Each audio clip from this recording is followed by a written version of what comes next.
Whoops. And this time I forgot to pull the trailer up before we started. Haha. I learn one thing and I forget the next thing. Fucking hell. Ow. Well, to be completely fair, I also didn't have like an amazing amount of time to actually get everything set up today because I was busy with other stuff. And then I had an emergency before my stream started, so I didn't have time to like check everything either, which I usually do. I don't usually do it well, mind you, but I try to at least.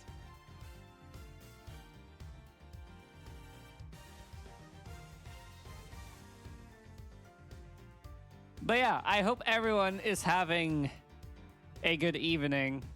I hope everyone is ready for tonight. We're finally finishing Ace Attorney Investigations 1 before starting the second game. The new game, technically. On Saturday. So I hope everyone is ready for that. I once again have my lovely cast of voice actors with me. Unfortunately, minus Bus because they're sick, so they can't join us tonight. I'm hoping they'll be back for this weekend, so they can join us when the new game starts. But we'll make do. We'll figure it out. I just hope they get well soon. But yeah.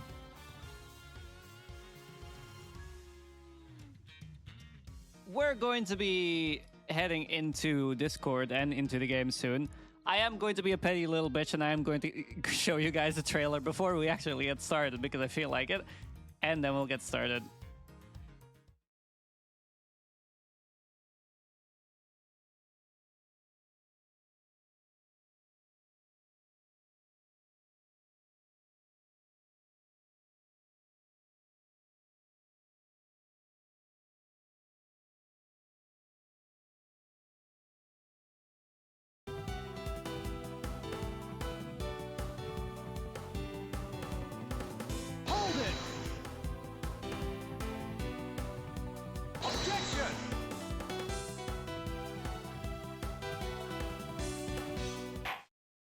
Not my dumbass forgetting to turn the audio on. I am so discombobulated by having to start late. I fucking hate it.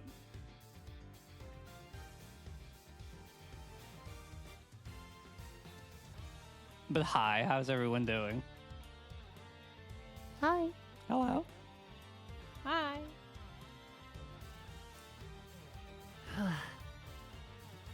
Is everyone ready? I was born ready. That's uh-oh. Heck yeah. What do you mean, uh-oh? Uh-oh. Why Uh-oh? You being born ready is just a concerning statement in my opinion. Why? How about we go over the roll list, considering some things changed after yesterday, with Buzz being ill. With evidence. I don't need evidence. Then your claim is cringe. Okay.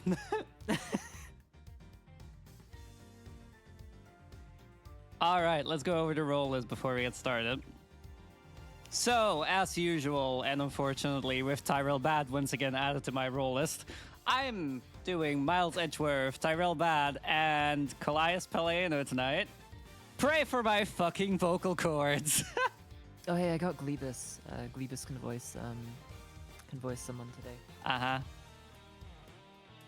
You know my buddy Glebus? Yeah. For K. Faraday, Sheena, Franziska von Karma, and Kirkus Alba. Yippee! We've got Ash. Don't worry, I'll hand Alba off to my buddy Glebus. Uh-huh. For Dick Gumshoe, Shi Long Lang, Wendy Oldbag, and Larry Butts, even though I actually don't know if we're going to see the latter two anymore, we've got Aegean. Hello. I don't know how easy or hard it's going to be to voice the rest of this case with 3 people, but we'll make do.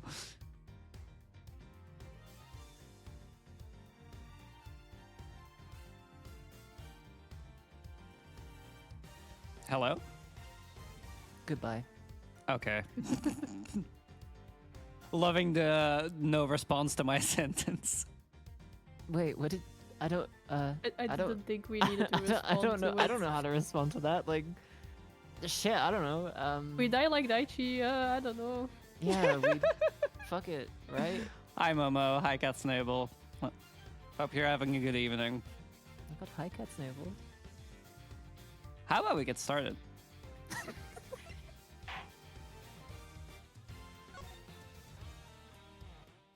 Oh, I really hope I don't have to voice K right out the gate because my Uh, throat is not you configured might. for K right now. Fuck. Okay, that's fine. Oh god.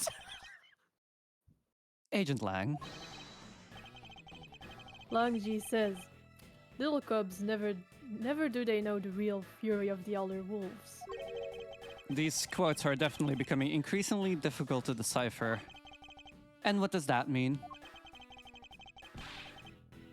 It means that you'll never really know how angry I can get.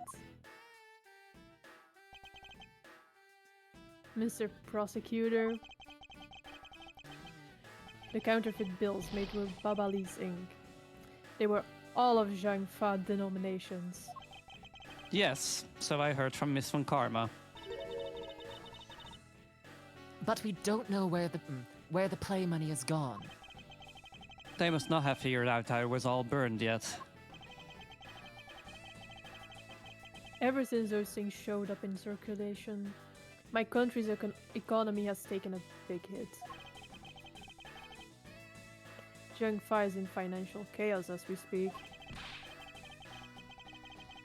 Because we can't tell the difference between our own bills and the fakes. But it's not just the money.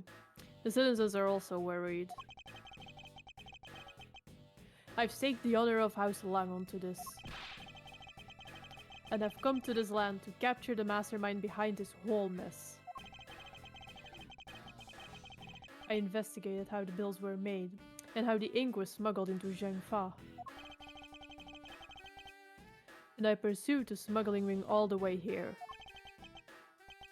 But tonight, this is where the final chapter was written. Despite my frantic efforts to chase the smuggler down, someone got to him first. And now I'm called to return home without a single answer? Agent Lang, Don't start. It's not your fault. It's not anyone's fault, Mr. Prosecutor.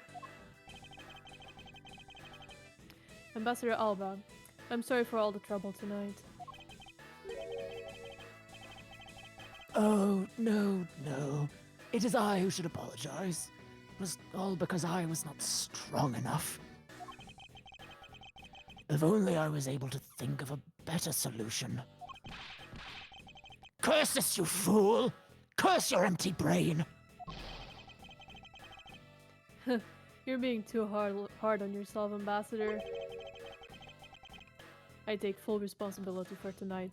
End of story. Sheena, let's go. Time to return to Arden. Yes. I don't like to admit it, but there's not much else for us to do but to go home as well. Agent Lang.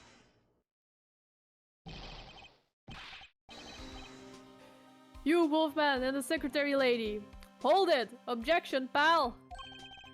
Detective Gumshoe.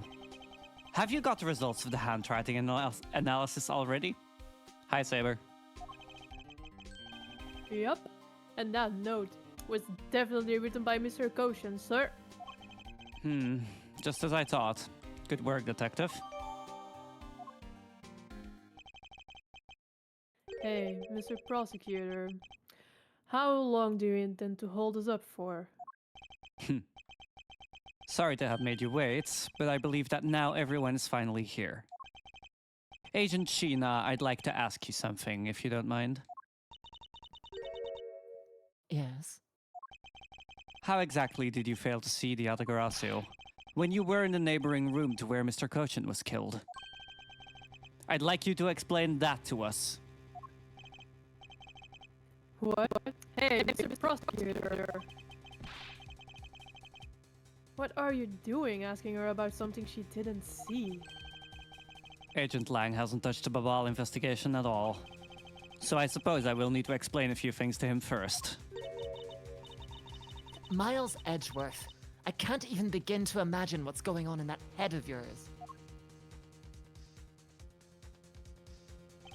The only thing going on in my head is the pursuit of the truth. Oh? It sounds like you have some sort of plan. Very well, I'll supervise you until the end. Is she seriously going to treat me as a subordinate for the rest of the day? You're not trying to pick a fight with my subordinate or some flimsy guess, are you? I'm not trying to pick a fight, and the evidence is hardly flimsy, as you will see. They're so cool. Ha! I should have known. That you and I are destined to fight it out to the very end. It would appear that way.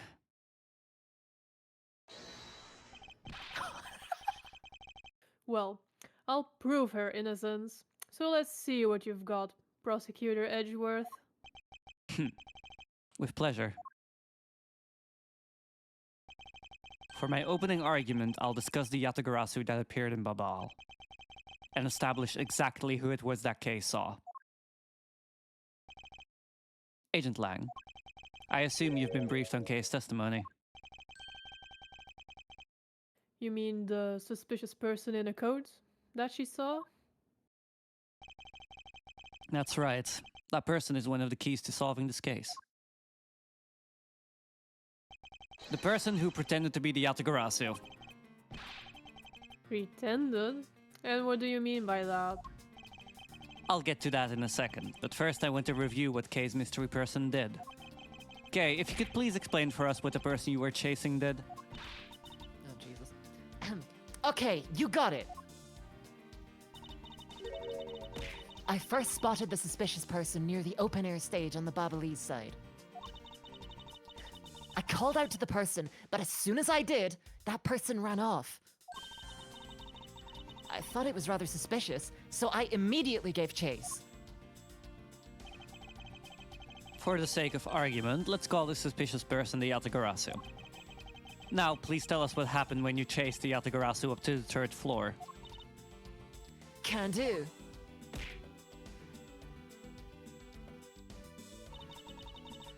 I chased the Yatagarasu all the way up to the 3rd floor of the Babalese embassy. It was a pretty straight chase down the hallway until the sudden turn. The Yatagarasu disappeared around the corner, so I did my best to catch up.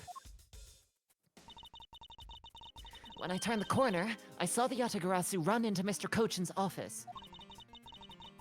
I gave chase and ran into the room. But when I entered the room, it was pitch black. I couldn't see a thing. I felt something on the ground next to my foot, so I turned on the light, but then...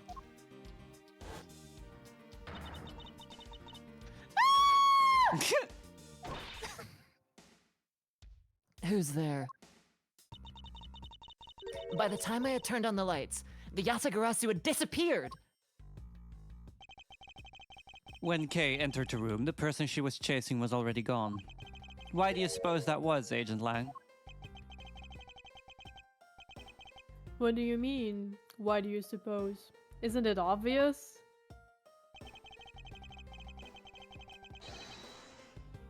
The person slipped out through the door behind the girl, under the cover of darkness. Sorry, but I know for a fact that the person didn't escape through that door. Oh? And how do you know that with such certainty? That's easy. If the Yatagarasu had left through that door, they would have run right into this person. She now, right? Take that! Yeah. Your answer is Sheena? Yes, because let's consider what would have happened if the Yatagarasu had used the door. When Kay screamed upon discovering Mr. Cochin's body, The Yatagarasu would have run right into Agent Shi-Na, who was in the next room over. Ah, Agent Shi-Na, would you mind telling us if you saw the suspicious person in question? No, I didn't see anyone. You see, therefore the Yatagarasu could not have it. it just means that the creep slipped out before Sheena made it out into the hallway. I doubt that, as there was another person in that hallway. A certain detective.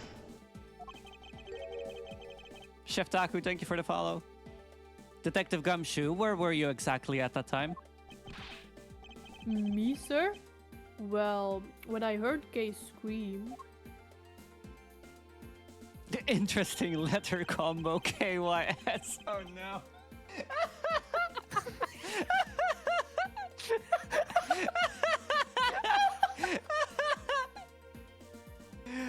I ran towards Mr. Kochan's office from the opposite direction of Agent Sheena, sir. How are you doing? So, Agent Lang, can you explain how someone could have eluded both of them? Even you must concede that under these circumstances, the door was not a viable route.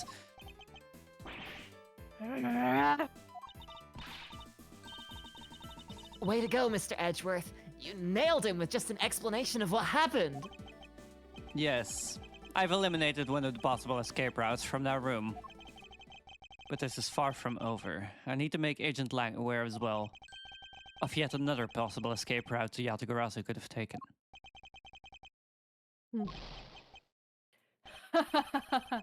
I get it. So that's what you were trying to show me. Hey, Mr. Prosecutor, let me guess. This is what you're trying to say, right? Because the door was not a viable escape route. Then there must have been another way out. Precisely. Hey, Mr. Edgeworth, it's time to bust out with a revolving fireplace wall explanation, right? No, not quite yet. Huh? But why? I thought this would be the perfect time. The revolving wall on the Babalese side is known only to 4 people. And if we use this information unwisely, the truth may escape us in the end. What's with all the whispering over there? Scared I'll figure out your tactics? Nothing of the sort, Agent Lang. Come, let's continue where we left off. That smug, haughty attitude of yours. You really rubbed me the wrong way, you know that? Well, no matter. I figured you out already anyways. The only other possible escape route besides the door is the room's lone window. And since an eerie picture of said escape route exists, are you saying that this photo captures the moment of the Yatagarasu's escape?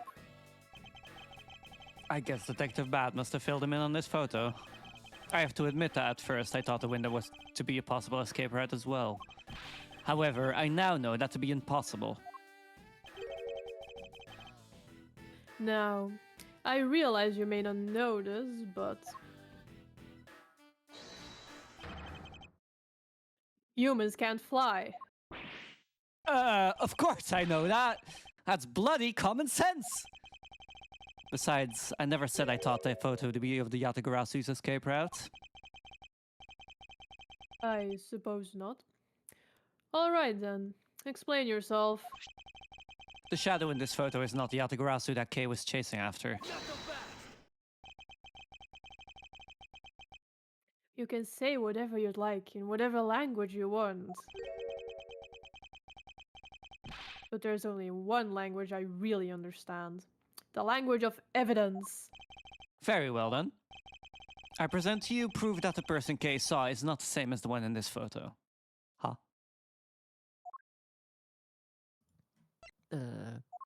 Huh? Actually, no fucking clue.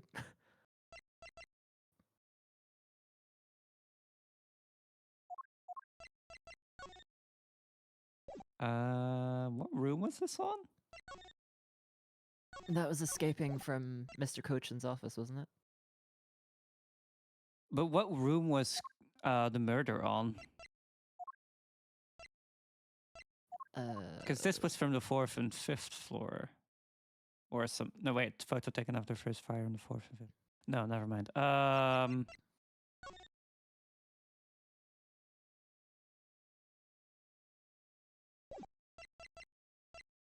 Photo taken after first fire on the 4th and 5th. It's a different time, but I don't know if it's going to count as...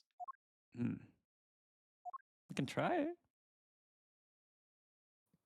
I don't really know what else it could be. No, so... Take that! No. Okay. Oh, okay. It is moderately funny to me that you have to present the photo when you're arguing about the photo. Miles just forgot, okay? He got confused. Let me explain to you precisely why the shadow in this photo is not the Yatagarasu Kei saw. Kei spotted the Yatagarasu heading for the 3rd floor during the 2nd fire. However, the photo in question was taken just after the 1st fire.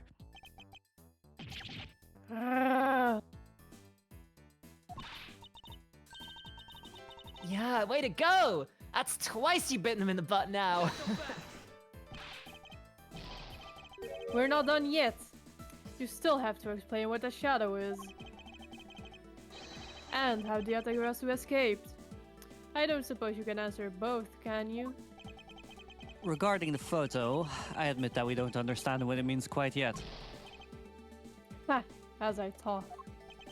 However, the Yatagarasu's escape route, now that I can answer. You can? Well then, Mr. Prosecutor, go on, enlighten me. Hold it! Even if I explain it, you'll try to find some flaw with what I have to say. You were busy heading up the Alabastian investigation, correct? In that case, I doubt you'd have much knowledge about the Babalese side of the case. So wouldn't it be best if the lead on that side, Agent Sheena, explained in my stead? Sheena is my subordinate. If I don't stick up for her, how can I look her in the eye and call myself her boss?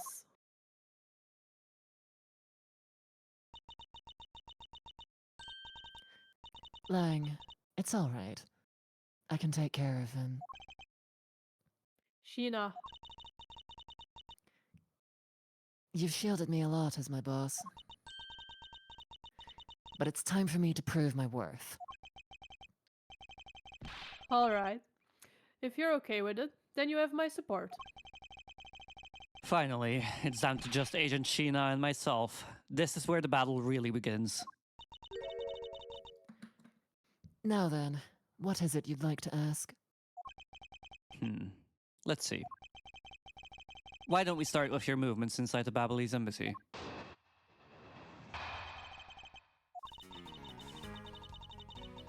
During the first Babalese fire, I assisted in putting out the fire.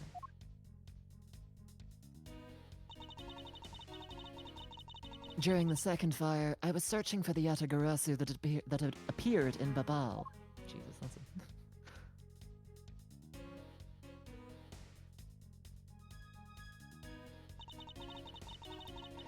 While I was searching, I heard a scream coming from the next room over.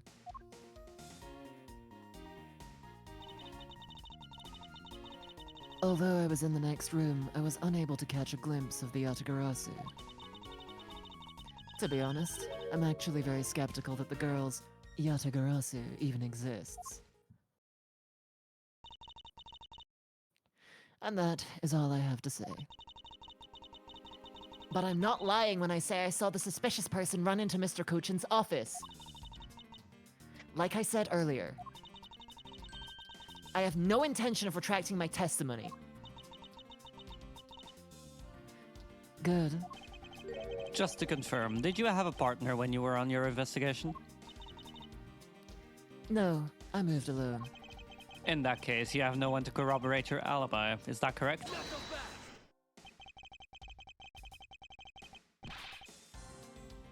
Are you calling her suspicious because she was in a room by herself? How pathetic. And it wasn't when Agent Sheena tried to arrest Kay under the same rationale? And how about when you accused Larry because he was the weapon's owner?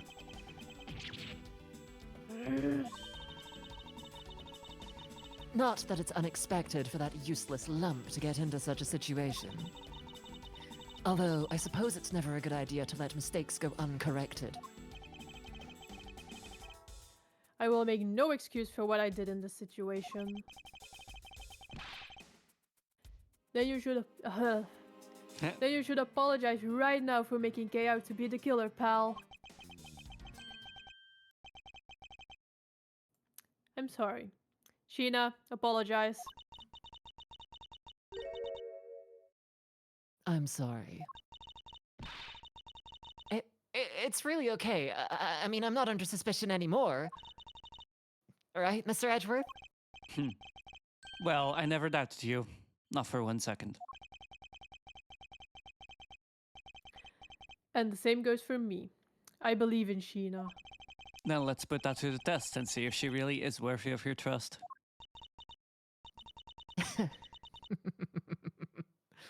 This promises to be interesting.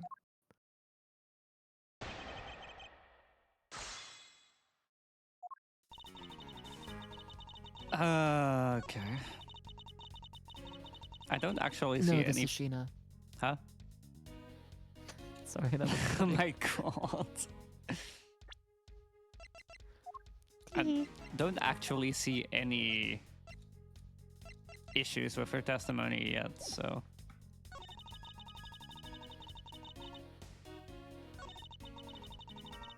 Is it pressing time? Seems like it.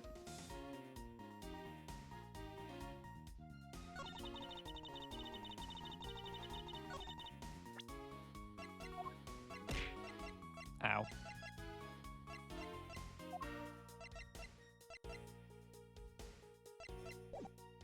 Hold it! You were unable to catch even a glimpse despite being in the next room, is that true? I really hate to repeat myself. I'm sorry for inconveniencing you. However, I simply wish to make sure that you are not misremembering something. We wouldn't want you to be accused of lying later on, would we? Hey, Mr. Prosecutor. Are you calling Sheena's testimony a lie? Agent Lang, I'm talking with Agent Sheena right now. So I'd appreciate it if you wouldn't interrupt us with superfluous comments.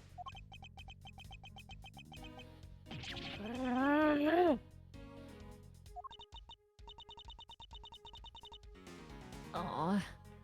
You know, I kind of feel bad for him. I understand this pain at watching one of his subordinates being accused. However, I cannot turn my eyes from the truth. Lang, I'm alright. And as for you, I think you should be focusing your doubts on that girl rather than me. And why is that?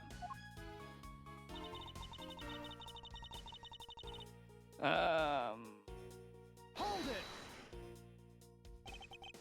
Are you throwing case words into doubt again? Well, she does claim to be the Yatagarasu, right? And she did try to chase down the Yatagarasu despite being just an average citizen. Actually, she came here with the goal of capturing the fake Yatagarasu. That's right, which is why I would never lie about anything related to the Yatagarasu. And I suppose you have proof of that somewhere? Not quite, but even without any, I have people who believe in me, and that's enough. I see. Case testimony is without flaw, but as for yours, well, let's just say that I find your testimony to be a bit suspicious. There seems to be a very large flaw in your testimony, is there? Oh? Then why don't you show her using what we found out with Little Thief? I will, in due time. The escape route of the Yatagarasu that Kay was in pursuit of, if it turns out that it really does lead right to Agent Sheena, then what is it that she is keeping from us right now? My entire jaw seized up when I tried to say Little Thief there.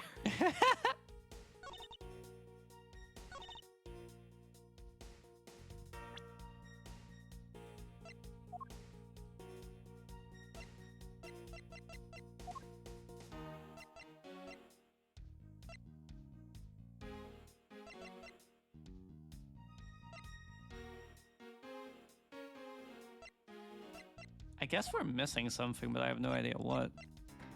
I mean, she was in the other room, right? Yeah. And the Yatagarasu couldn't have escaped out the door without having been seen, which means they absolutely must have taken another route out the room. Meaning that the revolving fireplace wall is the only possible exit the Yatagarasu could have taken, which would have been into the room that Sheena was in. I don't know if that's what the game wants, but... Or I don't know if that's actually correct, but... Yep. God, Thank you. Jesus Christ. Being in the room next to Mr. Cochin's office is the problem with your testimony.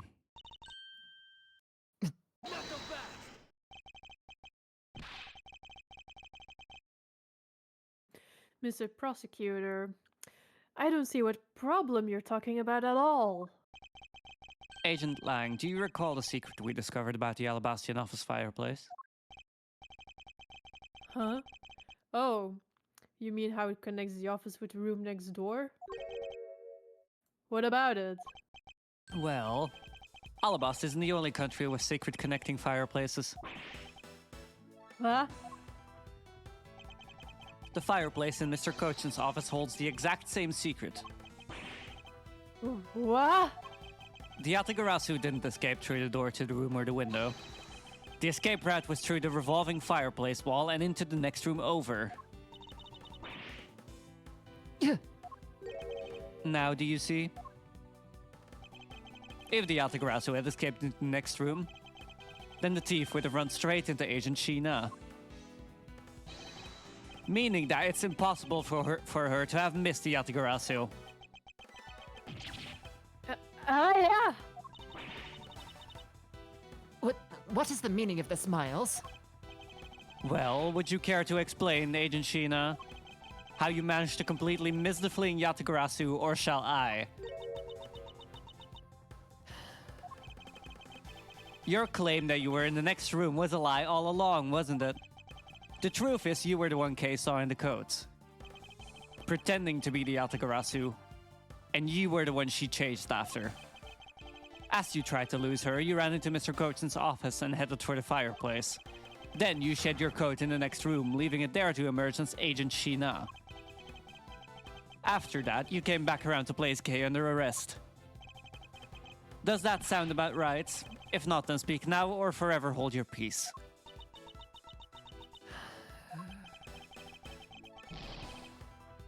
How dare you make Gay look like the bad guy when you're the suspicious one, pal?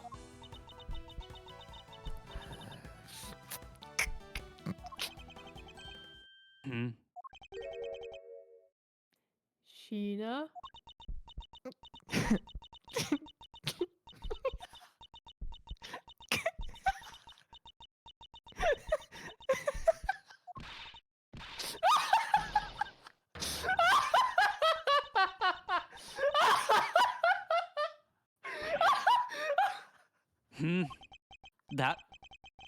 That laugh.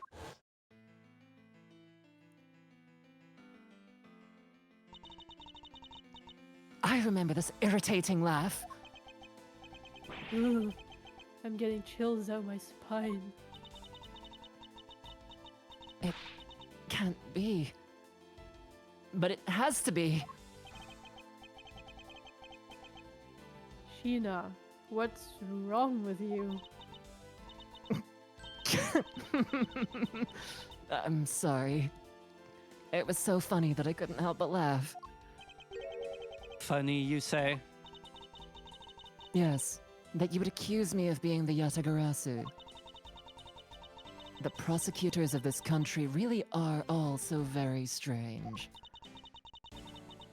Do you think you can get away with this by simply laughing it off? You think I'm taking things too lightly?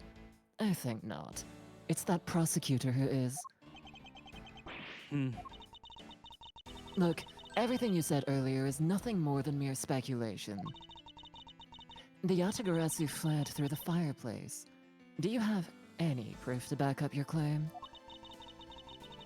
If you don't, then you haven't proven a thing regarding the Yatagarasu's escape route. The tone of voice you're taking with me now has certainly changed. That's because it's been a while since I've had this much fun. I think I'll let loose. And then we can have a real battle of wits. For an agent of Interpol to show me the true power of her mind, it is a great honor. Don't underestimate me. I'm not some foolish broad, you know. I know, and that is why I won't hold anything back either as I answer your question. My question? Here is your proof that the revolving fireplace wall in Babal was used recently. Is it just going to be the fucking fireplace wall again? Oh, the ashes, right? Take that! Yeah. I'm sorry, but is this really your honest answer to my question? Yes. According to Ambassador Poleno's testimony, he said that he was burning some documents in the fireplace with Mr. Cochin. Oh? The ashes of what they burned were left in the fireplace, so they should have been there. However, when we went to investigate the room, the ashes weren't there.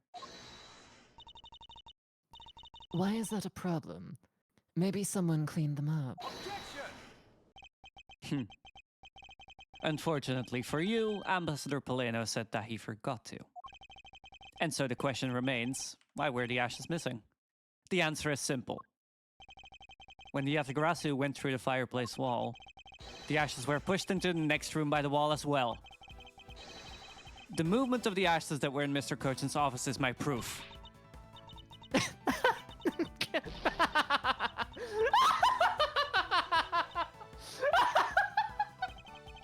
And just what is so funny? Ash as proof? Are you even allowed to submit such flaky evidence in court? You still wish to fight us? Of course. Why wouldn't I? In that case, let's hear your counter-argument.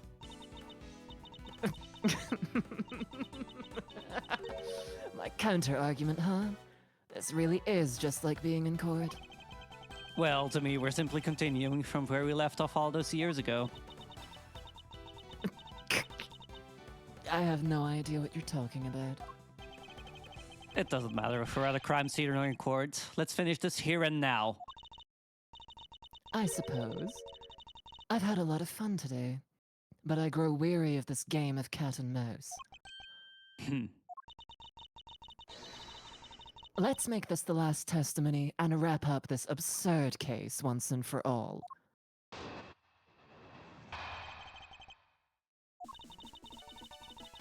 In my eyes, all you've proved is that the rotating fireplace wall was used. But you can't really call that proof that the Yatagarasu used the fireplace, now can you? So then, who was it that used the rotating wall? Show me your answer with real evidence. Remember, we've already finished our very thorough investigation. And we found not a single suspicious thing in Mr. Cochin's office.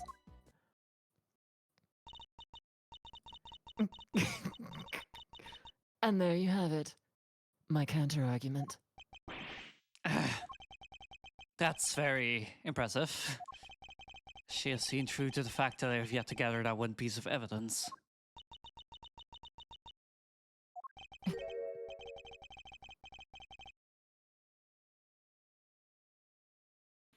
What is it, Kay? I haven't heard a peep out of you in quite a while now. If you don't think you can handle it, feel free to leave the rest of it to us. But Okay, pull yourself together. You are the true heir to the Yatagarasu name, are you not? If you want to steal the truth, then you must never take your eyes off of it. This chase you're running to catch the truth, you must see it through to the very end.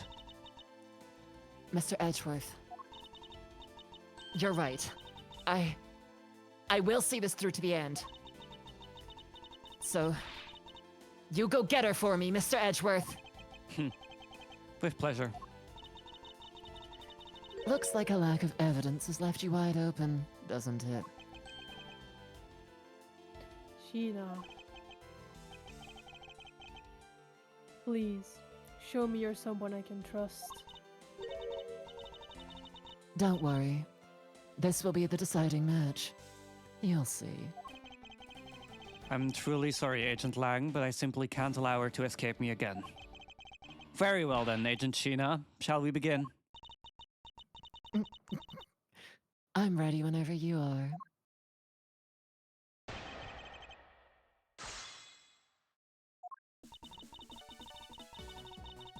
Hold it! It sounds to me like you're saying my explanation is not good enough. But I was able to go through the revolving door myself. So that should be proof enough, even for you, pal. Ha! It looks like you don't quite understand. But by your looks, I can guess that you're not all that learned. Yeah. Talk about rude. You should watch what you say, pal. Sadly, I can't say I disagree with her on that one. Oh, come on, Edgeworth. But you know what I mean, right? You may have proven that the fireplace was used. Hold it! So you want to prove that the Yatagarasu was the one who used the fireplace? That's right. Well, do you have any? Can you prove that it wasn't the Yatagarasu who used the fireplace? I don't need to prove anything to you. Objection! Hold it! Okay, if you could please not steal my line. Sorry, but I just couldn't hold it in anymore. Well, don't fret and leave her to me. All you have to do is sit back and watch. You may seem to have some wiggle room, but without any evidence, it's meaningless.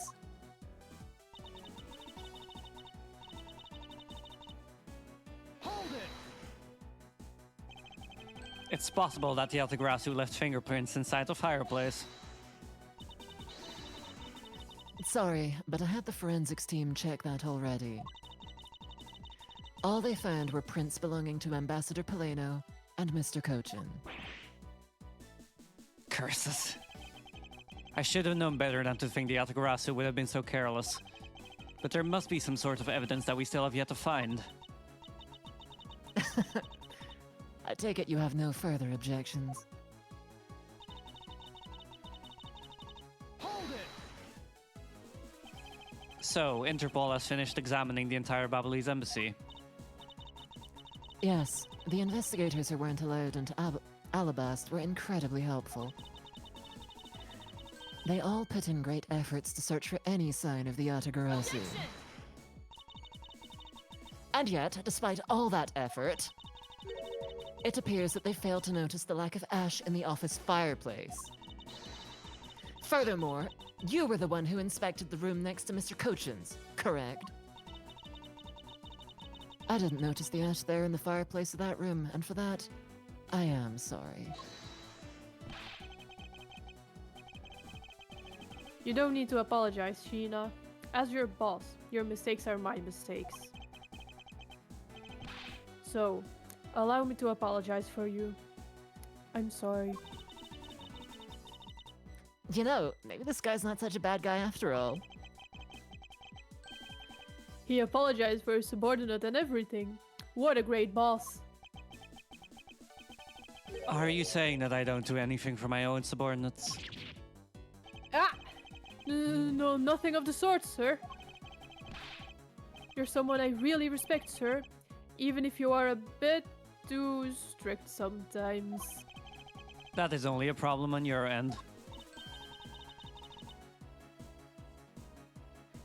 Wow, way to be super hard on him in response.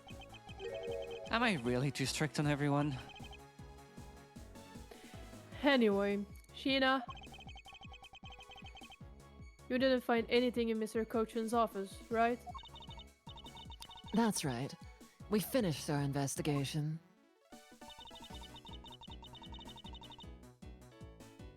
Hold it! So you really didn't find anything? Yes, as I said, not one suspicious thing. Although, as you already know, We did find the Yatagarasu's key and the document detailing the smuggling operation. But we still haven't found the blade that belongs to the Ablaze knife handle yet. Ha! You see? My subordinates worked hard to investigate everything. So there was nothing else to find, alright? Wow, Agent Lang really sticks up for his people.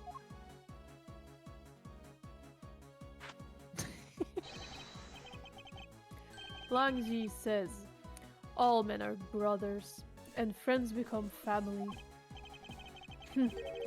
So you see, my people are my family, and their families are my family too.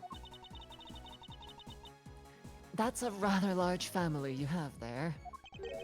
Yes, but as we all know, there is always one black sheep in any family. And though it pains me, Agent Lang, you will know the black sheep in your family. So, do you actually have any proof that the Yatagarasu used the fireplace passageway? No, I haven't found any yet. Then what are we gonna do? There's no need to worry. Because there is a loophole in Miss Interpol agent's argument we can exploit first. The one in charge of the Ablaze investigation was not Agent Lang. Which means that with Agent Sheena in charge, it's possible she may have tampered with the evidence. That piece of evidence that we found. There is one thing I do know, it is that someone tried to hide it from us. Which piece? Oh, the wire. The wire in the... Oh in the yeah, clock, fuck yeah, right.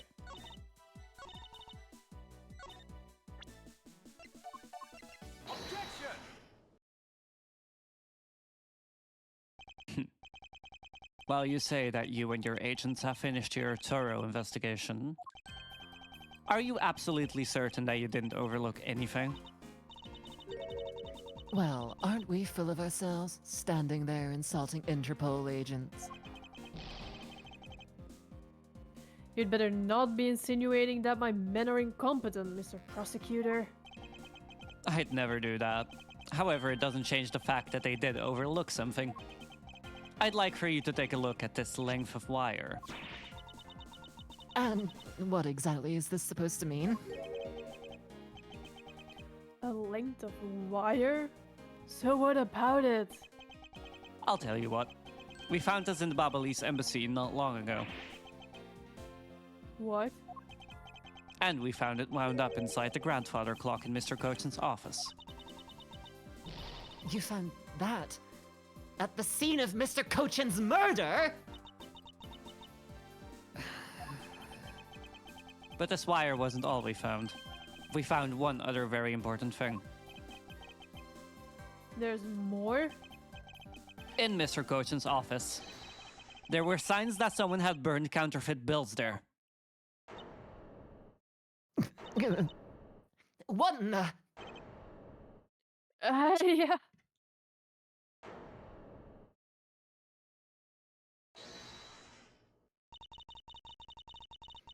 That evidence was something you found out through that girl's machine, right? So what if it was? Ah, that's what I thought. But unfortunately for you, a recreation made by a machine is hardly concrete proof. Among the ashes you found in the room, did you happen to find any counterfeit bills? No. You see, so there was nothing in that office. Nothing you can call evidence, anyway. Objection! I'm sorry, but I seem to have given you the wrong impression. How so? I don't recall saying that I was presenting evidence of any sort. But rather I was pointing out that your investigation was incomplete. And that this throws doubt on the purity of your investigation into the Yatagarasu. You still suspect me, I see. Alright then, I ask that you point out what part of my investigation is incomplete. The other Interpol agents worked under command of Agent Sheena. And is it not possible that the reason the person Kate was chasing chose the third floor was because that person knew there would be no other agents on that floor? Furthermore, we've come to see that Agent Sheena was only pretending to be investigating the Yatagarasu to the point of arresting Kay. In that case, there is one location that no one has yet to inspect. Your team's investigation was incomplete because they failed to inspect this location, the other room, right? Yeah, it's gotta be. Take that! The location, Agent Sheena, is of course the room you claim to have examined. I believe the room next to Mr. Cochin's office warrants a thorough inspection. Even if you do that, I doubt you'll find anything of use to you there. I will be the one to decide that. Detective Gumshoe, Yes, sir. I'm on it. I'll be right back after I check out the room next to the office.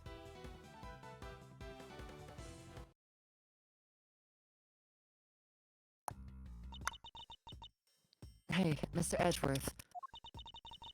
Do you really think Mr. Sheena is on the Yatagarasu? yes, if my logic is sound, I believe she is. Then I'm not gonna let her get away with running the name of the What? Oh, ruining. With ruining the name of the Yatagarasu. But can you prove she's the Yatagarasu is the question. If Detective Gumshoe can find what I'm hoping he will find, then I should be able to. And just what are you hoping he'll find? Let's just say this. I had Detective Gumshoe do a little experiment for me earlier. An experiment. And if that detective has the brains for high science. Oh, yes, as if, sorry. It wasn't that mentally taxing. I had him use the same escape route as the Yatagarasu. And what did you find out by doing that? First, that it's possible for a person to fit through the revolving wall door. Second, that by going through there, his coat was covered in ash and Ablaze ink. Who cares what his coat was covered in? It's not worth that much anyway. Ah, but is it really worth so little? I believe that it's actually quite a meaningful result, the value of which I'm about to prove.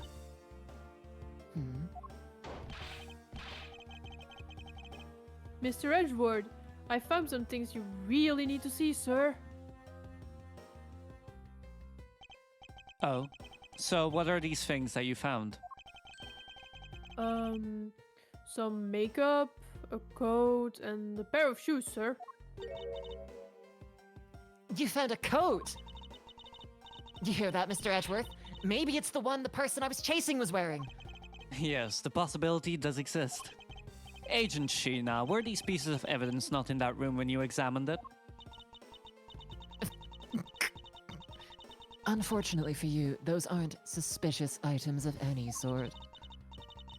They all belong to me. They were getting in the way, so I stored them in that room.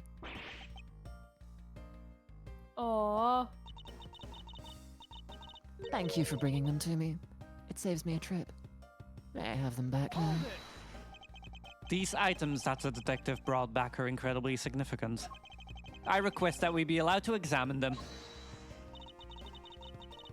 They're my personal belongings, so you have no right to touch them without my permission. Objection! I wish to examine them for the sake of the investigation. But if you wish to deny us access to them, Agent Lang, let's hear your opinion on this.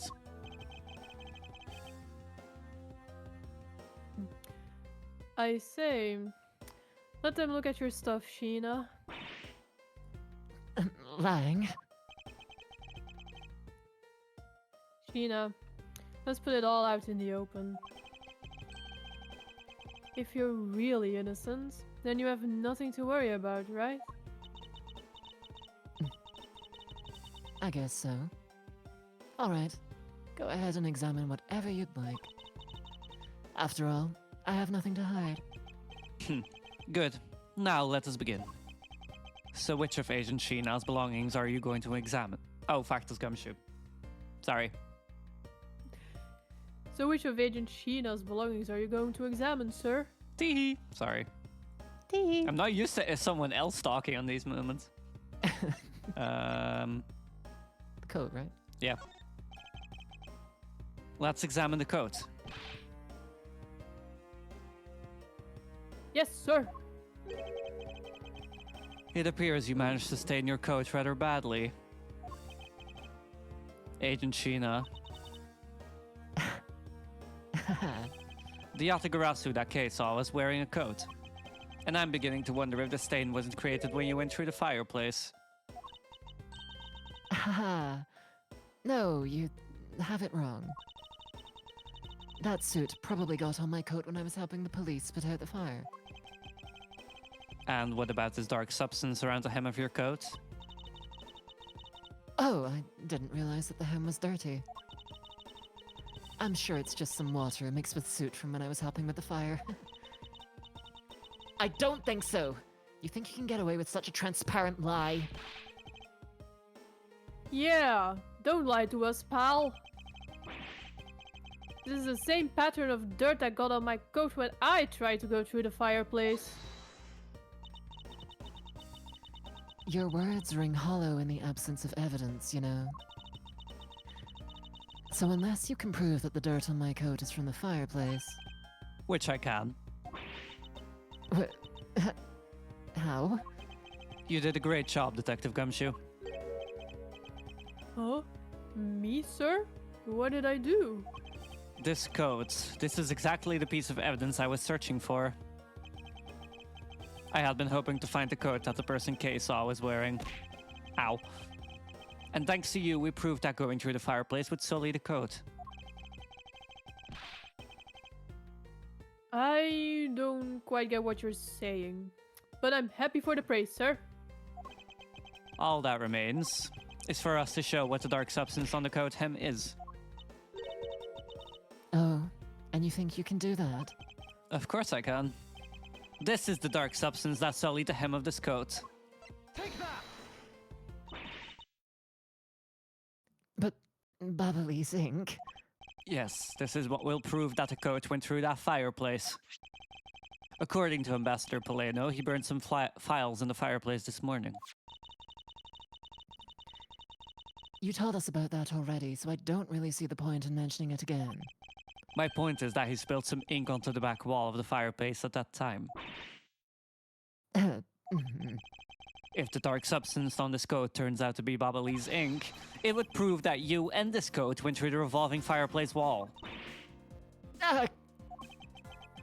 Sorry to have clipped one of your wings, Yatagarasu, but we're not finished yet. But you have no way of proving whether or not this is Babaly's ink on the coat hem. Oh, but I do. And I intend to show that it is ink in a few seconds. How? How, you ask? Well, since you don't seem to know, allow me to show you. This is how I will prove that the dark substance on the coat is Babaly's ink. Oh shit. We can find out whether that is Babaly's ink or not by lighting it on fire. That's how you're going to prove that it's Babaly's ink? Yes, if you could please cut a section of the dark stained area for me, I'd appreciate it. Because I will show you here and now what the dark substance is. Hina, sorry to do this, but I'm going to have to cut off a bit of your coat. Go ahead. I wasn't planning to wear it anymore anyway. Now then, if someone could loan me a lighter or something. Oh, I've got some matches. I always carry them with me so I can light smoke bombs. Then, if I could please have 1K, we can get this experiment underway. The flame! It's the same color as the flames wit crystal oil produces, which means... Babaly's ink is a product of wit crystal oil. And when lit, the ink produces a green flame. I believe the time has come to clip the Yatagarasu's other wing. Miss Shina, you're the fake Yatagarasu! The one who killed my father! It's about time you came clean, Agent Sheena. Or should I say, Callisto you? Oh shit. Hey, Mr. Prosecutor, you're not serious, are you? Do I look like the joking type to you?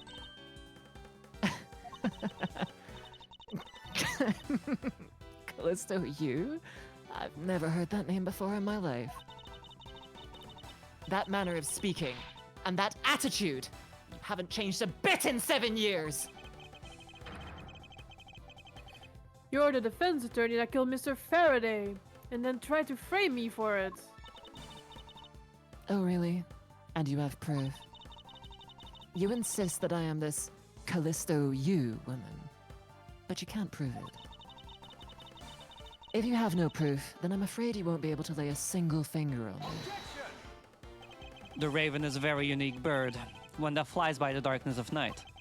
However, the light of dawn has arrived and it will reveal your true ugly form to the world. Enough poetry. I want to see some evidence. Do you really have something that can prove that she is Callisto Yu? I do. It's something that the second Yatagarasu has preserved for us these last 7 years. Do me the honor, Mr. Edgeworth. I will, Kay, for we have finally come to the end. We'll prove her to be Callisto Yu with this and clip this Yatagarasu's wing for good. Take that! Oh shit. This perfume, this will prove you to be Callisto Yu. It will? Kay has preserved it perfectly for us. Surely you remember this bottle? This belonged to Miss Yu just before she disappeared 7 years ago. Naturally, this means that a few of her fingerprints are on here as well. This is that bottle of perfume you spilled, which I've preserved ever since.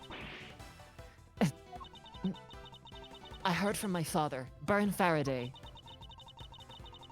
that if stored under the right conditions, a fingerprint can be preserved for decades. Which means that your fingerprints are still on here. Every last one. We can clear everything up if we were to compare the prints on this to your own. Now come, Agent Sheena, will you submit yourself to a fingerprint test?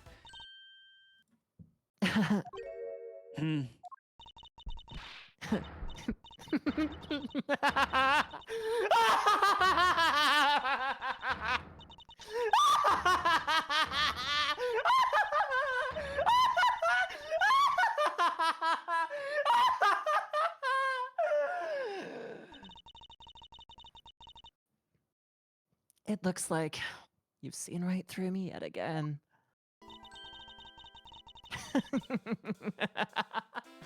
You're sending the biggest chill down my spine, Edgeworth. Callisto Yu. So you're showing your true face at last! This feeling of thrill, it's even greater than that time 7 years ago. Sheena, you're... Lang, I really enjoyed our days together. You're an insanely strong, nice, kind-hearted idiot of a man. So you were a spy all along? A mole sent by the smuggling ring I've been chasing after. Someone who has been feeding them intel on Interpol all this time. Oh, very good. Maybe you're not as big of an idiot as I thought. Callisto Yu, the woman who killed my father 7 years ago! You're here, aren't you? The fake Yatagarasu! That's right. Callisto Yu. That's just one of my many names. But even that is just a facade. Good evening, ladies and gentlemen. I am the great thief, Yatagarasu. Callisto Yu, this time you won't escape, for this is the end of the road for you. Now come along quietly. You know, you're the one who left the strongest impression on me, Kay Faraday. And had you not used the Yatagarasu's gadgets, I might have never known who you were. But here you are, being a thorn in my side, just like your father always was. Kay, don't. You! I'll never forgive you for what you did to my father! You really are just like him. Mr. Faraday, too, possessed such laughable honesty. Oh, shit. Kay! Ah! You let Kay go right now, pal! You despicable! Let go of me, you filthy... Ah! You think I'm a fake, don't you? Well, unfortunately for you, I'm the real Yatagarasu. But that's impossible! My father was the one who created Little Thief! Hey, Edgeworth. The Yatagarasu has 3 legs. Do you know why that is? Why it has 3 legs? Fuck. Look. There are 3 main reasons why the Yatagarasu will always be one step ahead. First, the Yatagarasu always knows the exact location of the target object. Second, the Yatagarasu always knows exactly how to disarm the security system. No, it can't be.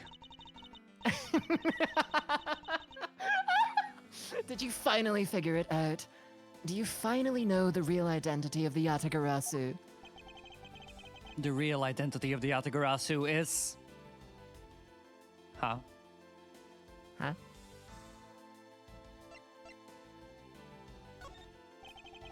The real identity of the Yatagarasu is neither Burn Faraday nor Callisto Yu.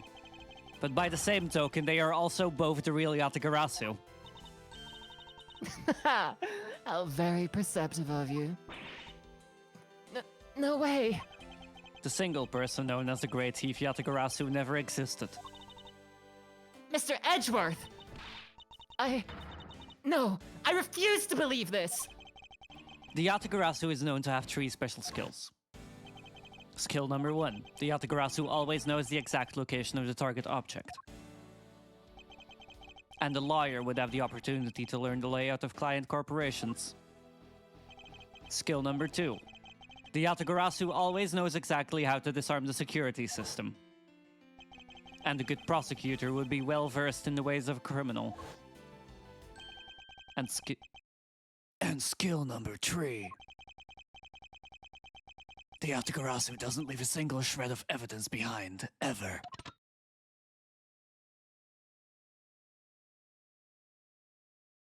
Oh, shit. Detective Bad. It was only natural for the Yatagarasu to never leave evidence behind. Because the lead detective on the case hid it all away. You're the 3rd member of the Yatagarasu. You. I've been looking for you for a long time. 7 long years, but I finally got you. Why, Mr. Bad? Long time no see. What happened to us? We used to be such a great team. If you were such a great team, then why did you kill my father 7 years ago? Why indeed? It was nothing personal, really. He was just another person I had to kill. How can you say that? I grow weary of this, and it's about time for everything to come to an end. And this time, I won't miss. Stop. You? Kay! It's over, Sheena.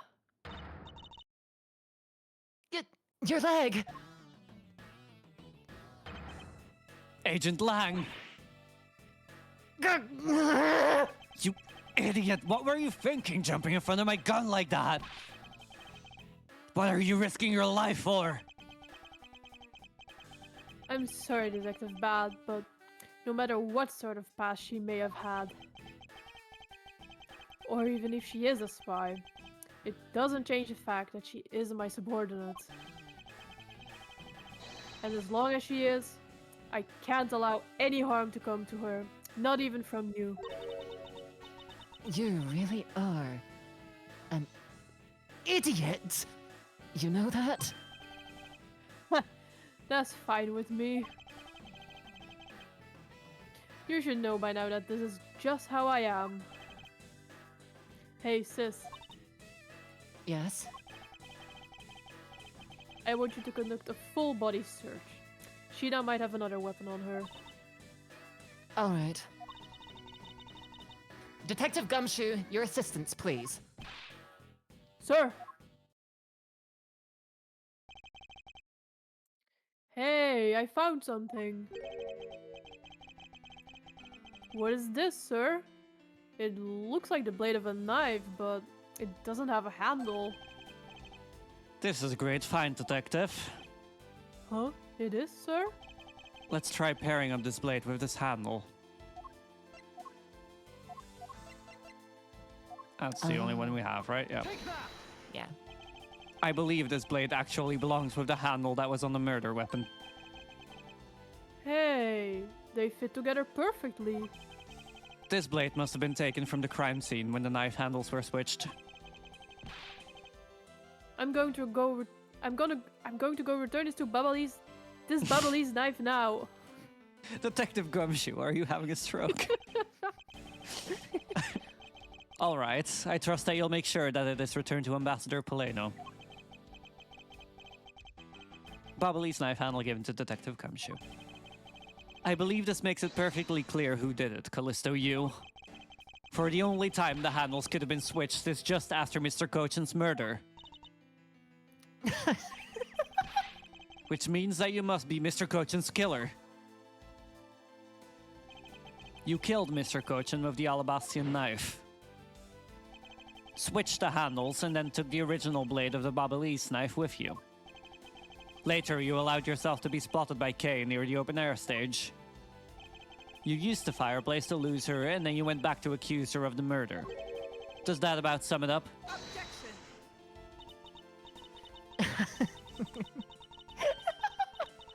You craft an engaging tale, Edgeworth, but there are two problems with it.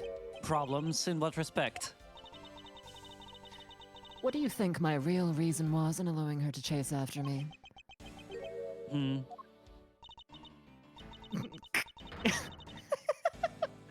It was also I could capture Kay Faraday. What? When I saw you using that device at Gatewater Land, I knew right away that you were Byrne Faraday's daughter.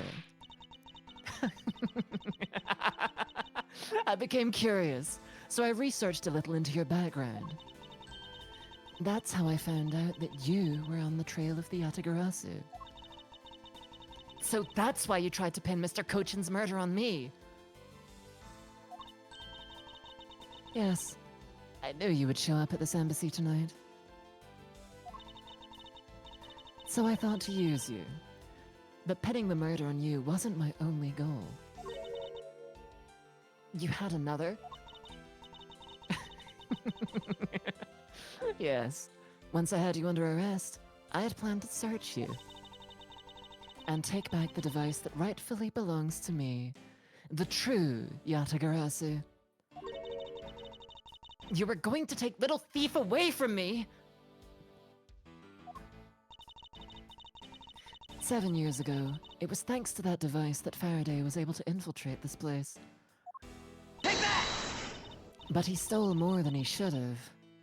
I had a tough time recovering that precious key. Then the person who stole the Yatagarasu's key was Mr. Faraday. You. That incident 7 years ago. What was the catalyst behind it?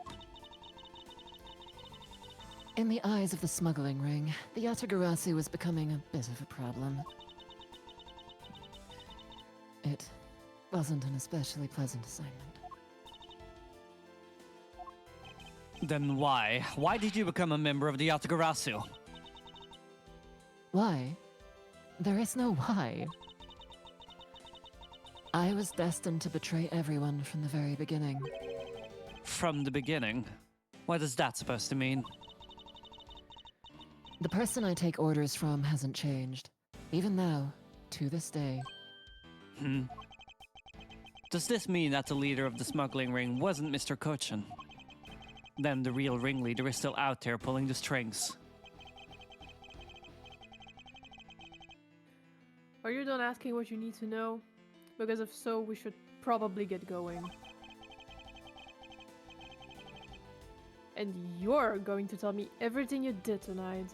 Do you understand, Sheena? I guess I should tell you, then, that I was the one who set the Babbly's embassy on fire.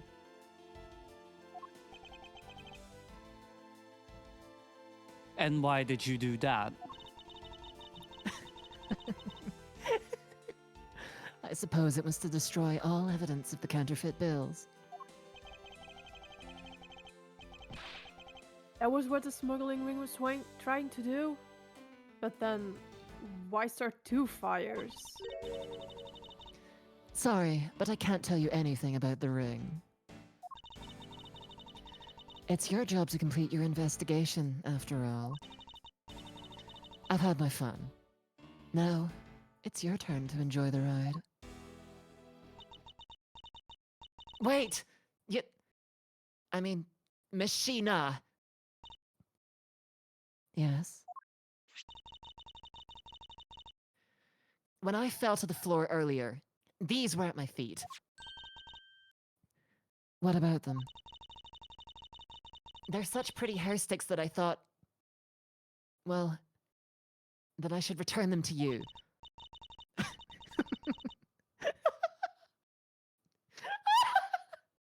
You can have them. They're of no use to me anymore. If you don't want them, you can always just throw them away. No, I want to keep them.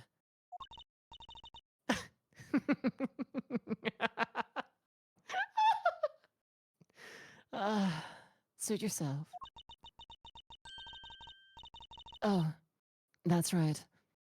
I almost forgot, Edgeworth. About the second problem I had with your story. I didn't kill anyone tonight. What? I'm not saying that as a sore loser. Think of it as a hint, if you will. Mr. Prosecutor, Yes, Agent Lang. mark my words. I'm not done here, and I'll be back. And it's got nothing to do with duty or anything, because this has become my personal case. I may have been shot, but I'll show you just how dangerous a wounded wolf can be. His anger appears to have negated the sensation of pain in his injured leg.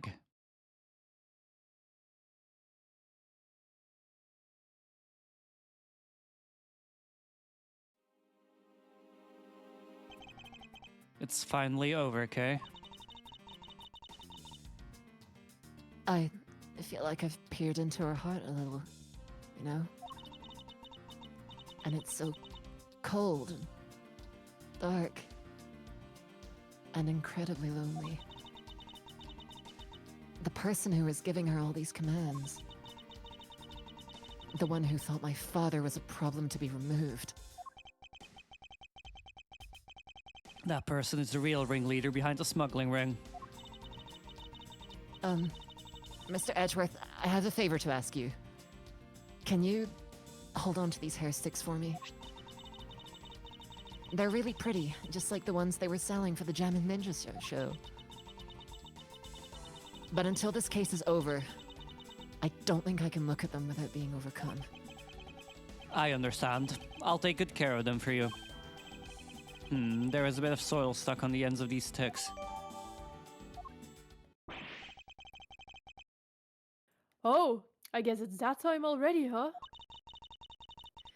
So, it's midnight. The dawn of another day. Hey, Pops, thanks a bunch. You've really done a lot for everyone in all these years. Detective Bad, don't tell me today is the day. Yeah, it is. With this, I can retire in peace. It was down to the wire and we almost didn't make it. But we did it. We solved everything. But that's just it. We haven't solved everything yet. The ringleader of the smuggling ring, you, the Yatagarasu we're chasing after. The legend of that Yatagarasu is now over. Mr. Edgeworth, that bit of logic earlier, it was brilliant. I feel like I can leave it all in your hands. I'm counting on you. Is it really true, Uncle Bad? Were you also part of the Yatagarasu? As I said to you earlier, Kay, I'm truly sorry. I wanted nothing but a peaceful life for you. Uncle Bad. Hey, don't take it so seriously. It's all just one big joke, right? Unfortunately, it isn't. Oh, come on, sir. She's just yanking on my chain, isn't she, Mr. Edgeworth? Alright, be safe, Katsunable. Detective Bad. Wait, no, you are no longer a detective. Mr. Bad, I'd like to ask you about the Yatagarasu. Not you too, Mr. Edgeworth. Mr. Edgeworth, here, I should give these back to you. These are the pages from my KG8 case files that the Yatagarasu stole from my office. Huh? Wait, what? Mr. Edgeworth, I must apologize for last night. So the Yatagarasu who stole into my room was you, was it? Wait, then that means... What? Tell me it's not true. That's too insane for me to believe, sir. It's true, even if it's not something you want to hear. The KG8 incident, it was a very emotionally trying case. We stood in that courtroom, Faraday as the prosecutor and I as the lead detective. Faraday had evidence in his possession that would prove the defendant guilty. However, because it was stolen, the defendant was found innocent. You was the elder sister of the victim in the case. When the defendant was pronounced not guilty, she let out a great wail. That's when we realized that there was a limit to what the law could do. The only way to bring someone like that to justice was to do so outside of the courts. That's what we thought at the time. That's how we formed the Yatagarasu, and vowed to bring to light any dirty dealing companies had with the ring, including companies that dealt with the Amano group. Mr. Amano's conglomerate. We called ourselves the Yatagarasu and flexed our collective muscle. We exposed all sorts of shady dealings as a warning to the business world as a whole. By doing that, we were able to stop the higher-ups from covering things up. And then it was finally time. We had finally arrived at the moment when we'd find out the ringleader's true identity. It was then that you literally stabbed us in the heart, and Faraday, he died for it.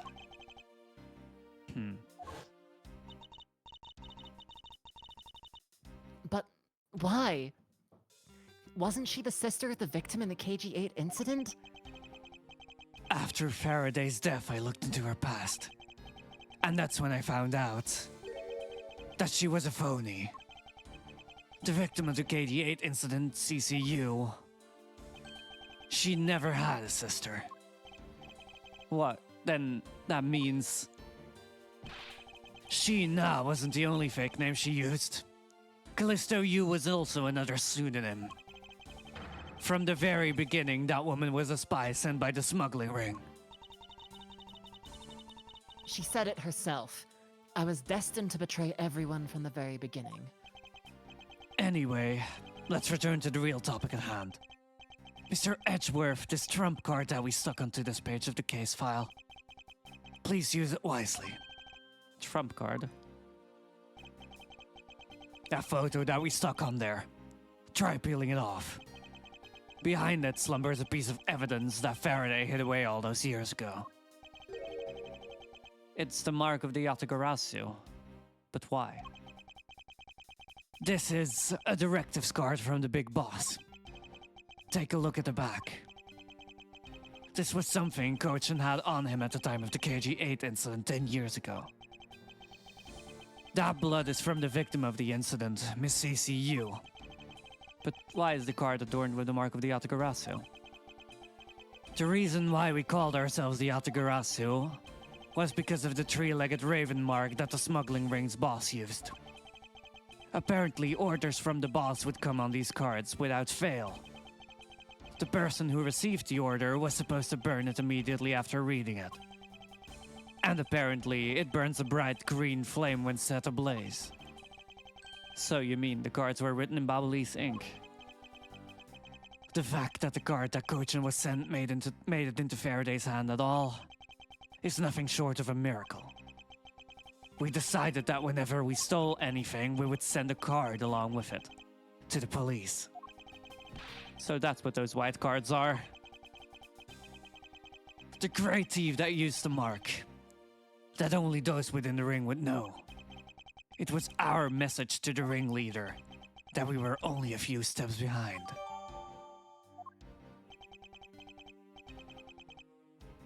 And one more thing, Detective Gumshoe. I'm entrusting this to you, my lollipop. You. What is this, sir? This is what I was talking about earlier. During the KG8 incident trial, Faraday had this in his possession. This important, definitive piece of evidence. But I thought it was stolen. How do you have it? Ow. The person who stole it from us 10 years ago was a man by the name of Ernest Amado. And he had it locked and hidden away for all this time. But we forced him to tell us where it was finally after the other day's kidnapping case. This video. Oh, do I voice this? Okay. What? Don't come any closer! I'm warning you!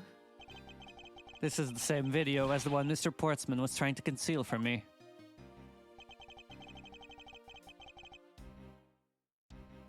Yeah. It would seem that even he was caught up in the ring's web. Amano was preparing to take on the boss someday, and the video was his insurance. That's where that prosecutor comes in. He was to retrieve the video. On top of that, he was apparently instructed to sneak into your office and steal the trump card. You saw it for yourself, right? The card that told him to preserve the evidence. Then that card was not the calling card of Yatagarasu, but rather a directives card from the ringleader to Mr. Portsman. The two pieces together make for a strong weapon for whoever holds them.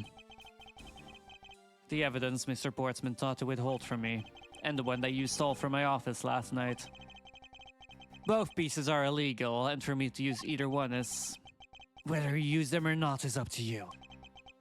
But they will be of help to you when you take on someone who is above the law. Is the boss one of those who cannot be brought to court that Mr. Faraday spoke of? Detective Bad, there is no limit to the law, for it is the people who determine the limits to them. You still insist that, even now? You really are something else. I leave the rest in your hands. Now then, Detective Gumshoe, the handcuffs. It's time to lock up the last remaining member of the Yatagarasu. Pops.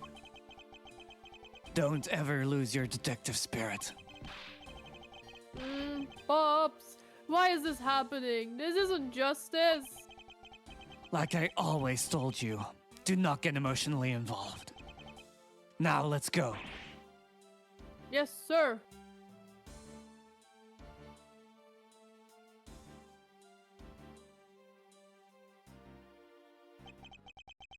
Is this really the end of a legend?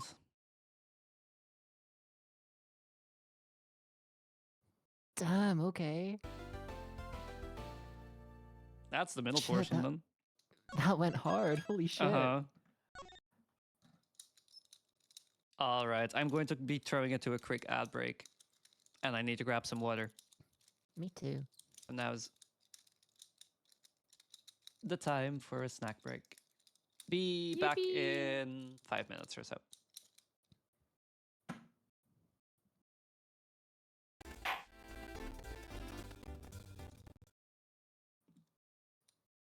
Oh, I almost forgot to unmute myself. Not again. Not again, please, not again. Everyone good to go? Yeah. Yeah. Do y'all mind if I fidget with this fidget toy right next to the mic? Yes. You sure? Yes.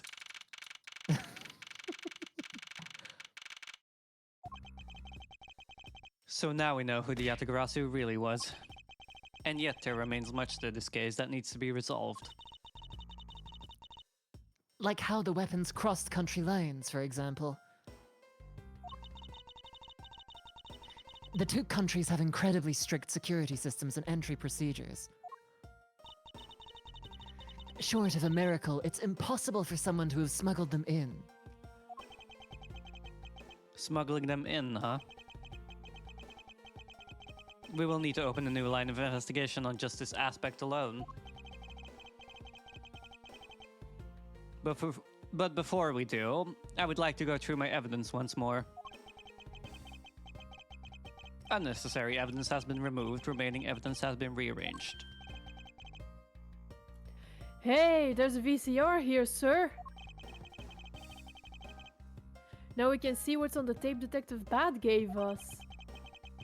This piece of evidence from the KG-8 incident, hidden from sight for 10 long years. I just know that this is related to the current case somehow. Detective Gumshoe, if you could please play the tape for us. Sure thing, sir.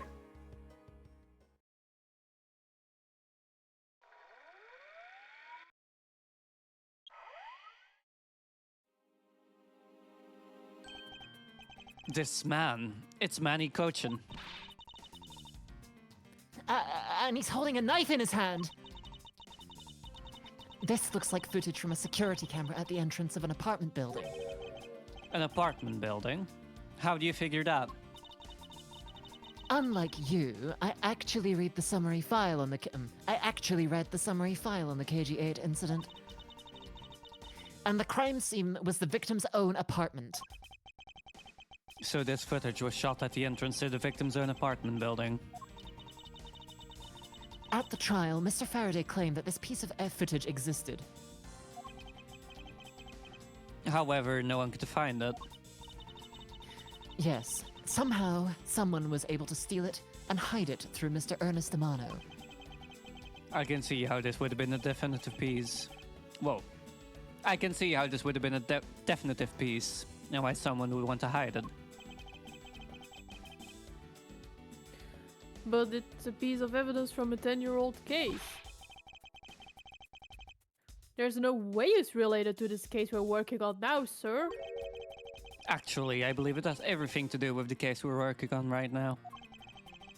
The ringleader even went so far as to use Mr. Portsman to retrieve it. Which means that in this video lies a very inconvenient bit of footage to the ringleader. Where? Where? Wait, what was that?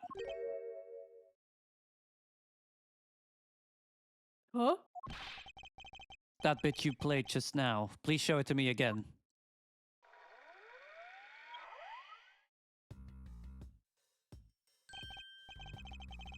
This car. This is something we cannot overlook. Why is that, sir? Look here, Detective Gumshoe. Take that! This is the national flag of the Principality of Cadopia. And because it has the national flag on it, we know this to be an official government car. But the question we should be asking ourselves is, what was a government car doing there?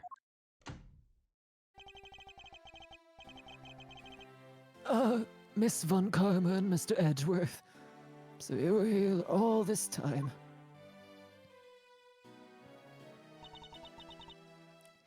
Ambassador Alba. Thank you very much for continuing the investigation, even at this time of night. If only I was a tiny bit more careful. This tragedy would never have happened. I am truly sorry. This wasn't your fault, sir. This had nothing to do with how careful you were. You idiot, Cursus! You couldn't chase after a simple thief! Now then, let's get down to the real reason why I came looking for the two of you. I would like you to put the investigation on hold for a while. Can you do that? Excuse me? I heard you've apprehended the thief that turned this embassy upside down. And we are in the middle of an event celebrating our country's reconciliation. We can't exactly have the police and detectives walking around here forever. You're scaring the visitors away. So I hope that you can understand how I feel. But we must finish our investigation and resolve the remaining issues. Why don't we leave the rest to the Alabastian and Ablaze police? Ambassador, we are so close! Just a little more and... Miss Von Karma, I'm afraid I've made up my mind. And without my permission, you can't proceed with your investigation anyway, right? That's true. However... As he said at the very beginning, this area can be considered to be Alabastian soil.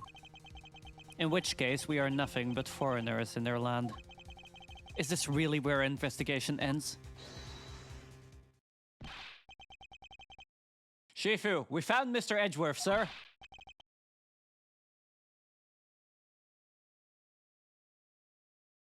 Jian, can you do this one? Shifu, this way. Yo.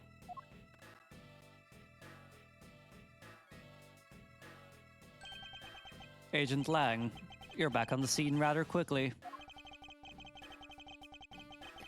If I laid back and took a break, I'd lose a scent of my prey, Mr. Prosecutor.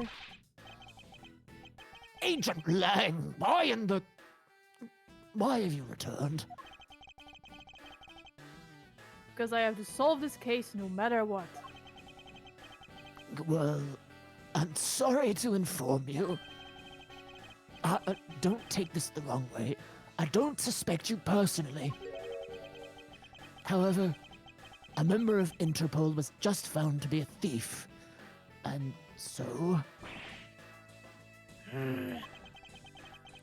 Under these circumstances, I wish to put your investigation on hold. After all, I believe our own police can handle things from here. They are quite capable.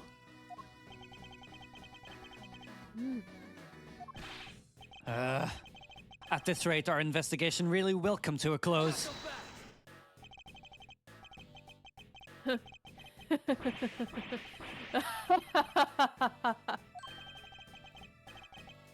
Ambassador Alba, I get it now.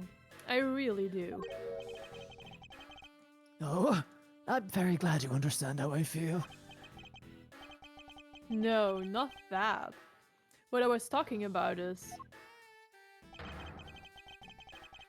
I know who the killer is behind tonight's murder. You... No. The Killer? Do you really mean that, Agent Lang? wolves don't lie. Then who is it? Well, let me first say that I'm not talking about Mr. Kochan's murder. That was all Sheena. Langji says, the truth lies not at the exit, but rather shines outside the maze itself. The truth is unexpectedly simple. So let me ask you this. Who do you think was the Masked Seconds killer? I'll tell you who. It was you, Franziska von Karma! Oh shit. I was the killer? Hey, no, wait, but that's impossible! Yeah! Although that whip is actually quite... Yeah! Hold your tongue and that ludicrous remark you were about to make! Agent Lang, are you seriously accusing her of murder? Yeah, I am. He doesn't appear to be joking. Hey sis, I remember that just before Ambassador Alba went to give his speech, He called you into his office, right? Yes, he did, but what does that have to do with anything? I'm getting to that. Furthermore, in order to solve both cases, you moved around rather freely between Alabas and Babal, did you not? And where is your evidence that I am the killer? I was just getting to that. Trust me, I'll show them to you in due time. Ambassador Alba, in order for me to bring this case to a close, I'll need to inspect your office one more time. Will you grant me permission?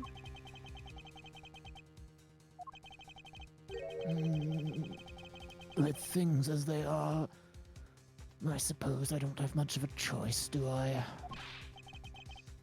Good. Then let's move out. Oh, and don't even think about running away, sis. My pack will be keeping a close eye on you.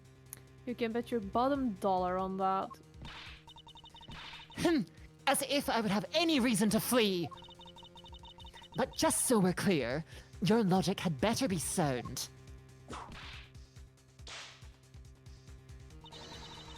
Because I'll accept nothing short of a perfect explanation! She seems rather upset. Not that I blame her.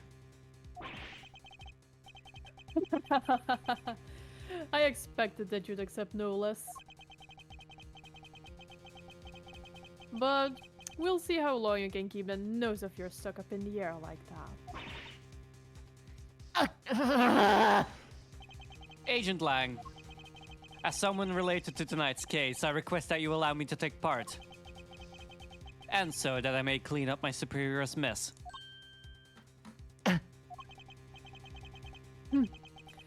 I guess I should. The more the merrier, especially when it's the peanut gallery. Oh, in that case, I want to join in too. I still haven't seen what it looks like in Alabast yet. If you let Kay in, then you gotta let me in too, pal. I can't sit around and do nothing when Miss Von Karma's in trouble. Hey, Gummy, let's have a competition to see who can save her first, okay?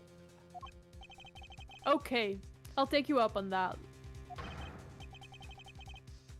Oh yeah, I'm fired up and raring to go. As a detective, I don't believe this is something you're supposed to be excited over. Sounds like this is going to get real interesting. Ambassador Alba, I'll be bringing these kids along for the ride. Very well. But I'd like you to keep in mind that this will be your last chance. I'll have this whole mess cleaned up before you know it. Now, let's go!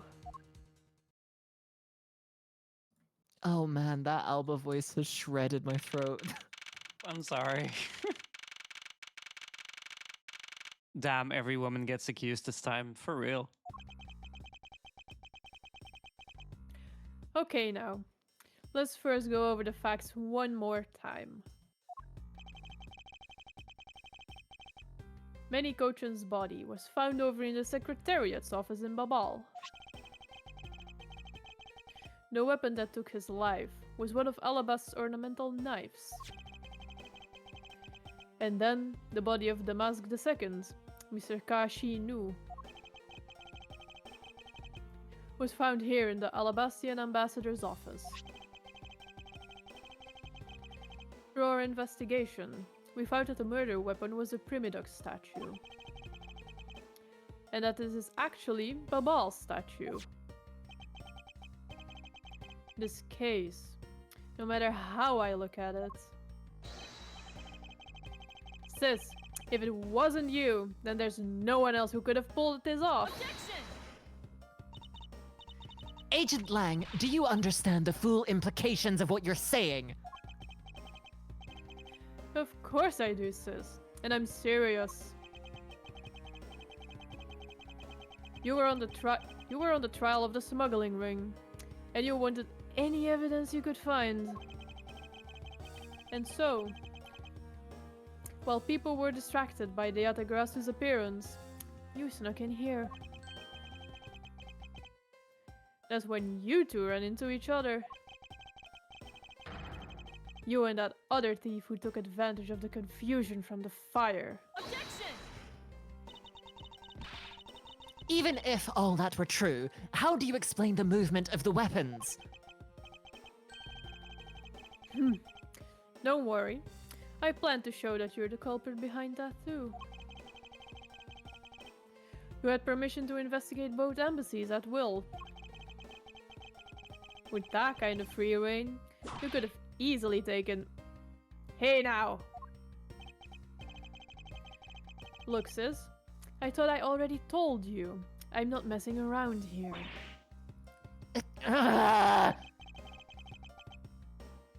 This case isn't directly tied to the smuggling ring. But Sheena certainly tried to do this. But Sheena certainly is tied to the smuggling ring. He is right in saying that she is a member of the smuggling ring. However, the connection between this case and the ring, could it not be deeper than what any of us can imagine?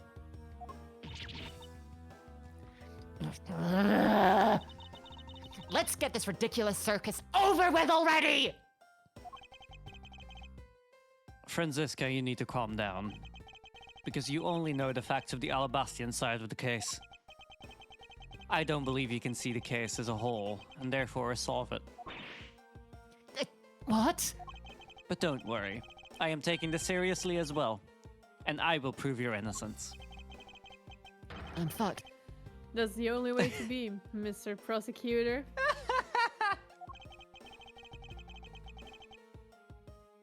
But can you come up with anything else that can top my hypothesis? Of course, your explanation has to solve the mystery of the moving weapons as well. Of course, and I will. Let us now delve into the truth behind the murder of the Mask II. You do understand, don't you, Miles Edgeworth? This isn't just a confrontation against Agent Lang. If you can't figure out how the murder of Damask II is related to the smuggling ring, then it will mean the end of our investigation. As long as I have no good counter-argument to this hypothesis, then the best I can do is walk this thin tightrope and see what I can do. Come on, Mr. Prosecutor. Let's get started. Yes, let's.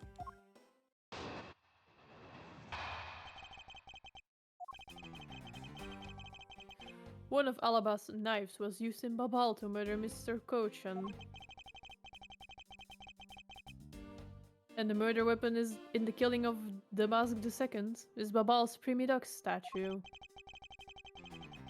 Somehow, these two objects were able to penetrate the two countries' impenetrable security. The only one who traversed the two countries just before and after the crimes was you. So, as long as I can't explain how the weapons moved about, Franziska will remain a suspect. You got it, Mr. Prosecutor. So why don't you stop giving me a hard time? Under these circumstances, who the heck can carry a weapon across country lines? I've worked through every possibility, but there's only one that's plausible. Your boss. Agent Lang, what I've learned from you just now is that you've lost sight of yourself. What are you talking about? By focusing too intently on that which is in front of us, we become blind to the truth. Don't tell me Lang Ji never said anything to that effect. You prosecutor! Who do you think you are, speaking about Lang Ji proverbs like that? I don't need his proverbs, because my words are all you will need to see the truth. He's such a dork. My voice is so fucked right now. Sorry. The old man took me out.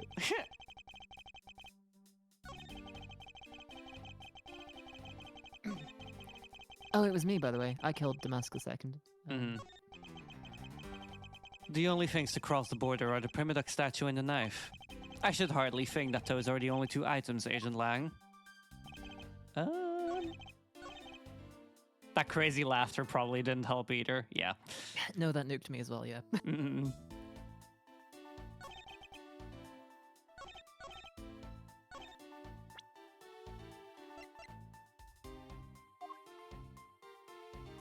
What else?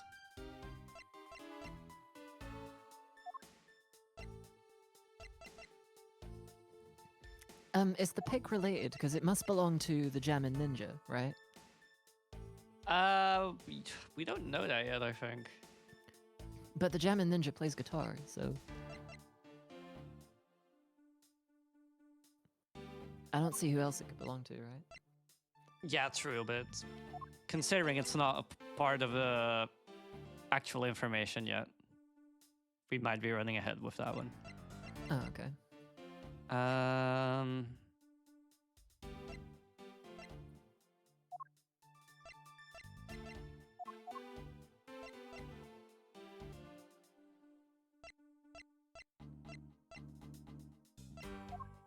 It might just be the samurai dogs.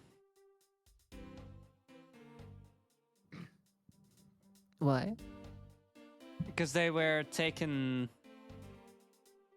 to the rooms. Oh, yeah, they were given out or something. Right? Yeah, Yo. that's right. Yeah, good point. No, that was wrong. That statement just now stands in contradiction to this piece of evidence. That thing has nothing to do with what I was saying. Now put it away!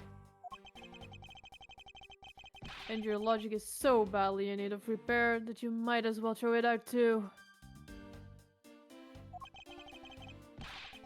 This is the real deal here. Your courtroom mannerisms are worthless at a crime scene. You dare to insult the courts? Have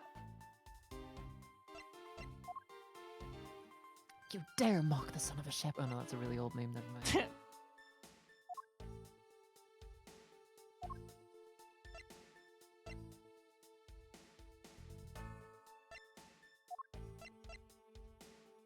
Life has many doors, Ed boy.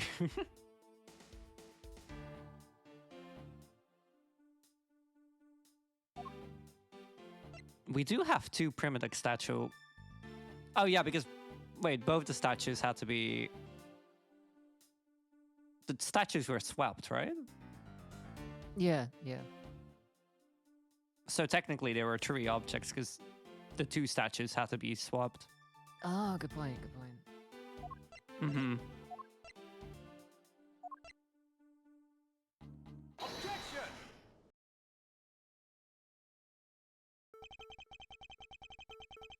Agent Lang, those two items are not the only two to cross the border tonight. Oh? The Masked II was killed with Babal's Primiduck statue, yes. But if that's the case, then tell me, where did Alabast's Primiduck statue go? To Babal! Precisely. And if the two statues really were switched, then this means that both statues were smuggled across the border at some point. Which means that a total of 3 items were smuggled across the embassies. I guess so. But you know what? It doesn't matter the number of items. Only that the Sis is the only one who could have done it. Because the only person who went back and forth between Alabasta and Babal is her. Is that really true? Was there no one else who traveled between the two countries? Actually, there was definitely another person. One who paid a visit to both sides of the wall.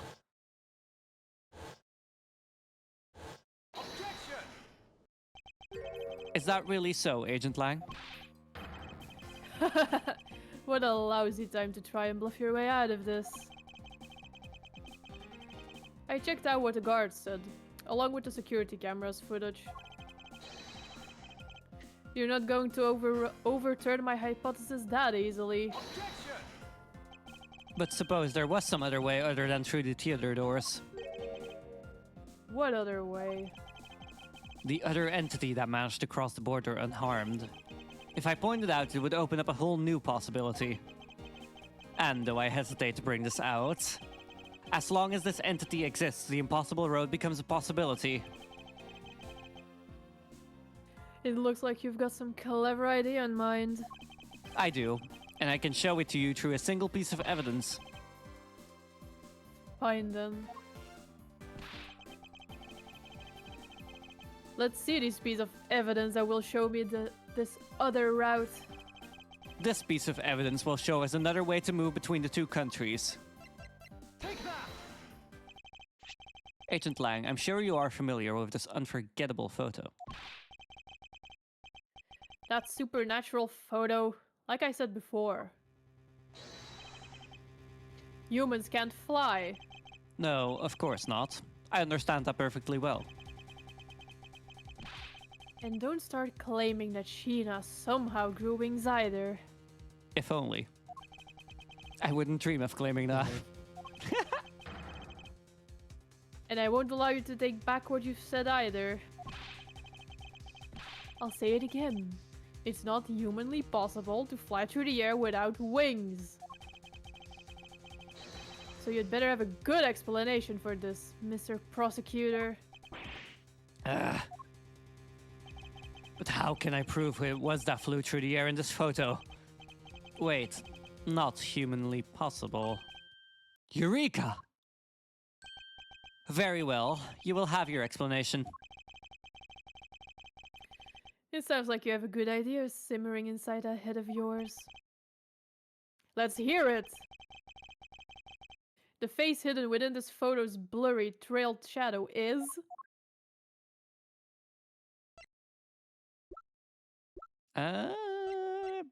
Could it be one of the primitive statues, actually? Actually, no fucking clue.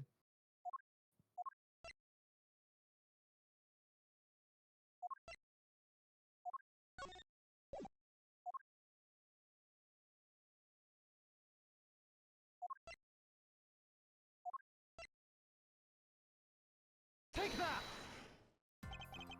Naturally, the shadow is a third smuggled object. The primitive statue replica. You can't be serious. The Yatagarasu, or rather Callisto Yu dressed as Agent Sheena, was inside Babal. She dressed the replica statue up in clothes and launched it through the air. Mr. Prosecutor! You left out a very crucial bit in your explanation. I know I did. He launched it through the air? Huh. And how exactly did you do that? He is literally baring his fangs at me. But he has a point. How exactly did it move through the air like that? As long as this remains unsolved, we won't be able to move any closer to the truth. Which reminds me, didn't he say this earlier? Hey sis, I remember that just before Ambassador Alba went to give his speech, he called you into his office, right? So, just before the murder, Francisco was called here right into this very room. If that's the case, then that may be another avenue I can pursue. Agent Lang, in order for me to answer that question, I will need to hear testimony from Miss Von Karma. Oh? What are you up to now, pretty boy? Earlier, you mentioned something of interest to me. You said that just before the murder occurred, Miss Von Karma had been in this room because Ambassador Alba had called for her. And for that reason alone, you believe her to be the killer. Yeah, I guess I did say something like that. In that case, I believe it is my duty to ask her what her side of the story is. Do you really think a criminal would tell us the honest truth? How dare you! As I've said numerous times, there is absolutely no proof that I am the killer! Miles Edgeworth, don't tell me you suspect me too! I don't. However, I can't ignore the fact that you were in this room at one point in time. Which is why I would like to hear about it from you.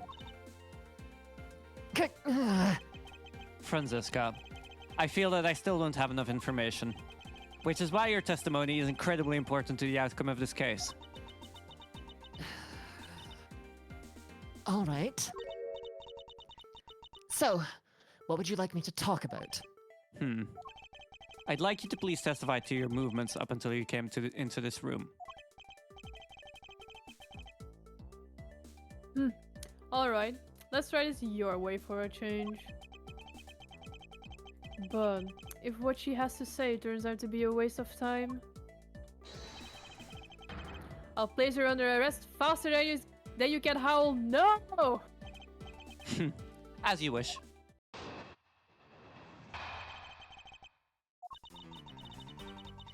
As I said earlier, I was assigned to guard duty in the Alabastian embassy. After I saw the Steel Samurai off on his way towards the ambassador's office, I returned to the Rose Garden for a bit and checked up on the security situation. After all the preparations were in place, I was called back by Ambassador Alba to his office. Franziska, I want us to make this clear from the very beginning. So what I wish to confirm is that the only time span in which you were in this office was before the murder occurred. Is that correct? Yes, of course. I see. For now, the only way that I can see for us to break out of this situation is to ask Franziska about her testimony in more detail.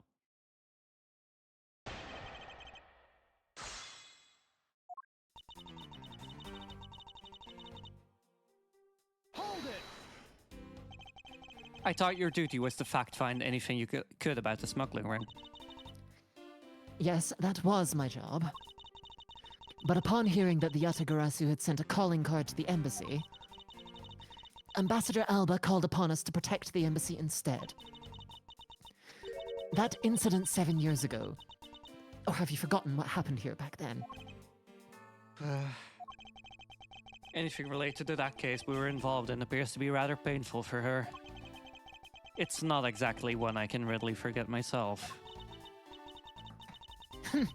It looks like you remember the case after all.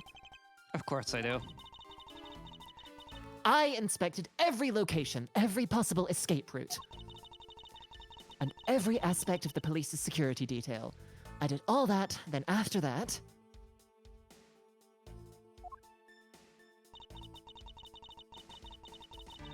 Hold it! So you were at the theater as well? Yes, and I suppose you were also there as well, watching the stage show. Well, yes. So Franziska was there.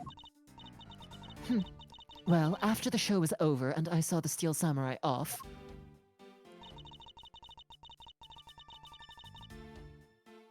Hold it! Why did you need to confirm the degree of preparation for even the speech? For security's sake, of course. What other reason could I have had? No one knew just how the Yatagarasu had planned on getting in, right? Yes, I suppose you're right. And in the end, the Yatagarasu did choose to appear in the Rose Garden. Even if it did turn out to be nothing more than a shadow. Who would have thought that she would use a shadow? Ah! Calm down, Franziska! She must still be nursing a grudge over the fact that she couldn't figure it out herself. Anyway, there was no one in the Rose Garden. And we were aware that the speech was set to start soon after. Hold it! At that time, the Mask of the Second's body had yet to be found in this room, is that correct? That's right. But Ambassador Alba was here. One could hardly miss his rather large presence. A criminal will say anything to get out of getting arrested. How do we know you're not lying? Well, if you need proof, I'd be happy to oblige you. Seriously? Like I keep telling you. When I arrived at this office, Ambassador Alba was already here. He was standing by the flower box on the windowsill, watering his plants. I can attest to that. I remember speaking with the lovely lady around that time here in my office. Fuck. Alright then. Add that statement to your testimony and let's hear some details. So, Ambassador Alba was in this room at the time, was he?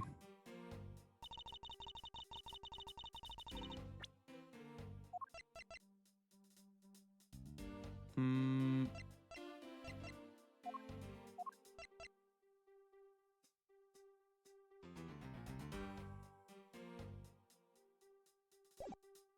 Hold it! For the sake of being thorough, I'd like to ask you something. How did you know that Ambassador Alba was watering his plants at the windowsill? What do you mean by that? The entrance to this room is on this side, however the window is on the opposite side. If what you say is true, then when you entered the room his body would have been like a wall. He would have been blocking your view of what he was doing, isn't that not correct? Huh? Phrasing, Miles. Oh, I suppose it was a bit hard to see around him. But fortunately for me, Ambassador Alba is not an immovable wall. But he is an unstoppable object. I knocked before I entered, and as I did, he turned around to greet me. With a watering can in his hand. So it's only natural to believe that he was watering his plants, right? I suppose. After his greeting, we spent a little time talking about his flowers. He had obtained them himself and is growing them with the utmost care, you know. Oh, fuck. Yes. The plants in this room are all like my children. Ambassador Alba is dying on the scene. Sorry, hang on. The passion flowers in the flower box on the windowsill are growing beautifully too. All 4 of them are in full bloom. Huh? Miss Von Karma, what did you say just now?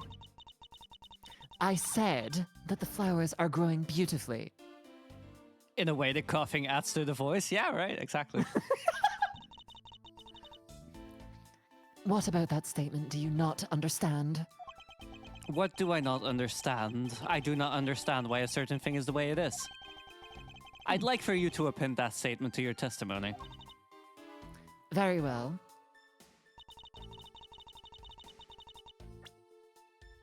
I'm about to take a big sip right now. Franziska, for some odd reason, your testimony contradicts with this piece of evidence. It does appear that way. I knew it. I knew we couldn't trust your words, sis. Calm the fuck down, Agent Lang. Mr. Edgeworth! What are you doing discrediting Miss Von Karma like this? Oh, ow. Yes, sir. If you keep this up, she's gonna get taken away, sir. Yeah? All I've done is state what I saw. I have not made a single mistake in my testimony. And for this, I am still under suspicion for murder. Is the number of flowers really all that important at this juncture, Miles? At the very least, there's a contradiction in this enigmatic case. One that I find hard to dismiss as irrelevant. Miles, I'm going to kill you. Then let's hear it, Mr. Prosecutor. What does the number of flowers have to do with anything? What does it prove? I believe the answer to that will become clear if we were to examine that flower box. How did this contradiction come about? There must be something behind this discrepancy. Oh, Jesus, okay. They're my beloved flowers. Maybe you should change the Alba voice a bit. I was gonna give him the Cammy Meal voice for a second. No, please don't. They're my beloved flowers. No, I'm not gonna do that. Okay. They're my beloved. Oh no, that's too short. They're my beloved flowers. I've grown them with the utmost care. So I ask that you please be gentle with them as you examine them, Mr. Edgeworth. Okay, that's fine. I can do it there. I understand. I won't rest until I've inspected every suspicious-looking nook and cranny.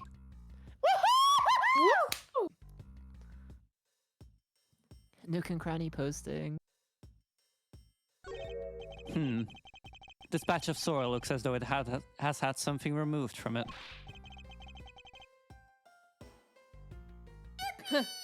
What are you doing, Mr. Prosecutor? Why'd you climb up all of a sudden? I'm still here, waiting for an explanation, you know.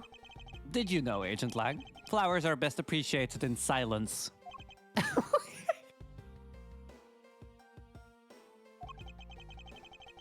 It looks like two things were pulled out of this flower box.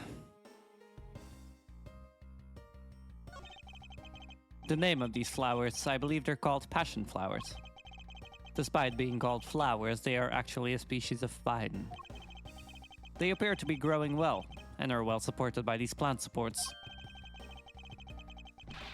Yeah, but no matter how I look at it, it looks like there are only two here to me. You realize, don't you, sis? Your little lie has failed you. Miles Edgeworth! Hurry up and shut this man up for me already! I suppose I will need to use some evidence to shut him up, won't I? Don't show evidence. Just let her go. She's been physically assaulting people all game. I believe I have just a piece of evidence you require. Oh, you do you? You have such confidence in the face of your current plight. But I highly doubt it'll last until the end.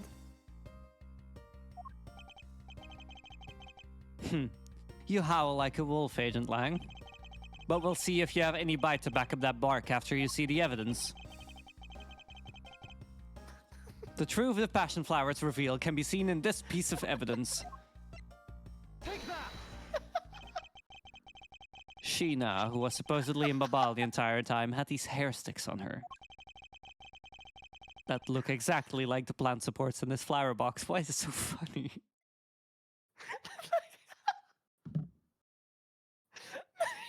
Who let Sheena out? It's the wolf dialogue. The bark to my... I'm sorry. I'll mute. I'm sorry.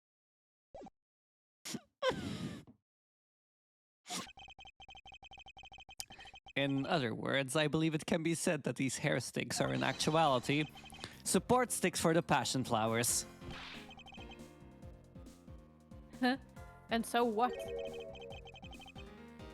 Is this really all that important to the case? Of course it is. It means that we found yet another item that was smuggled between the countries tonight. Yeah. Think about it logically, Agent Lang. These sticks were originally in Alabast, but somehow they wound up in Sheena's hands, who was in Babal the whole night. So make no mistake, these sticks were smuggled somehow, just like the knife and statue. Very well then. I want to hear from you exactly how they wound up in Babal. How did these support sticks find their way to Babal and why? There must be some reason as to why they ended up there. Aha, so that's why. Agent Lang, if you would please take a look at this and tell me its shape. It's just another stick, isn't it? And so it is. But the shape of the support sticks is what's important. For when they are used with something in this room, that's when it all comes into focus. And the object that completes the Oh. picture when used with the support sticks is... Oh Their crossbow. yeah. I am genuinely a genius. Like, That's a crossbow. Wait, you're not really suggesting... I am. These hair sticks, or rather plant support sticks, they make for perfect arrows. Yeah. I've done it. I found the common thread that connects the two offices. But this thread has yet to be completely untangled. Even using the arrows, how does this explains how the statues were transported? Furthermore, who could it have been who fired these sticks as arrows? Yo. There must be a common thread that ties all of these things together. Mr. Prosecutor, hold up a second. I just noticed that plant looking like the ambassador. Yeah, it's fucking creepy. wait, where? To the left. Oh, oh no.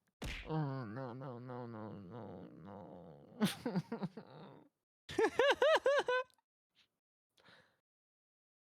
So you're telling me that the office opposite to this room got burned, but not the one with the horrifying tree homunculus in it?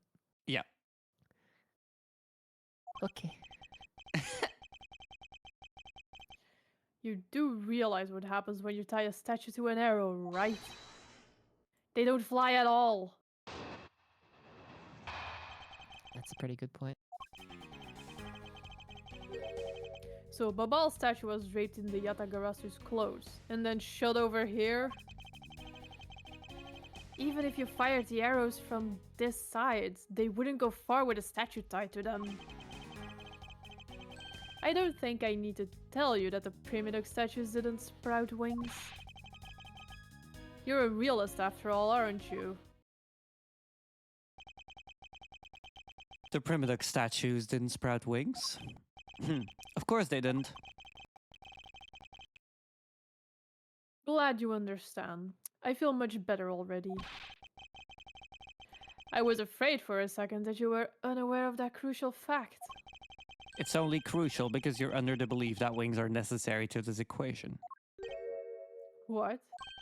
You need to free your mind a bit more, and let it fly like a bird on the wind. The primitive statues flew, but not on a wing. Allow me a bit of your time and I'll explain this mysterious phenomenon to you. The man does like his wings. So I take it the arrow shot a wire across. I'm thinking thing. so, yeah.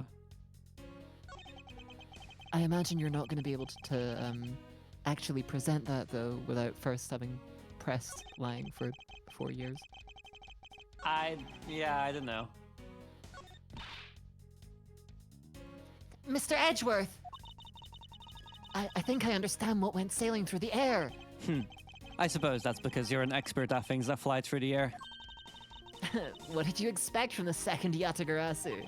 Indeed, now to show Agent Lang what really went soaring through the air tonight. What? That doesn't. I don't follow. What?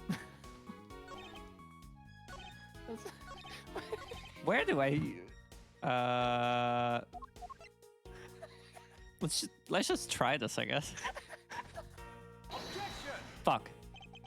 Agent Lang, about this piece of evidence. Langji says, confidence is like a soul, and words without confidence are but empty shells. You shouldn't waste your breath on words you have no confidence in, Mr. Prosecutor. Although, it's just as bad to say something in full confidence and be wrong. Ugh. Are you going to let him lecture you about your self-confidence like that? I don't need to be overflowing with self-confidence. I just need to think rationally. After all, I only need to be confident in the facts.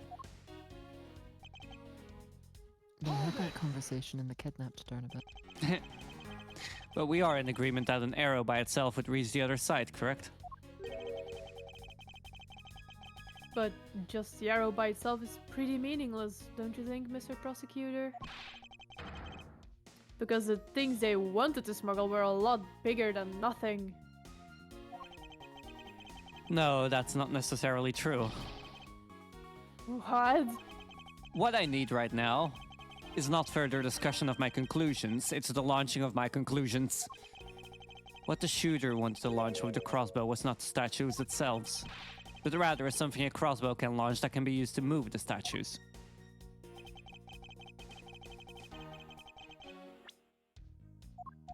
Objection!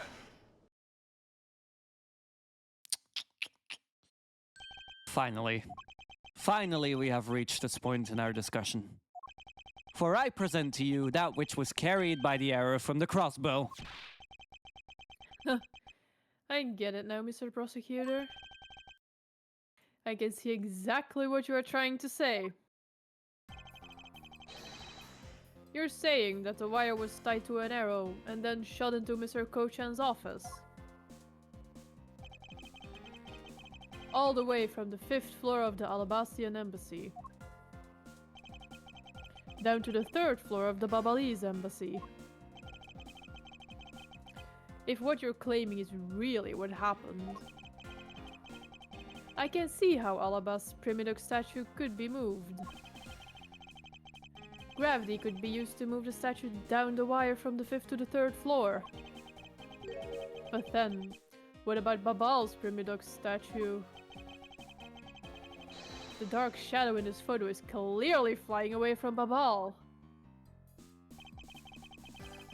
Going in the opposite way of gravity from the 3rd floor of the Babalese embassy up to the 5th floor of the Ambastian embassy. How do you explain that?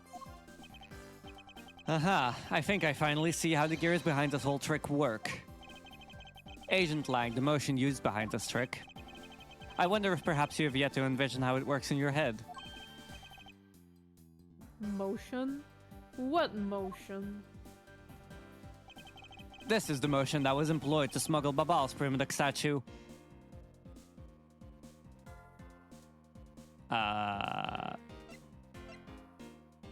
Rotary motion, I would guess. Yeah. I believe it was done via rotary motion. If the two statues were transported simultaneously. Simultaneously? Get real. The statues would collide somewhere along the way. Did I ever say that there was only one line of wire between the two offices? If you shot an arrow with the two ends of a wire tied to it, a circular belt can be formed.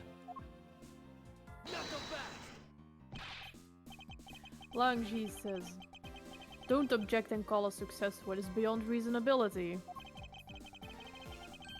Taking into account the tension difference between the two wires,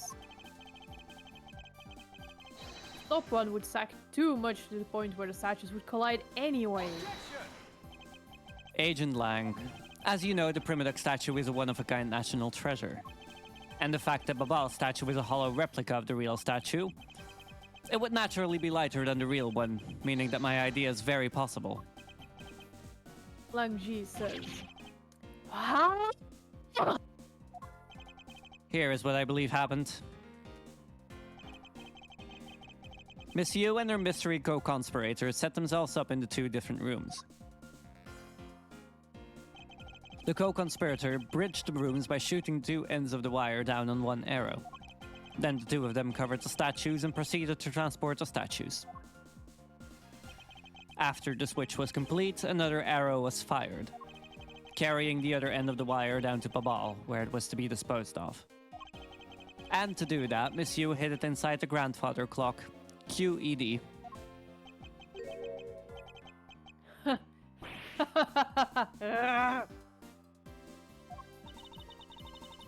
This proves it, right, Agent Lang? That I'm not the killer! Not yet, sis. I still haven't had my dessert yet. Objection! Right, Mr. Prosecutor? Dark Persona, thank you for the raid. Hi, hello, raiders. Hi. You have come at a moment where it's really quiet all of a sudden. But hi, raiders! Hey, Dark, what were you doing? What were you playing on stream? To anyone who doesn't know me, hi, I'm Alfredo Nova, the Supernova VTuber, currently turned prosecutor because we're still voice acting the entire Ace Attorney investigation series. We're currently on the final case of the first game, so it's a bit of a mid-season finale tonight. But hi, welcome! If anyone of you needs to go and grab a snack, a drink, or lay down or anything, that is completely fine. Please do so. And for those who do want to stick around, welcome. We are doing really bad voice acting. Nightingale. I don't think I know that, actually. We're doing great. We've been at it for almost 3 hours now, but it's going actually pretty quickly, this case, I feel like. I feel like yesterday evening's part was a lot slower. And my entire chat is throwing stuff at me. But yeah, thank you for the raid. Welcome, everyone. I hope you stick around, and if you don't, that's completely fine as well. I hope you have a good evening. Oh, I'm trying to continue. The proof is in the pudding, as it were. Pudding is a nice dessert. So, do you think you can do it? Ow. Can you prove that what you said is what happened? Because remember, if you can't, I'll be taking a certain someone back home with me as a souvenir. What did he mean by that? Damn, okay. I agree that as long as there is no proof, my hypothesis remains just that. However, what I have laid out is no mere hypothesis, for there is one more piece of evidence. One more? This should be interesting. You think you have a piece of evidence that will turn my hypothesis into fact? Well then, let's see it, Mr. Prosecutor. The thing that made it possible to create a circular belt out of a length of wire. I believe that it is right here in this very room. Now then, I believe this is what made the circular belt transportation method possible. Take that! Oh, yo. Looks like you dropped another bomb on us again. The last piece to the trick are 2 pulleys. Precisely. The ceiling fans double as pulleys in this case. And thanks to the fact that there is one installed in each of the offices, the ceiling fans made for the perfect pulley set for the wire to run on.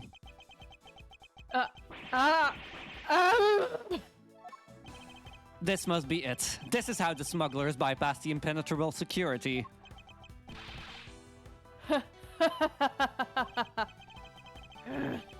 You really are something else, Mr. Prosecutor.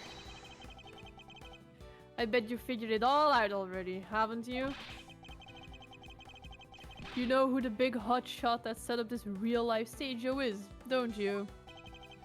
The person who set up this rather large and complex stage show needs to be someone who had foreknowledge of the existence of a ceiling fan in both the Alabastian and Babylese offices, and that the passion flower support stakes could be used as arrows. The real mastermind behind this case. Well, don't you dare make this wolf wait for his food. Why are you so hesitant, Miles Edgeworth? If you can't say who it is, why don't you present something like you always do? A single point of the finger here, and this case will explode into an international incident. However, it's almost too late for me to stop the forward momentum. It appears that I have no choice now but to rush in. There is a piece of evidence that will point us to whom the mysterious mastermind is. Miles Edgeworth causes a diplomatic nightmare. I do, by the way. I don't fucking know. Oh, wait. Take that! Nope, Oh, I'm shit, yeah. stupid. And this is it. No, it's not.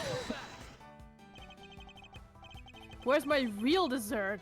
How long do you intend to keep it from me? That piece of evidence isn't satisfying at all. Agent Lang, can you please stop trying to eat my evidence? No! Then stop being so picky with your food.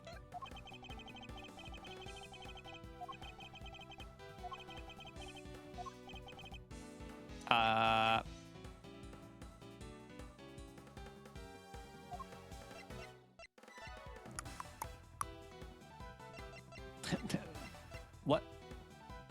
The passion flowers, I guess? Maybe? I actually have no fucking clue. Take that! Oh yeah. The smuggling ring could not have been possible without the use of a crossbow. Furthermore, the arrows that were shot by the crossbow were plucked, as it were, from the flower box in this very room. They were planted so long ago that the passion flowers had the time to grow so big that Miss Von Karma didn't even notice the arrows when she visited this room today. On top of all this, the fact that the culprit knew that both officers had ceiling fans tells us that the person has very detailed information on the embassy's layout. So, as you may have already guessed, the person I am accusing of hatching this plan is the person who grew the flowers in the flower box with the utmost care. Thus, it can only be you, curses Alba! Huh.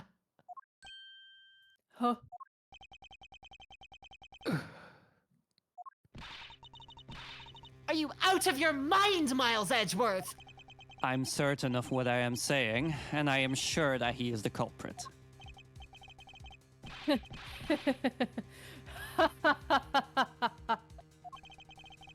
Tell me, Mr. Prosecutor. What was the ambassador trying to accomplish by doing all the stuff you just outlined? Why in the world would he need to use a trick like that? I understand your need to doubt me. However, there is one thing that stands out to me as very odd. Just one thing, huh? The one single end result Ambassador Alba sought to obtain. If we were to examine the focus of this complex trick, I believe we will finally find the answer to everything. Everything will become clear once we examine this piece of evidence.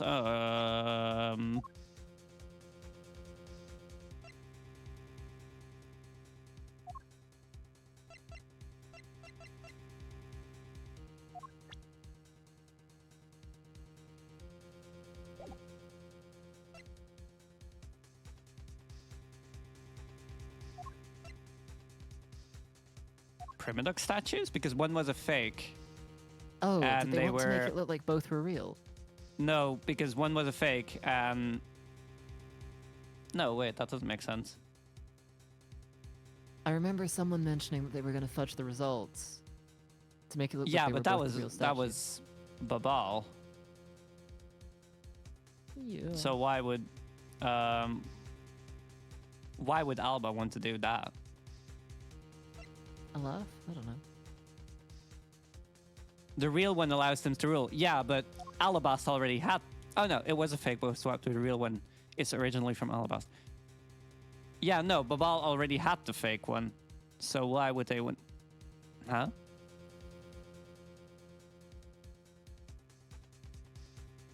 Alba already had the real one. As far as I get it.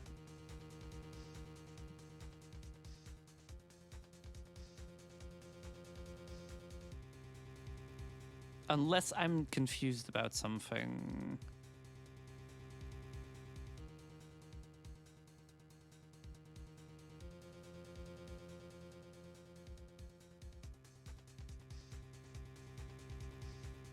Why swap it then? Yeah, but that's my whole issue I'm having with this logic.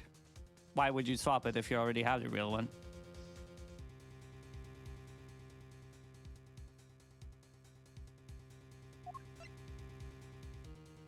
Take that! Oh? Huh? I would fully understand the reasoning had the situation been reverse. However, to go through the trouble of swapping the real Primidoc statue for the fake, I sense a very shady reason for such a bizarre action.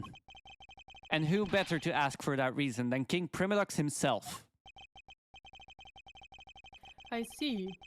Ambassador, we'll be examining that statue now, with or without your permission.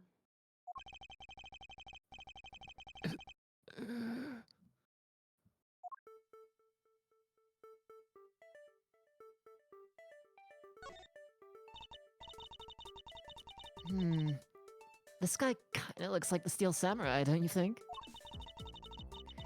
Maybe it's because they look alike that he was picked to be the Goodwill Ambassador. I suppose that's possible.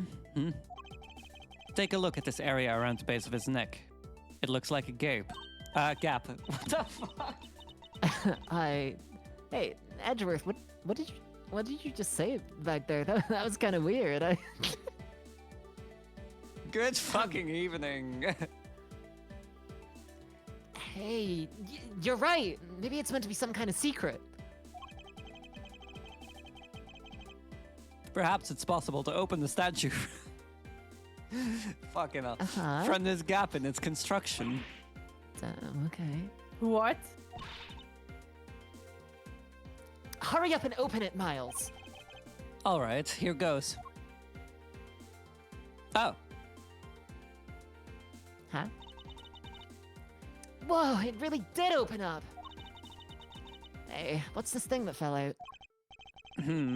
I believe a more thorough examination of it is required. What in the... Is this... Hey! Ooh. Is this what I think it is? It's a plate for making counterfeit bills. Somehow, it appears that we've at long last arrived at the exit to this complex labyrinth. We finally hold within our hands one of the counterfeit money plates. And the reason why the replica was smuggled into Alabas to begin with.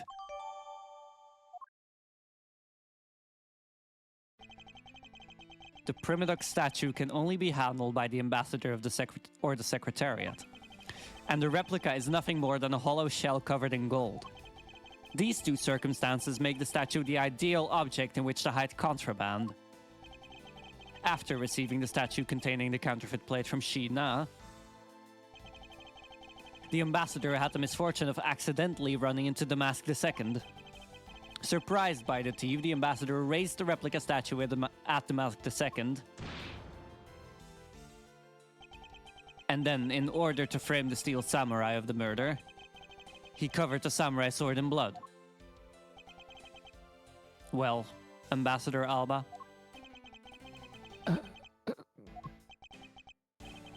You're the leader of the smuggling ring? My country is a mess. And it's all because of you? You're the one who killed Damask II. Answer us! I never thought. I never thought that you would figure things out to this level.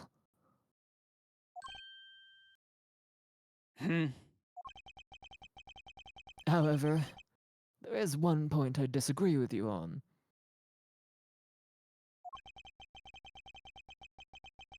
The head of the smuggling ring was Mr. Cochin. Quit screwing around. I have no sympathy for someone who would try to pass the guilt onto a dead man. If there's one thing I'm sure of, is that you're the real ringleader, Quercus Alba. It's not good to speak with such subjectivity, you know, Agent Lang. Subjectivity? My conclusion is anything but, and is the result of logic and investigation. Logic and investigation. Only seconds ago you were ready to arrest Miss Von Karma. I don't think we can give such flip-floppy logic any real weight. Do you? Huh.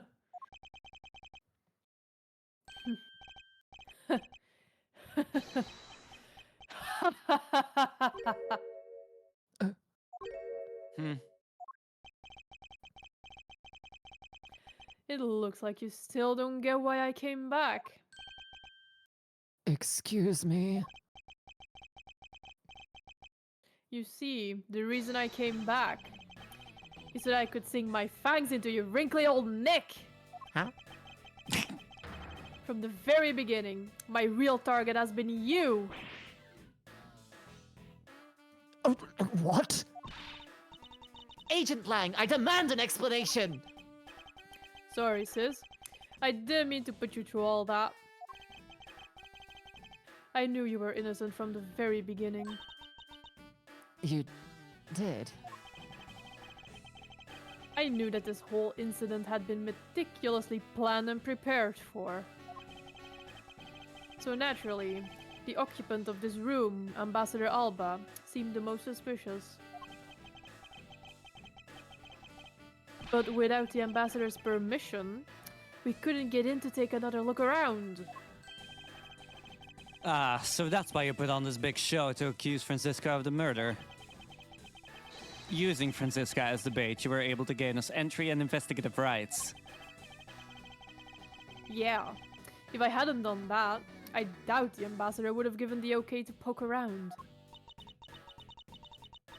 So that's what this was all about.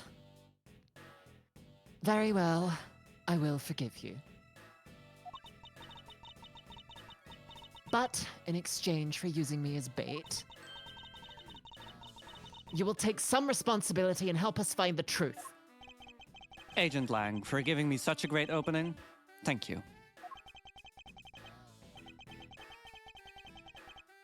You know, I just knew, Mr. Prosecutor, that somehow, if we were able to find some proof by investigating this room,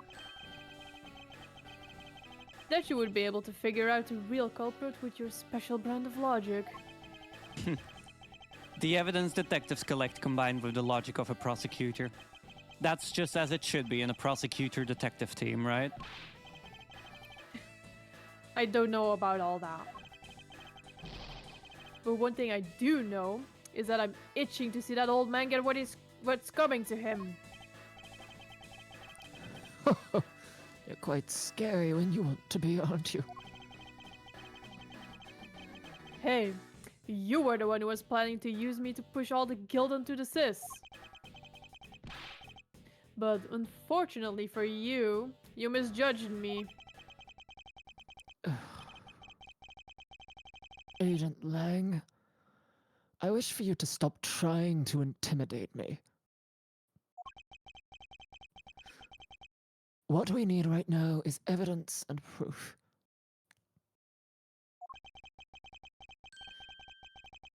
I wonder if you have what is necessary to prove that I am the head of the smuggling ring. Objection! This guy's voice is all over the fucking place. Don't be such a sword loser! If you really are the head of the smuggling ring, then you should acknowledge your crimes with dignity. Dignity. That is nothing more than a fool's insincere display of strength. If you really wish for me to acknowledge my crimes, then I would like to first see some of this thing you call evidence. I tell you, I knew nothing. Really. I didn't even know that a counterfeit plate was hidden inside that statue. You swapped a real statue that vested in your country the authority to rule for a fake. It doesn't make any sense that you didn't know anything. It doesn't make sense. Where doesn't it make sense? Can you prove that it doesn't make sense? He's really got us. He's turned the entire situation around against us. To prove that Interpol had been after her, which points to this man as the ringleader. If you can somehow find that proof now, then we can see to it that justice is finally served. Is there nothing I can use to break this case wide open? Huh? The trump card and the videotape. With those two items, we might be able to finally bring this man down. But the card is evidence from a case that Mr. Faraday hid away in secret. And the tape was stolen by Detective Bad from the police. They're both illegal evidence. No matter what, a protector of the law can be allowed to use such pieces of evidence. Oh shit, hang on, let me just get my buddy Glebus real quick.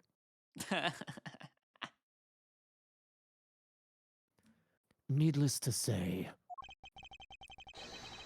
we von Karmas are commanded to achieve nothing but victory. And by any means necessary. Did not expect a Von Karma cameo. No, me neither. Fuck. The only way to bring someone like that to justice was to do so outside of the courts.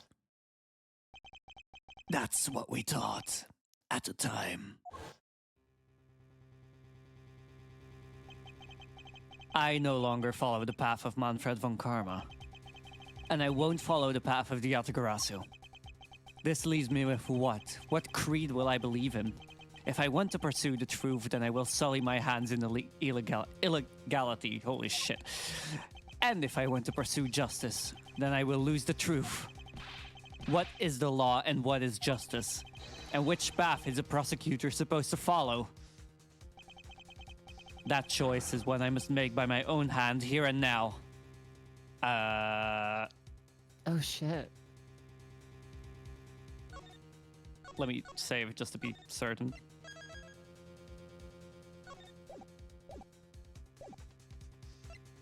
I'm pretty sure one leads to a bad ending. Uh-oh.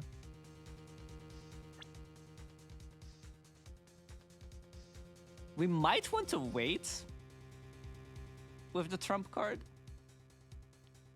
Maybe.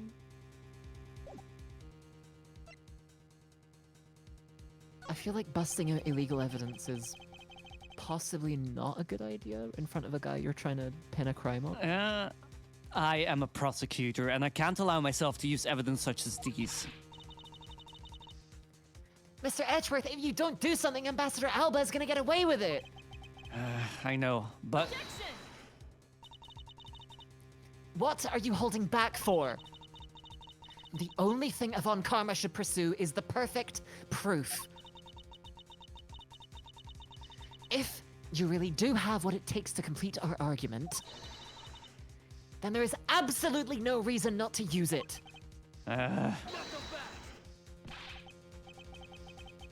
Lang Ji says, the reason people judge people is because people are people. People weren't born to be chained to the law. Laws were born to protect the people. You're the only one here right now who can put this guy out to pasture. And that is the only way a second or a third generation of Zhang Fa's people will be born. Can you really still hesitate knowing the fate of a nation rests in your hands? There is no limit to the law. Any limit that exists was set there by man. When a person goes beyond that limit, then the law too crosses into new territory. For what reason were laws invented? The answer to that is what I must now show. Ambassador Alba, I wonder if you might recognize this. Oh, I wonder what that card is. I've never seen it before in my life. It's a directives card used by the leader of the ring to relay instructions to his subordinates. Oh? Is that what it is? This card was sent to the real culprit behind the KG-8 incident 10 years ago. A man by the name of Mr. Manny Cochin. Oh. So, why do you have such a card in your possession? Because it was hand-delivered to me by a certain great thief, the Yatagarasu. The Yatagarasu gave that to you.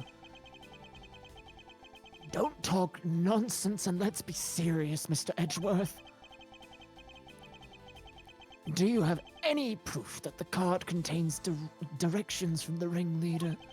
I'll have you know that the card is not the only thing I was given. What? This contains security footage that was shot just before the start of the KG-8 incident. The KG-8 incident? The card and the video. These two pieces of evidence are what will seal your fate. Very interesting.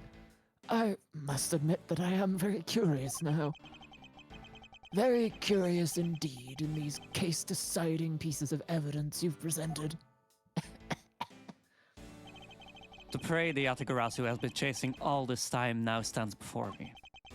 I can't allow this man who has had free reign for 10 long years to simply walk away. Now is the time for me to bring to fruition the valiant spirit that was given to me. How did we end up here all of a sudden?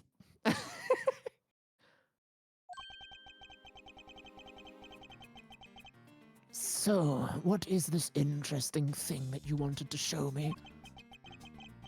The trump card and the videotape. These two pieces of evidence together make for the ultimate hand. And this is where the real meaning behind Detective Bad's words will be realized. Detective Gumshoe. Yes, sir. What you see here is security footage shot just before the KG8 murder occurred. From this footage, we know that the card is a directives card from the smuggling ring. This is the section that proves that the card was used to relay an order. The Kanai. Yeah, maybe, or the fact that he's holding it. Take that! Yeah, no. Take a look at this area. What about that area? My eyes aren't what they used to be, so I can't see what you're pointing at too well. But from what I can see, it doesn't look like it's related to our conversation. You fucking idiot. It's unrelated. I need to remain calm and take it. I need to remain calm and take another look at this footage. How did Saber end up with 9 ads all of a sudden? What? Oh no. What is the vital clue that shows us that the card was used to relay an order? If only I hadn't used the play 9 ads for Saber spell. Huh? Yeah, that's right. So It I'm is guessing it. it's just the fact he's holding the card. You goober. As you can see, Mr. Kochan is holding the card in his right hand. Don't call me a goober. Oh, I see. The killer is indeed holding a card with the exact same design on it. But that card and the one you have. Just because they look the same doesn't mean that they are, does it now? But there is a very easy way for me to prove that they are in fact one and the same. All we have to do is simply take a look at this. Oh, fuck. A section of the text has been obscured by blood, although not very well, but it's clear the writing is Cadopian. According to Detective Bad, silence CCU is what is written here, along with the method to be used and where she lived. The evil intent displayed in this writing will not go unpunished. This dark red blood, yes, this is your proof. Prove that the orders on this card were played out in that terrible tragedy. The blood belonged to the victim of the KG8 incident. With a bit of DNA testing, we can very easily verify that as fact. If you have no objections, then I'd like for you to take a look at this next piece of footage. This car that passed by in front of the victim's apartment building. It's an official Cadopian government car. Hey, what? Detective Gumshoe, if you could please magnify the footage. This area of the footage directly links the smuggling ring with Cadopia. The reflection. Yeah. God, I'm a fucking Nope. genius. God damn. This section will make it all clear. It was a joke. I meant it was a joke. Yeah. You must be very tired, Mr. Edgeworth. If you continue presenting completely irrelevant evidence like this, I'm afraid your investigation may fall apart. Perhaps it is time for you to retire. I think it is time for you to retire, Ambassador Alpha. Wait. Okay, so that is the last time I'm listening to you. But I've gotten it right before. Or is it just the fact that it's many it's coaching? literally the Cadopian badge. I don't know. The shape of this pocket and the directives card in it. It tells us that without a doubt this person in this car is Mr. Cochin. The license plate on the car was also captured by the security camera. And with it, we can easily find out who was sitting in this car on that day 10 years ago. Which is why I can say with confidence that you were riding in this car on that day. No. No. Ha.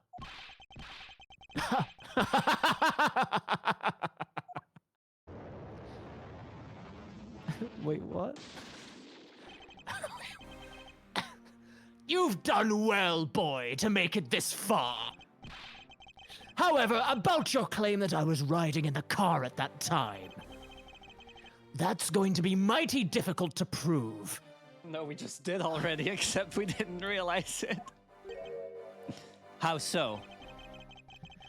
The Principality of Codopia no longer exists.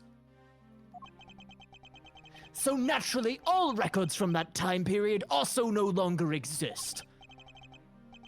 That arrogance. What he really means is he's already erased all traces of them. Are we finished here, boy? The only weapon I have left in me now is this piece of footage. There must be something here that I can use against him. Take that! See, I told you I'm a genius. What the? Ambassador Alba, Yes, what is it? you were once an army man in the service of Codopia. And it was you who made the many missions you participated in successes, correct? Why the sudden backhanded praises, boy? Although, to be sure, the brilliant medals on my breast were awarded to me during the era of Codopia. But now, I am the only one who owns this particular medal. God, what an idiot. In that case, the only person it could be who is sitting in this car is you. How do you figure that? By the medal captured here in this footage. It is clearly the same exact medal as the one on your chest. What? What? Ah! This is how it will be, but I won't look back. For this is the path that I have chosen.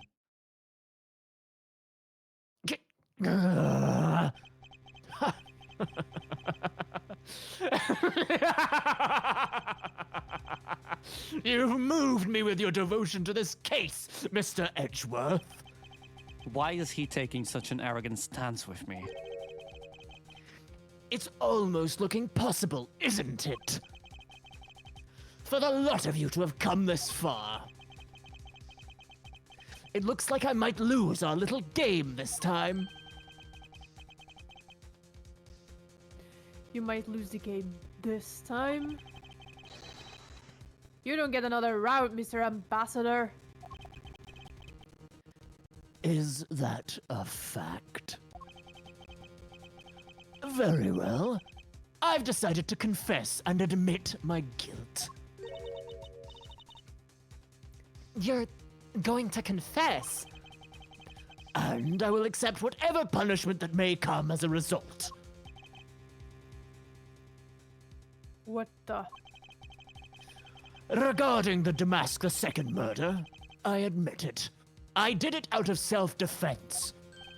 You're claiming it was justified self-defense. Damask II attacked me, and I felt that my life was in danger.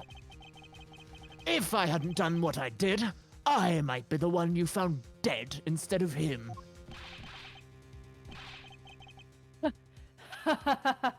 What a pathetic performance.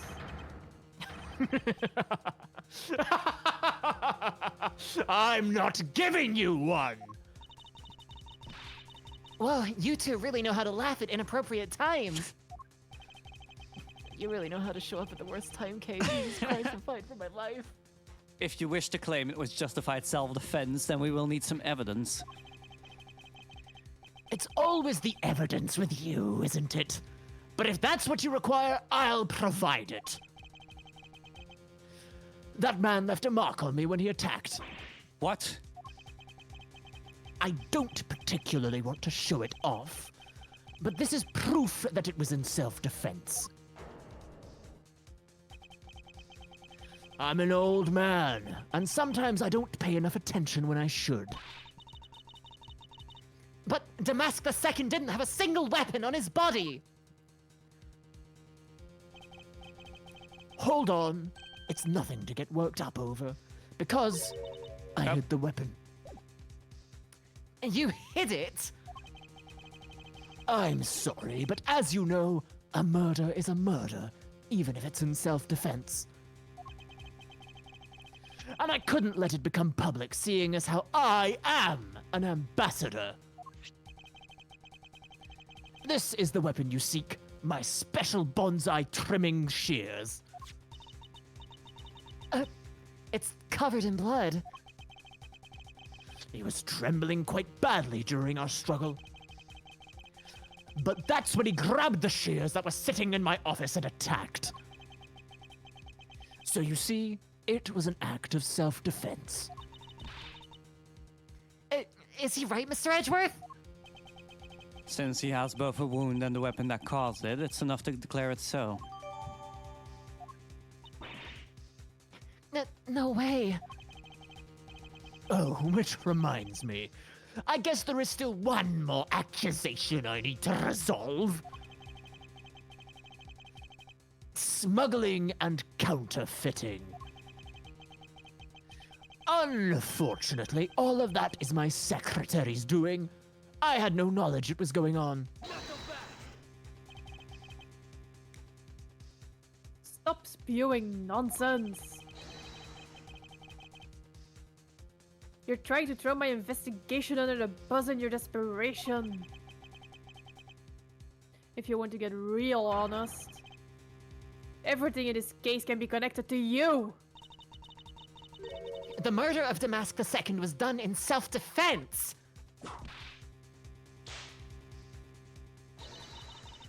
In my trials, no man escapes his crime alive. Wait, what? Wait, what? Huh. Agent Lang, I'm going to prove you right now. Perhaps so, if you were my opponent in court. Agent Lang, you were just a bit early accusing me of murder.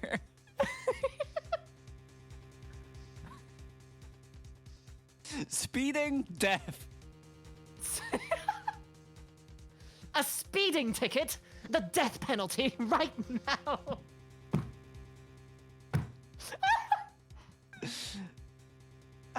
What's that, little Timmy? You stole a lollipop from the convenience store. Miles, I'm going to strangle him to death with this whip. They always start young, Miles. We can't let a single criminal escape.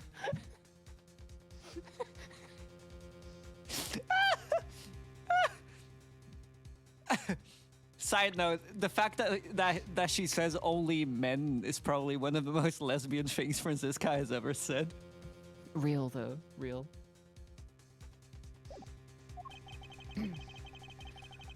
However, there is one very important fact that I think you may have forgotten. And what is that?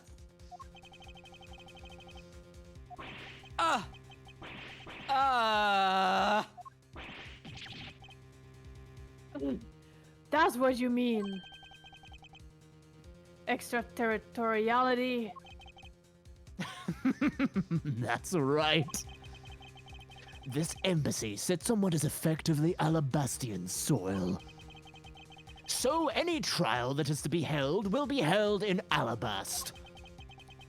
Therefore, the crime I just admitted to will never be tried in your courts. Agent Lang, what is Interpol's stance on this? Agents investigate. That's our job. The judgment of people who have confessed to their crime? That's the court's job. And I've already confessed to all of my crimes, Agent Lang.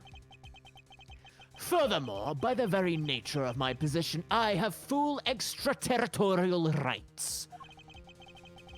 These rights are effective even on your country's soil.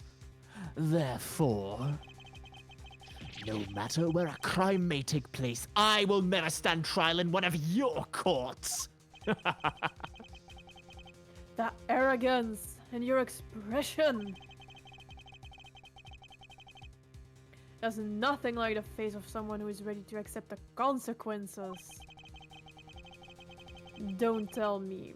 You have your own country's judicial system eating right out of your hands. These crimes you all speak so seriously of. To me, this has all been nothing more than a game. You may chase me out of this embassy with your accusations. But it's no big deal. Alabast has numerous other embassies in other countries around the world. All you would accomplish is you would change the backdrop of our little game.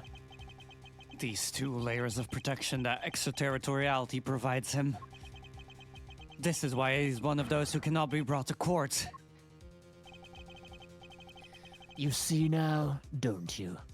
I live in a whole different world than you. Now, if you'll excuse me, I need to go and fetch your eviction papers. God, that was fun. Is there nothing we can do?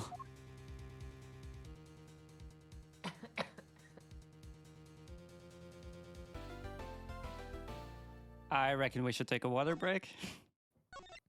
Or is everyone Why still do you good to think go? that? I'm fine, I can keep going. That one's actually... That voice is genuinely a lot easier to do than the fucking old man voice. Fair enough. So, are we taking a water break or? Yeah, maybe a little one. Yeah. All right. Then we will be back in 5 minutes for everyone that needs to go and grab a snack or anything. Bye-bye now. Bye-bye. Okay, we're back. I should probably start fidgeting with this toy then, huh? Preferably, yes. Okay, I suppose I'll do that. Yeah. Flee.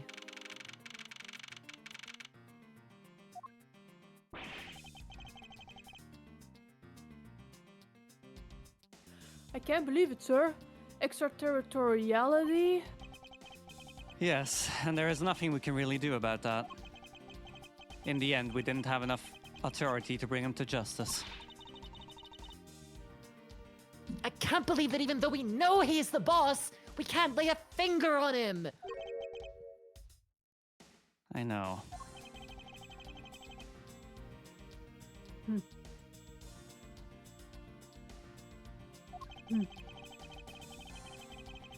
Hey, Mr. Prosecutor. Sorry to skip out on you, but I've got some business to take care of.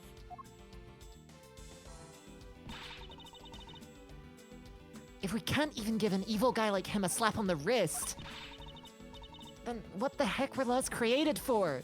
What good are they? If the law can't help us, then I'll go as the Yasagarasu and take care of this myself! Don't you dare! Shit, she's gonna kill him. Mr. Edgeworth. Sorry, that was a bit too harsh. I know how you feel, sir. We're trying to take on an ambassador after all. And he did tell us earlier to get out of the theater. This is kinda their country, I guess. But I feel like I've been slapped across the face for just doing my job. What am I going to do?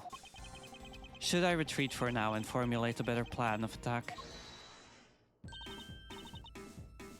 Come on, everyone! We can't give up yet!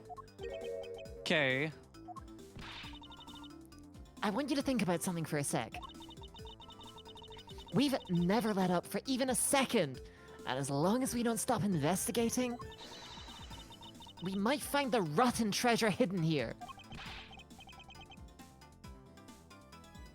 She's right. Come on, Mr. Edgeworth. You're right, Kay. Very well, let's reopen the investigation and see what we find. Come on, Kay. Right behind you. Okay, then I'll go check out Babal a bit more, sir.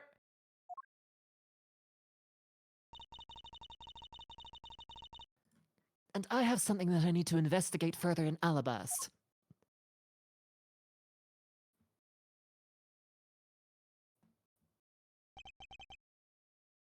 Now then, before I gather any more information, I should do a bit of housekeeping.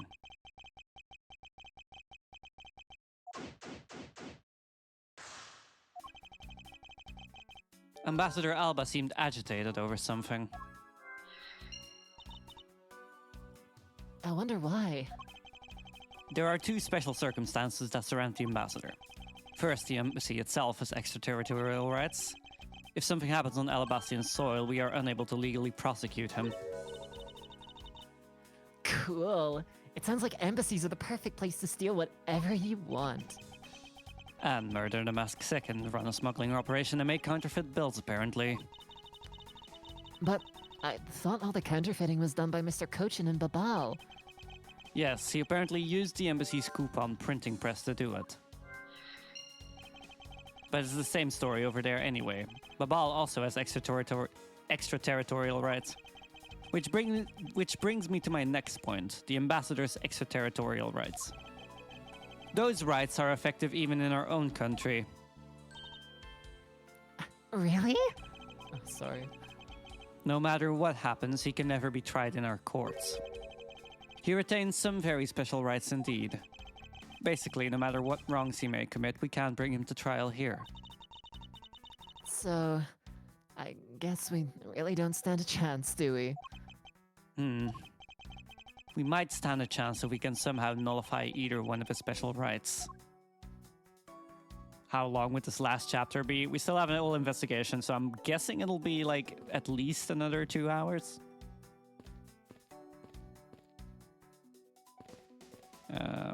Where did we go?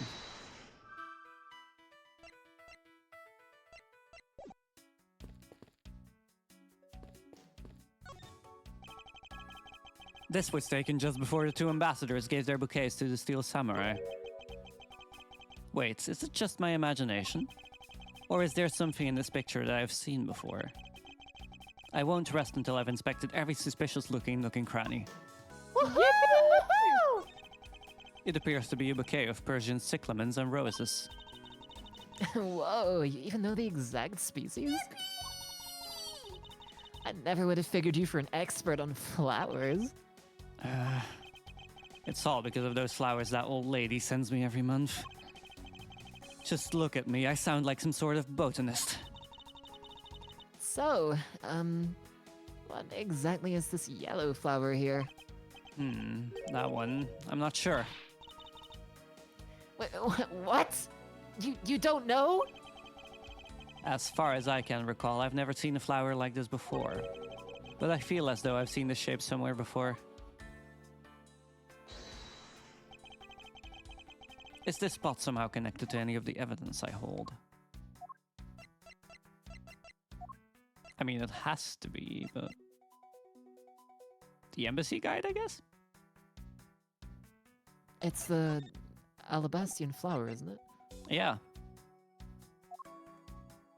I feel... Could this piece of evidence be related to this photo somehow? Huh? Well... Nope. Fuck. I don't think it's related at all. Even though I know You she's fucking right, she idiot. could have at least tried to humor me a little. I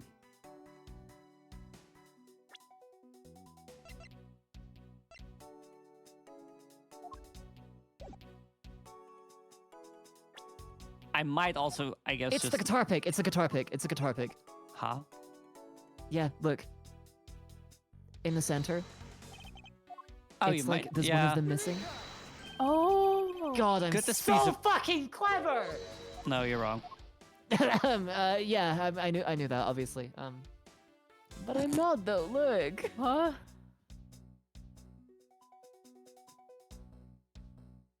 But, like, it 100% is, right?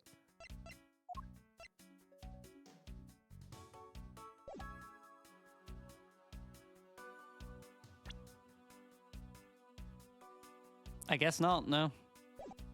But it's the same shape and everything.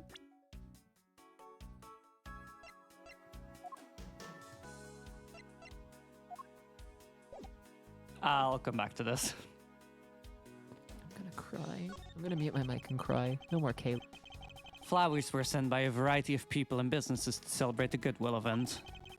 Even the Steel Samurai received some flowers from the ambassadors. There are so many bouquets here. It's like a wedding ceremony. I believe the flowers for those are for a slightly different reason. What? What do you mean? This event was supposed to be like a wedding between Alabas and Babal, right? Actually, I believe they're more in a state of divorce. Okay then, this event was supposed to be their remarriage ceremony. I suppose you could call it that.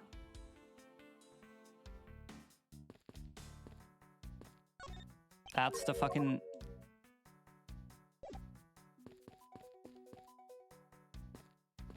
Can I not inspect the pamphlets over here anymore? Okay, No. sure.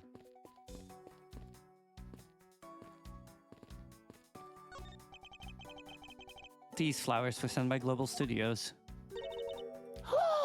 Global Studios? That's where they filmed the Steel Samurai television show. They have been producing hit after hit recently, so the studio is being remodeled. Oh, I read about that in the papers the other day. That mascot of theirs is also getting a facelift too, right? What's its name? You mean Mrs. Monkey? Yeah, I thought it was something like that. You really have a great memory. Never underestimate my powers of recollection.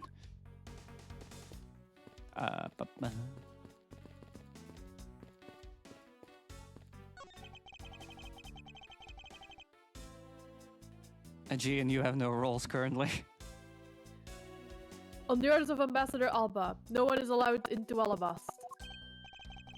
But I thought a lady with a whip passed through here not too long ago.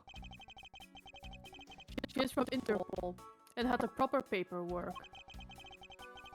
So while I was reluctant, I had to let her in. Sounds like Franziska, all right. Besides, oh, sorry. Besides, if I didn't, that whip of hers. Yep, definitely Franziska.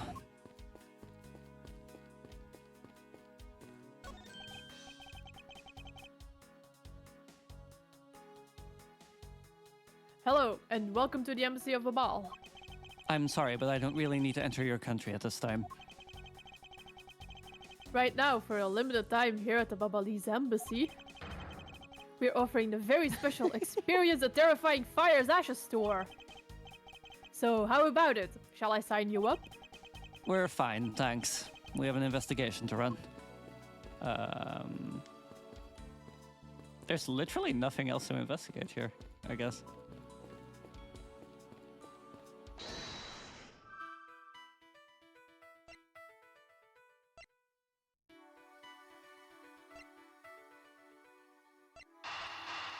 Maybe? I mean... Maybe? Nope. Not exactly a shining example of the perfect line of logic. Renovations and Cochin's counterfeiting up, because maybe in the renovated office there's actually a fucking printing press that's making money or something. I don't fucking know.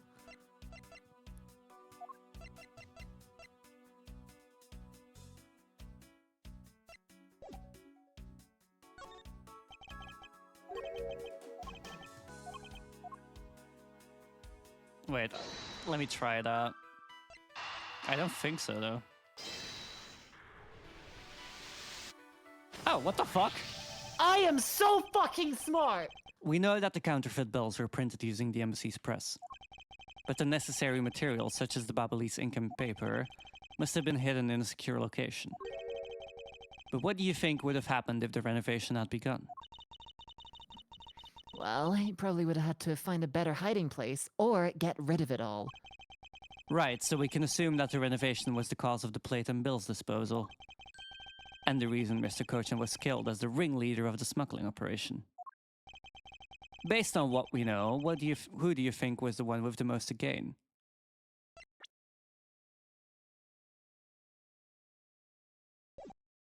Curses Alba, right? It's the one person who has been erasing all evidence of the smuggling operation from both embassies. The co-conspirator who is mopping up Ambassador Alba. Ambassador Alba had a very strong motive to kill Manny Cochin. Just maybe? Hey. The cause of Ambassador Alba's agitation, the rotten treasure we may find, and the motive for killing Mr. Cochin. Miss Yu said it herself that she didn't kill anyone tonight. If we were to take her words at face value, then the reason for the ambassador's nervousness can only be one thing. He didn't want us to discover the real circumstances under which Mr. Cochin was killed. Then, you mean that Ambassador Alba is the real killer? But I thought the two of them were friends. Maybe they were, but what if Mr. Cochin was the one who first betrayed their friendship? Oh, I get it. Wasn't Mr. Cochin pushing really hard for Mr. Poleno? For Mr. Poleno, sorry. To be ambassador after reunification?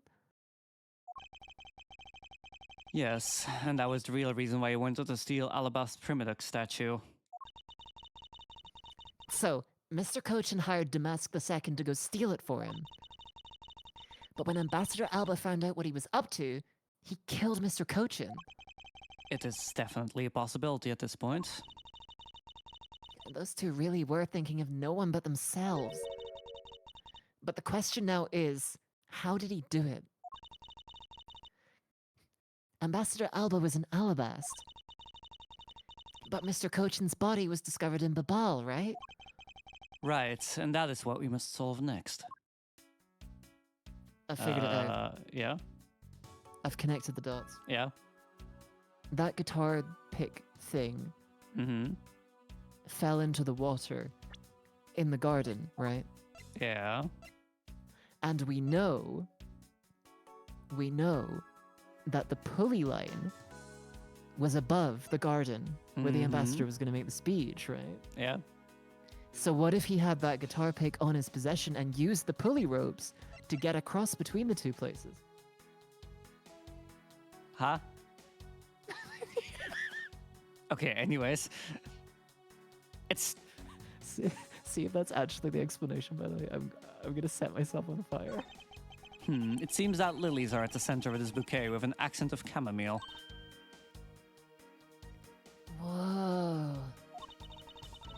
I can totally smell the wonderful fragrance. Okay, this is just a picture. Look, I know that. But it's nice to imagine things once in a while, you know? Where's your sense of empathy? What? Huh? If you can smell the fragrance of flowers from a photo, that's more like a hallucination. You don't have to be mean about it. Let's just drop this before it's in full bloom. You know, Edgeworth, I reckon I could really kill you. Huh? I still don't know what the fuck to do with the... That is, like, 100%... Like it is that shape, right? Yeah, but it doesn't take for some reason. Oh, shucks.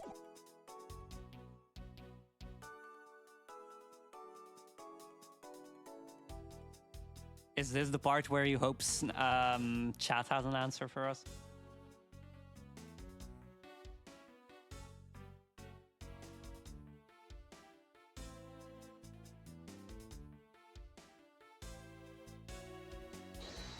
Oh, wait.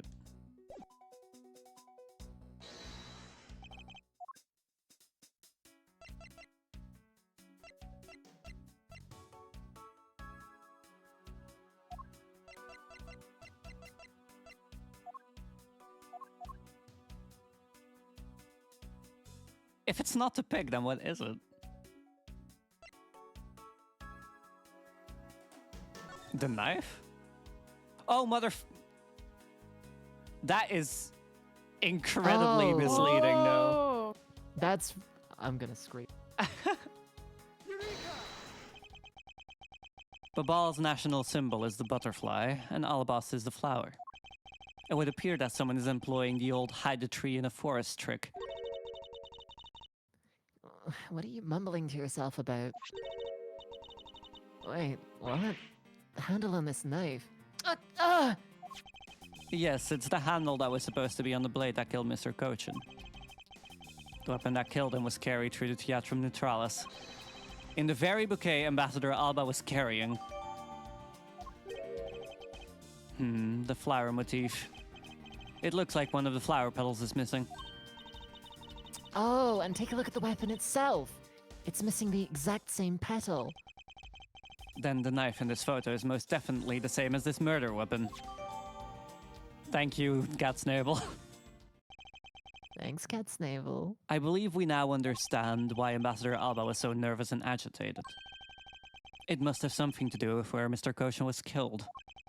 A place where the Alabastian ambassador was likely to meet the Babalese Mr. Cochin.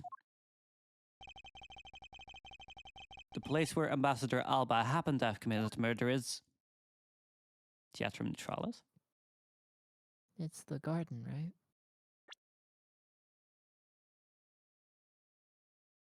No, because that's... The garden is on Alabastian soil. Oh, right, yeah. So I'm guessing it's the Theatrum Neutralis in that case. Take that! The only place that makes sense is here at the Theatrum Neutralis. What? Here? The Goodwill event was being held here today, correct? So the only place that the both of them would have been in is here. But if that's the case, then everything changes. This theater isn't actually Alabastian land. So that wipes out one of those extraterritorial rights he has! It makes logical sense, in which case it is a reason for us to investigate further.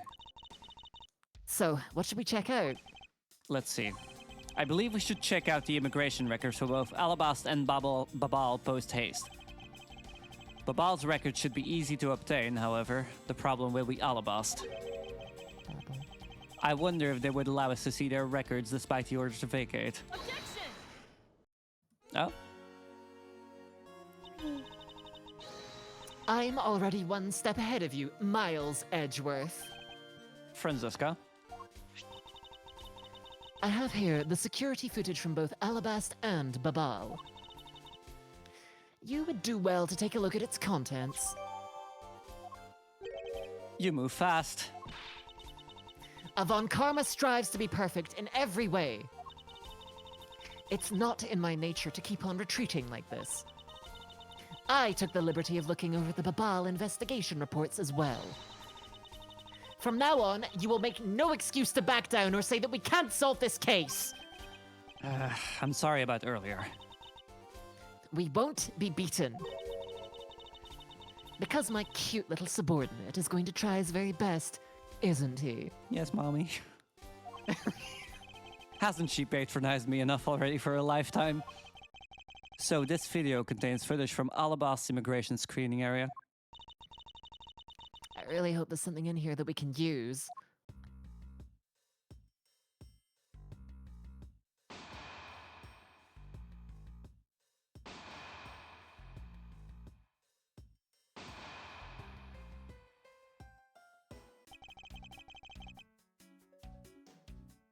Which minutes footage should I examine?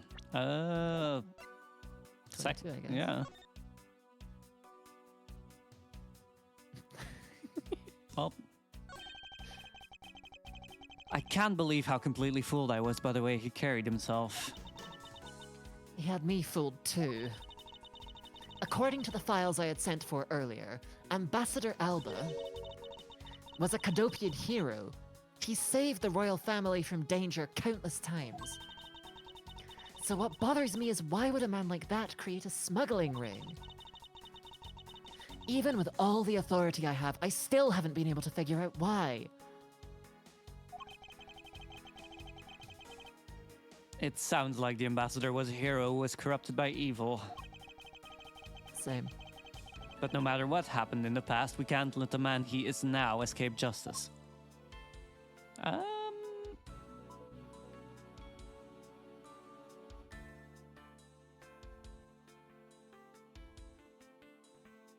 Actually wondering if there's anyone else we're missing here. Or anything else we're missing here. Those are oh, sorry. That's Francisco. Oh, no, really. No, it's fine. You take no, it's fine. I made that joke last time, sorry. Those are posters of this country's tourist spots, though most are of Gatewater land. I wonder if Alabastians in general like theme parks at all. The guard who stopped you has been to Gatewater land a number of times, apparently. I guess they don't have theme parks in Alabast, huh?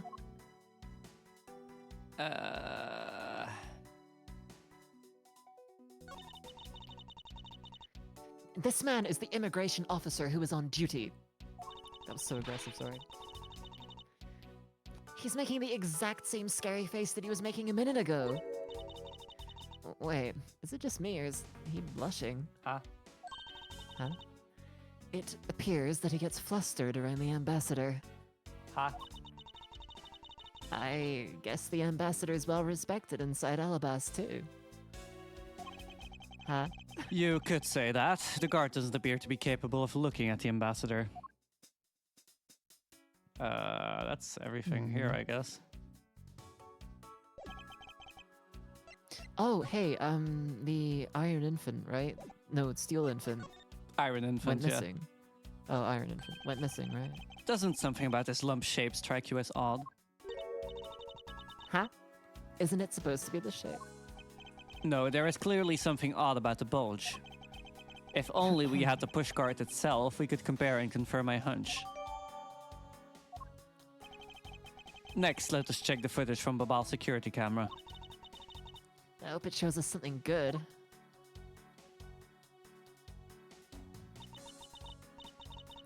Phooey, there wasn't a single sign of a suspicious person or anything. That right there is the contradiction. Huh? Did I miss something? You didn't miss anything because there was nothing to miss. However, what is missing is the image of Mr. Cochin entering his own country. But wasn't his body found in Babal? It would appear that the true face of our final puzzle has finally revealed itself. Yippee. Yippee!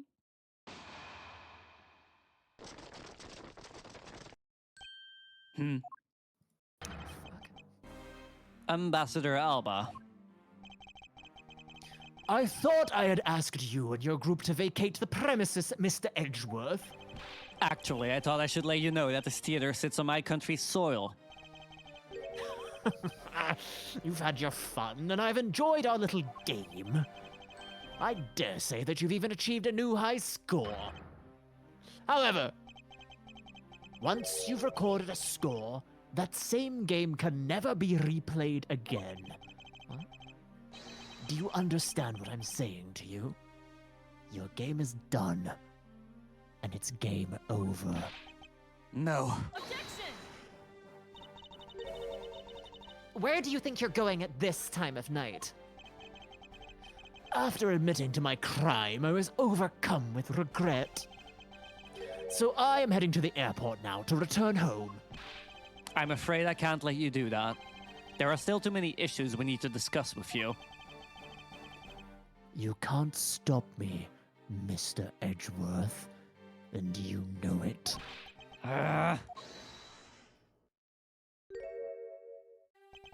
Please, may I have a little bit of your time, Ambassador Alba? Ambassador Polino? Even just a teeny tiny bit is fine with me. The already strained relationship within our countries is in a precarious situation, you know? Very well. If you insist. I will play just one more round with them and see what they want. Not that they'll get any farther. Ambassador Polino. Mr. Edgeworth. All I wish for is the normalization of relationships between our two countries. But there is one person standing in the way of that dream. I believe in you. You'll do what's right. Thank you for your vote of confidence. Now then, what was it you wanted to ask about me? Oh, ask me about, sorry. I do have a flight to catch, after all. So I'm afraid I'm going to have to limit you to just one question. That's more than enough, because I only have one question anyway. I want to hear your alibi about how you couldn't have killed Mr. Manny Cochin. Ha! I see! You seem to have a good hand this time around. This should be fun. This really is the very last chance we have to bring him down. I won't allow even an atom-sized contradiction to slip by.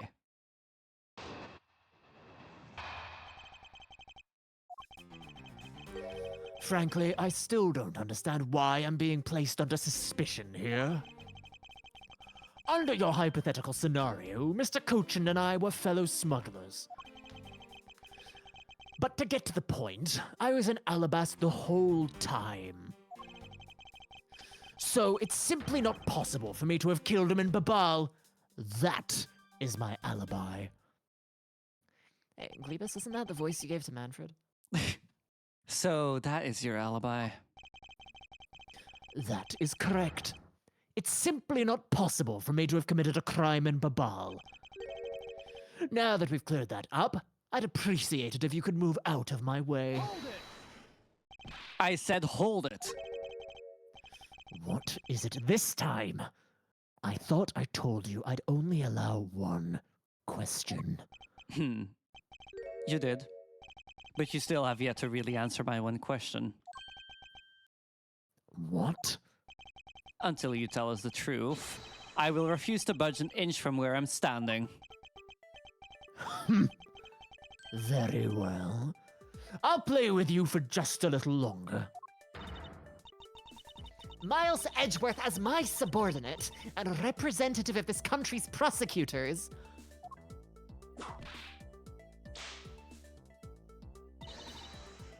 You are forbidden to lose. Of course, that is something I've understood from the start. That guy's the one who ordered my father killed, isn't he? Yes, I believe so. The goal of the first Yatagarasu was to capture the capture of the smuggling ring's leader. My father and Uncle Bad. Their legacy will live on through me. So that's why we've just got to catch him, okay? We will, I promise. Now, Ambassador Alba, let's have at the truth now, shall we? No matter how many times you ask, my answer remains the same. I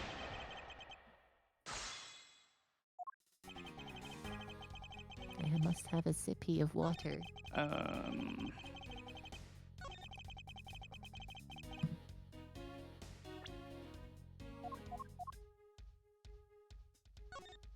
Take that! I'll sip as well. I mean...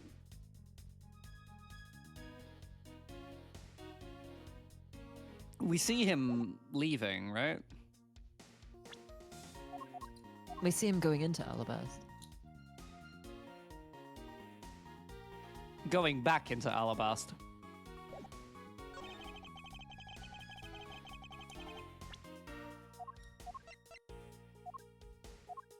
We also, like, now know that he wasn't killed in Babal, but I don't know if we actually have evidence for that yet.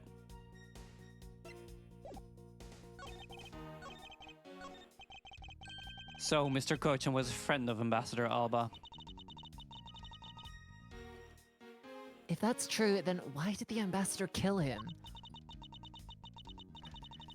It's not like in the case of my father where he ordered someone to do it. The problem we have here is we don't know what their exact relationship was. Indeed, if they have complete trust in each other, then there is no motive for murder. However, both men were very selfish, and I believe that is from where his motive arose.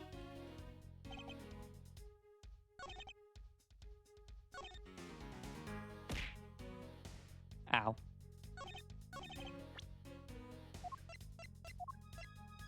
Or it's the picture here. Because this picture wasn't taken in Ablaze. Yeah, that's true, that's true. Never mind. That statement just now stands in clear contradiction to this evidence. No, it doesn't. Okay.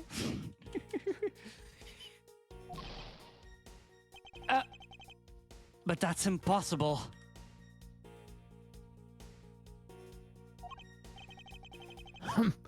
The prosecutors of this country... Are you all prone to pointing out non-existent contradictions? How frightening it is to think that it might be true. I can't let him drag me down with his insults.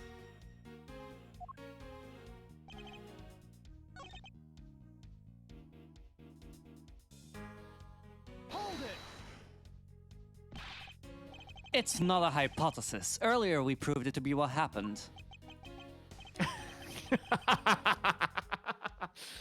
Well, let's leave that to one side for now. Because it doesn't change the fact that I have no motive. Oh, so you really had no reason to kill Mr. Cochin?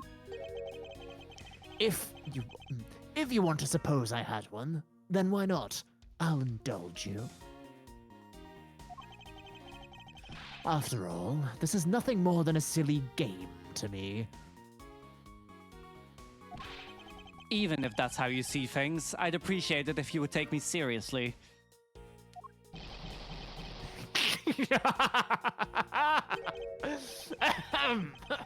I'm sorry, I suppose you are in a bit of a pickle. Very well, a game is no fun if the playing field isn't level. Therefore, I formally claim that I had no motive to kill. Now, let's see you disprove it. How can he stand there looking proud when he knows he killed another human being? Well, I'm not going to stand by and just watch him get away with his crimes. I can stand by pretty proud when I've killed another human being. Uh-huh.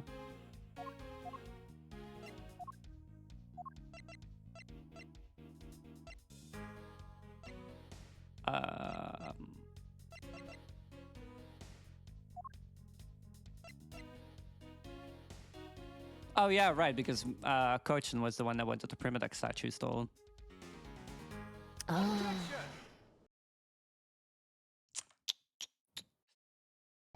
If you want to know, I believe you did have a motive to kill. It was because Mr. Cochin had betrayed you. But you had your own reason too. Namely, you wanted to pin the smuggling all on him. Evil begets evil, and because you were trying to test each other, it turned into this mess. I don't believe this. You have a bad penchant for telling tall tales, Mr. Prosecutor. And if you're not, then I suppose you have some proof to support your argument. I never use guesswork in moving my cases forward. It has been proven that this note was written by Mr. Cochin's hand. Shall we take a look at it? The content of the note is a request calling for the theft of Alabast's Primidex statue. By killing him and pushing all of the guilt for the smuggling onto him, you walk away spotless. I believe you understand what I'm driving at. You had more than a few reasons to kill him. Are you finished with your hypothesizing? Excuse me? Let's suppose I did have a motive. Even so, a motive or a thought alone can't kill. Isn't that right? I didn't expect him to resort to playing the semantics game with me. It appears that this is where the real battle will begin. Now then, if you will excuse me. Wait. What? I told you at the very beginning, didn't I? You only get one question.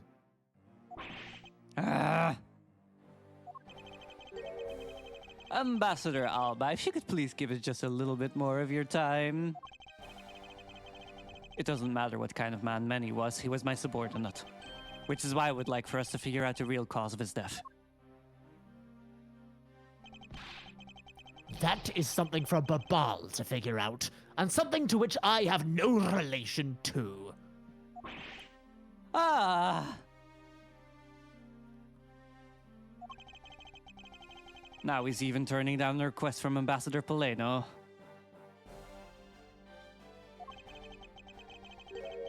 I'm very sorry, but it seems that now even my voice falls on deaf ears. There's no need for you to apologize, Ambassador Poleno. We must find some way to stop him from leaving. It seems there are no further objections. In that case, please allow me to return home.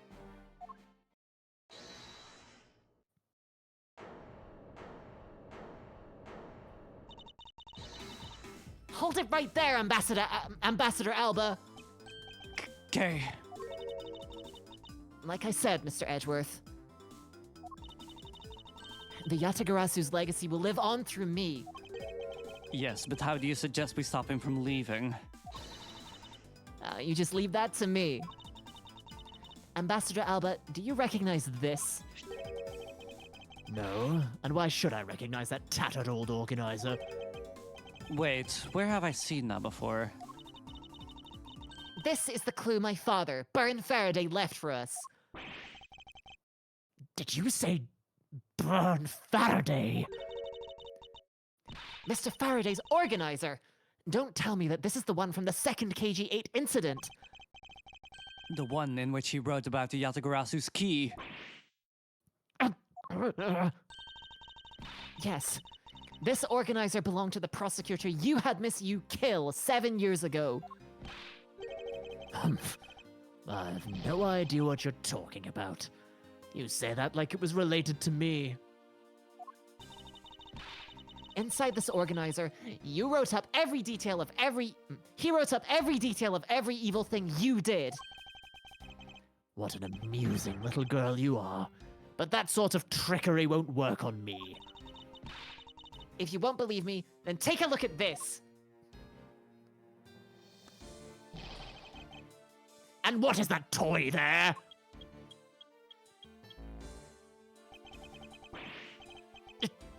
That's... This thievery device was used by the Yatagarasu, or rather, by my father.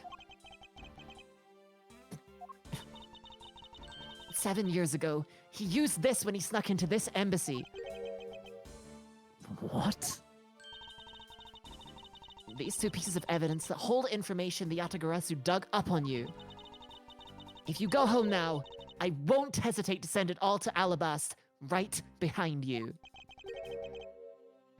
Little girl, get to the point. I want you to go up against Mr. Edgeworth one more time. If you win, then I'll hand over those two pieces of evidence. Yatagarasu, ever the thorn in my side. Okay, does that organizer really contain any information on his dirty dealings? It's nothing case-breaking, really. Ah, then it was just a bluff. Even if it was, we still can't let all that info my father and Uncle Bad found go to waste. Plus, just the existence of Little Thief is troublesome enough to him. Those two pieces, aren't they keepsakes of your father?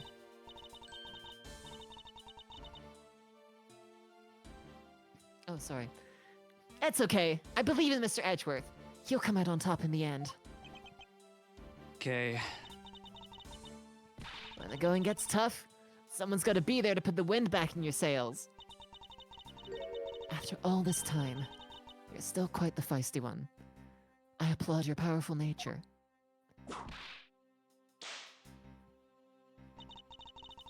I refuse to lose this too! Ambassador Alba, you won't be returning home until you give us further testimony. How dare you all? Barring a person like me. Ambassador Alba, your testimony, if you please.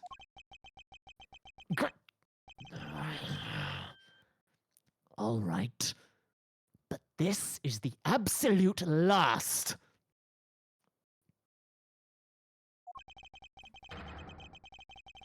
Then, even if you use all the power of Ambassador Paleno's office, you won't stop me. I can't let this opportunity Kay has created for me go to waste.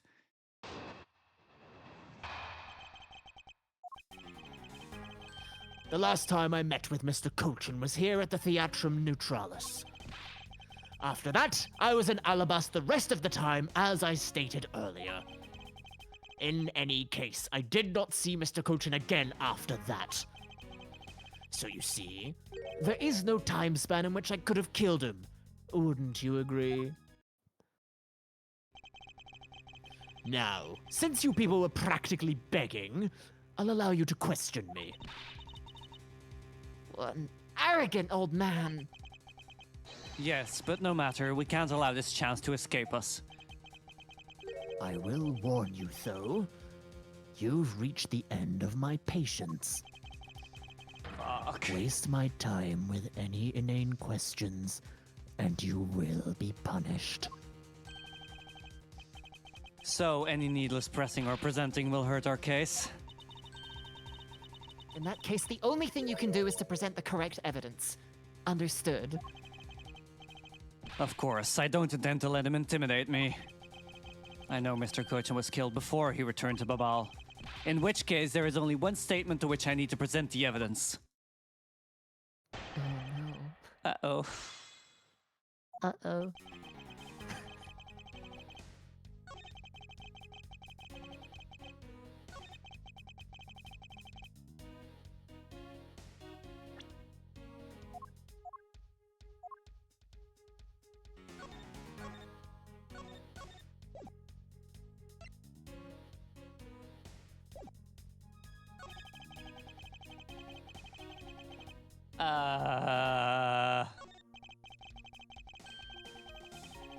Amazing.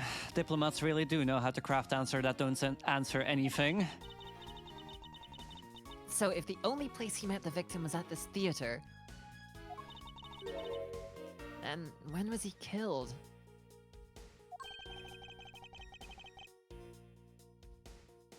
We know that Mr. Kochan didn't return to Babal alive.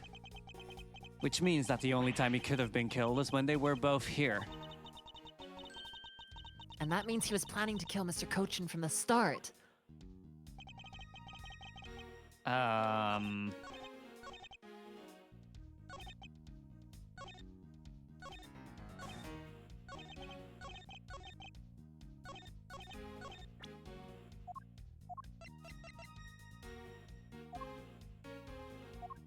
Hi, Lane. Also, yeah, me gay? Never.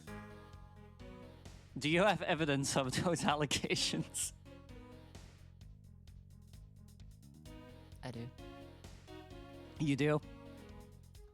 Yeah, that's right, I do. What's your evidence? Take a look at this piece of evidence. Huh?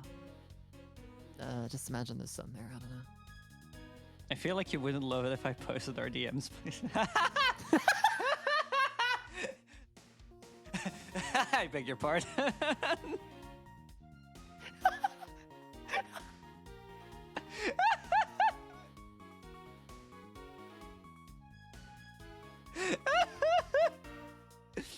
So, anyways, it's 30.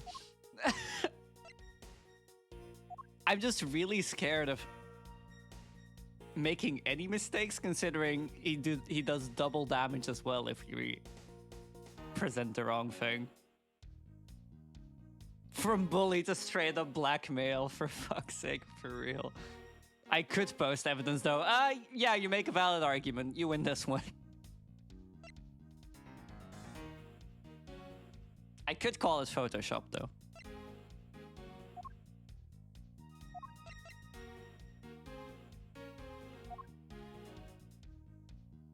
Like, I feel like it's either gonna be the photo or the security footage. Right? Why would it be the security footage? Because... yeah, fair point. The photo? Why would it be the photo either? Because we know the murder weapon is in the bouquet. Yeah, but it doesn't say anything about the time span in which the murder was committed. True.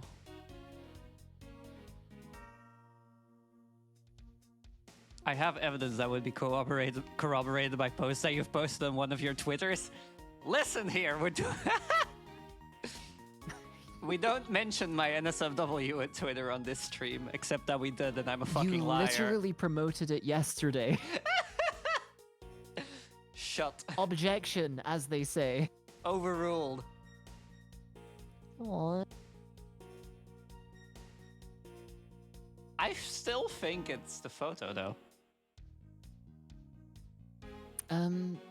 Because the murder weapon is in the photo. Yeah, that is true, yeah. Hey! Nice! I'd like you to take a look at this picture. It's a rather nice picture, isn't it? It was to commemorate the restoration of relations between our nations. Oh, it's commemorative, all right. One thing that captures the proof I need to show that it was you who committed the murder. Come again? This is the knife that killed Mr. Cochin. I see you recognize it. As well you should, for it was you who brought it to this theater. You hid it in among the flowers you were to give to the Steel Samurai. Meaning that you killed Manny Cochin here at the theater.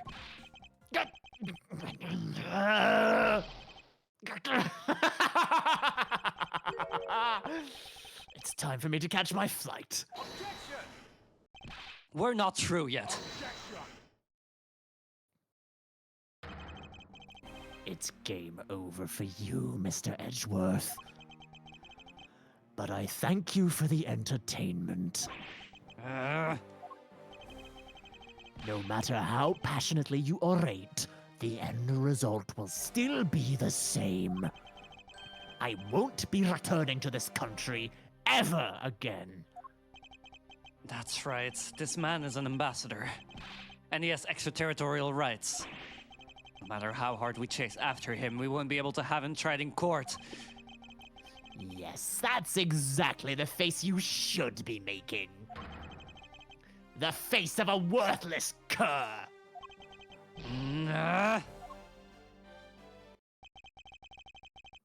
Now then, ladies and gentlemen, I must bid you farewell. The courts. Is there no one who can lay a finger on this man? Is this really the end? Oh. Oh shit. Agent Lang. Sorry to keep you waiting, Mr. Prosecutor. Get out of my way!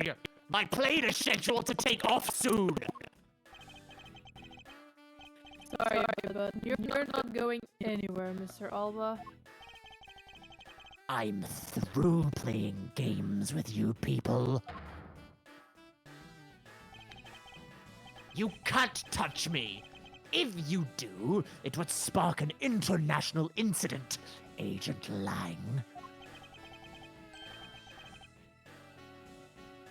Sorry, but no, it wouldn't. What? Hey, Mr. Prosecutor. Good job holding the fort down here until I got back. So, Mr. Alba. Your diplomatic immunity has just been revoked. What do you mean? Revoked? Spare me this nonsense and let me through. Langji says, before aiming for the throat, chew the neck shield off first. Interpol headquarters and the Imperial Household of Kingdom of Alabast. Took a while to get things rolling, but they finally moved on it. The Imperial household? You! What have you done? You have been relieved of your duties as ambassador, Mr. Alba. What? What? What? Effective today. Effective right now. And you have Mr. Prosecutor's videotape to thank for this. The video the Yatagarasu protected! You can't be arrested simply because you're an ambassador. In that case, I thought I'd strip you of that title. You underestimated me, a descendant of the founder of detainment philosophy, Langji. 4,000 years of deeply entrenched connections and networks around the world have really paid off.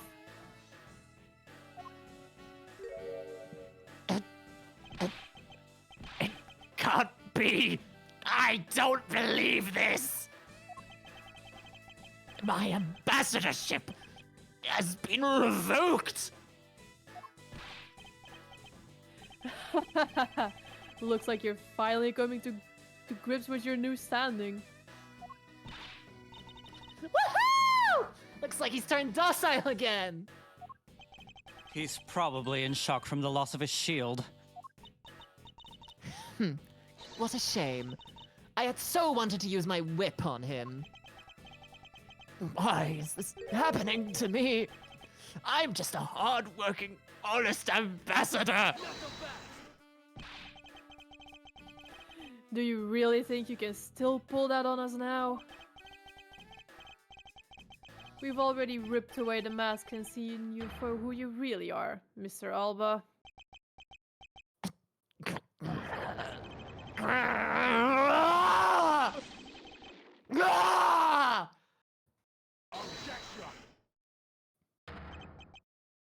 No, I won't be stopped, no! He still intends to fight us. So what if I'm no longer an ambassador? You still don't have any evidence on me! The fact remains that you cannot arrest me! Huh. I'd expected no less from you, the boss of the smuggling ring. Well, the rest is up to you, Mr. Prosecutor.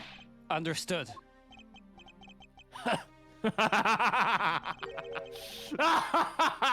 You say that I killed Mr. Cochin in the theater. But even if it's true that there was a knife in my bouquet, I left that bouquet in the theater. So anyone could have taken it out from there and used it, right? Besides, the claim that he was killed here in itself is odd. After all, wasn't his body discovered in Babal? Are you claiming I carried his body all the way over there? Preposterous! I'll be the one to prove whether it's preposterous or not. Get... Ex-Ambassador Alba, are you ready? Because this is no game. This is war.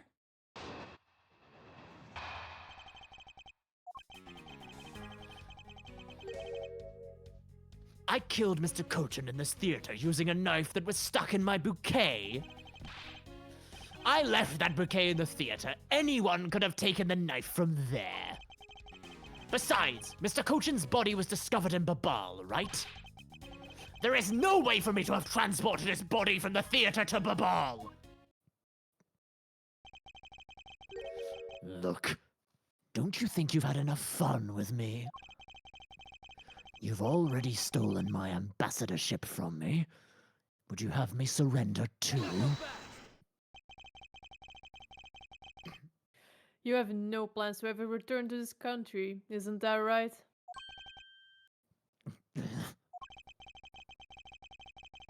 Did you know that a bunch of your subordinates are seeking asylum because of you?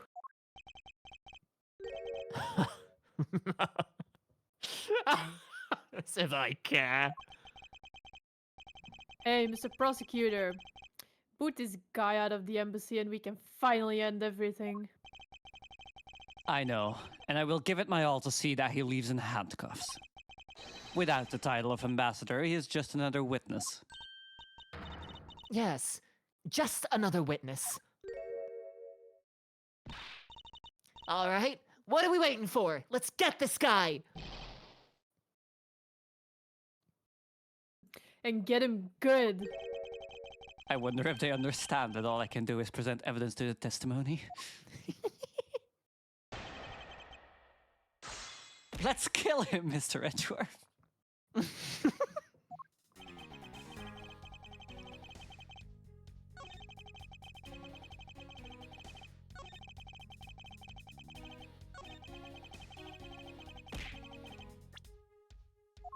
The push cart, right?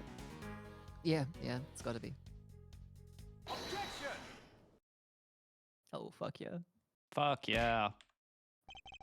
Actually, I do believe there was a way to transport the body out of the theater. Perhaps you should give this a look. What is that supposed to be? It's footage from a security camera that captured the state of the immigration area. Should I congratulate you on getting your hands on it? Yes, please. Ah, I'm sorry. Just letting you know that we're not the only ones watching your every movement. Thank you for the warning. Now, if you could take a good look at this section here. This lump here inside the pushcart. Do you know what's causing it? Should I? Because I don't. In that case, allow me to enlighten you. This is the cause of the unnatural lump under the cloth in the pushcart. It's just going to be the body, right? Yeah, it's gotta be. What is the meaning of showing me that? It's to say that the unnatural bulge in the pushcart is Mr. Kochen's body. You had to steal Samurai wheel his body away from the real crime scene.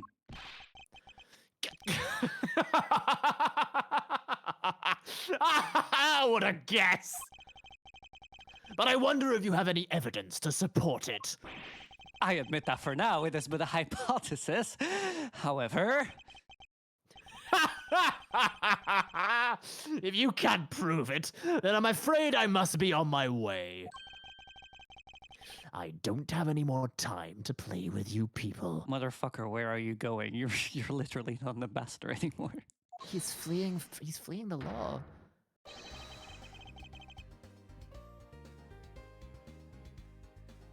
Sorry it took so long, Mr. Edgeworth, sir. Gummy! Detective Gumshoe, is that the Seal Samurai's pushcart? Yes, sir.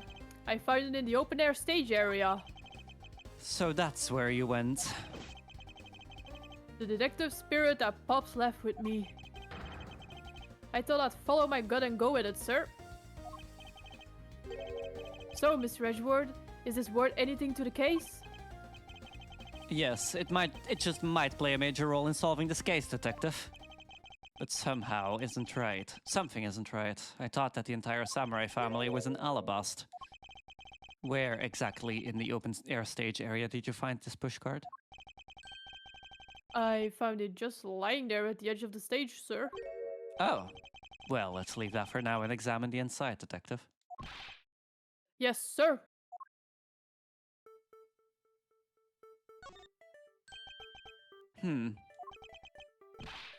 It's blood.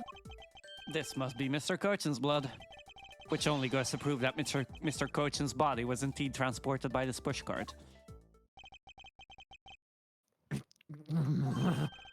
I believe you understand what this means, correct? You killed Mr. Kochen at this theater and then placed his body inside the pushcart. And then? You forced the Steel Samurai to unwittingly move the body for you. I forced him to move the body into Alabast! What nonsense! Why would I bother to do such a thing? You were scheduled to make a speech in Alabast. meaning it was difficult for you to make a stop in Babal. However, what if you moved the body to Alabast? Because it was your embassy, you could keep an eye on it and tamper with the evidence. And then you smuggled it out of Alabast. No! If I can show how you moved the body from Alabast to Babal, I win. But you can't! The security between the two countries is incredibly tight! I'll be the one to judge whether I can or cannot prove it. And so I ask you to provide us with testimony regarding your movements after you return to Alabast. Miles Edgeworth. Have you figured it out? Do you know how the body was moved? Lane, I'm going to stop you from making that joke.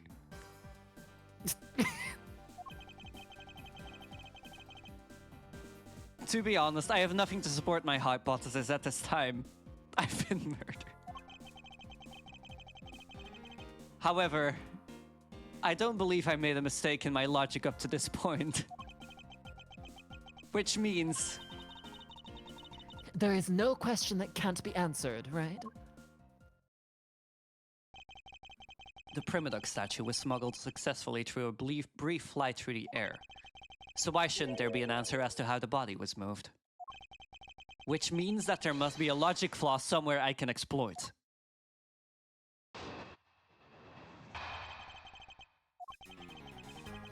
After I returned to Alabast, I had my picture taken with the Steel Samurai, shaking hands. Then, just as I was about to start my speech, the Yatagarasu appeared. I feared for the national treasures, so I raced back to my office. Is that all? Yes, that's all. Objection! It looks like you left out a few things. Such as the murder of Damask II. Furthermore, you left out the part about meeting with me in your office. Ah, those trifling matters. I don't believe I need to speak of those things again. I do so hate to waste time. What? Is not every life precious?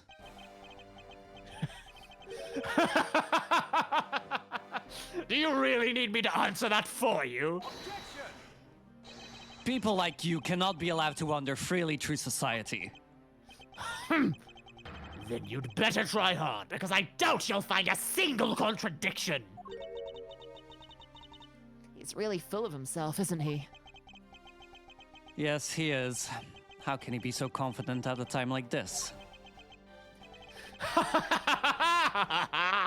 Come on, don't be shy. Go ahead and ask whatever you'd like.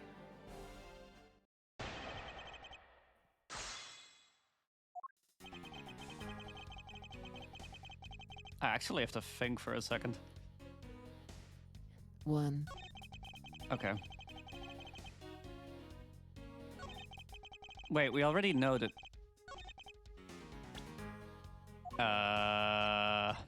we don't have any evidence for that, of course. So that's probably not going to be it.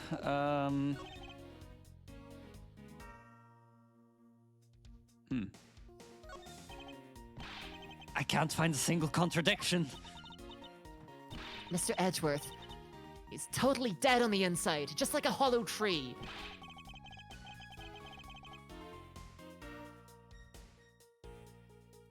You're the only one that can cut him down to size, Mr. Edgeworth, sir.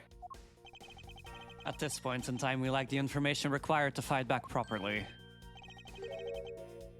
Hey, Mr. Prosecutor. You just say the word and I'll get him talking for you.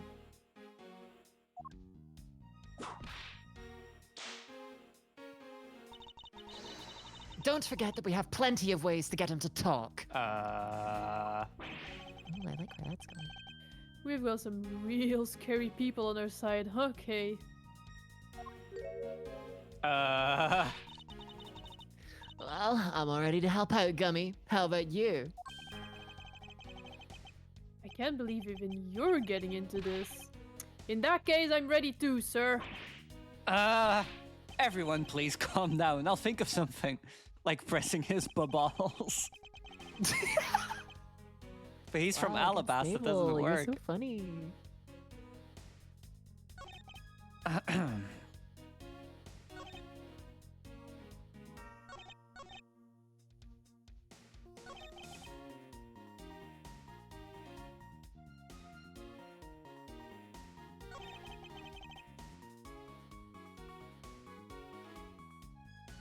Hold it! I mean, if you can't get him on a lie, you could always blast him away. And what happened after you returned to your office? I don't want to keep on repeating this, however. Upon my return, I had that stroke of bad luck and bumped into Mask Man. Oh, for fuck's sake. And I don't want to keep on repeating this either. But his name was Damask II. Slightly amused by how much of this of today's stream has been voiced by Ash. I'm fucking suffering out here, Alfira Nova. Who cares what he was called? You can blame Boss for being sick. Yeah. By the time he got to the Primadoc statue that he was supposed to steal, it had already been swapped for the fake. Talk about an unlucky man. Being bludgeoned to death with a fake statue.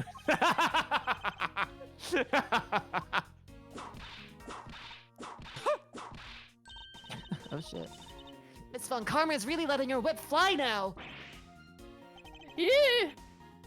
I think the scary part is her silence when she's doing it. She must be at the limit of her patience as well. But physical attacks are meaningless here. Only evidence will suffice. Speaking of which, I don't have any right now. Oh my god, yeah, we get it, please. Miles, do you ever feel like you've had a conversation before?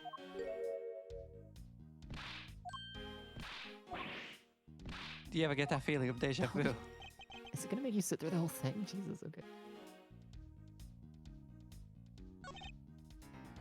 Hold it! That Yatagarasu was just a trick that you had set up. A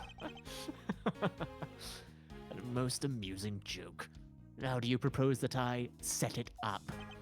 If you really want to know, I can explain it in detail for you. You arranged the spotlights in the Rose Garden so that when you were to take the stage, the audience would see the Yatagarasu's shadow. Oh, that is an interesting tale. Sadly, it has nothing to do with me.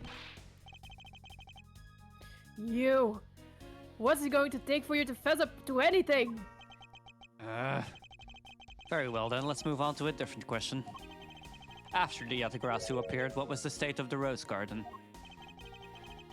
Everyone took refuge inside the embassy. I even helped with the effort.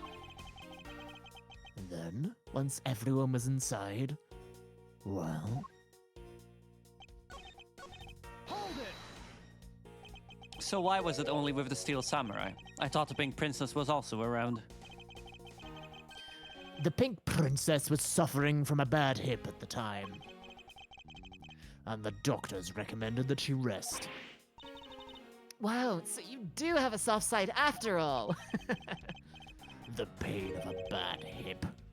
I suppose none of you can really understand how it feels. Oh, so you tend to strain your back as well, huh? But isn't that just because you're normally all hunched over? He did need to keep up the act no matter what, I suppose.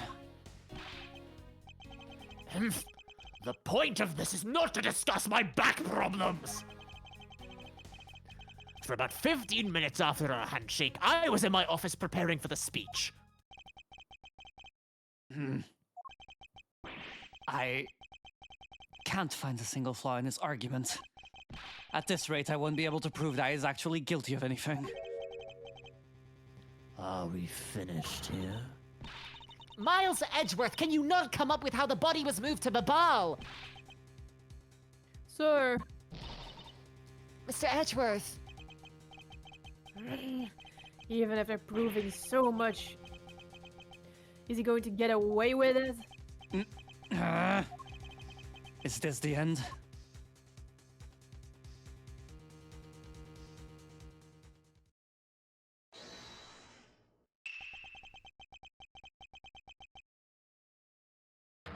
Oh shit. Oh my god. It would be a great honor if you would allow us to be your allies in battle. Evil magistrate, it is time for you to pay.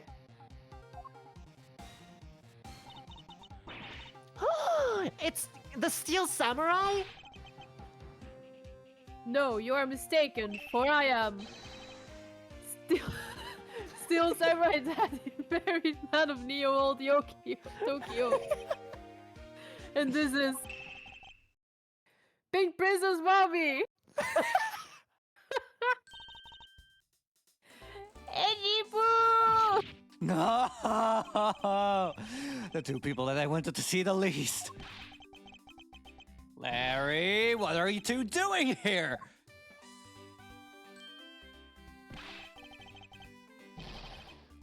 Way to show your gratitude, Edgy. We just wanted to help. Jeesh. Go away. How can you be so mean to us, Edgy Boo? All three of us came to lend a hand, and this is how you treat us? Well, isn't this grand? And I see they managed to find the Iron Infant.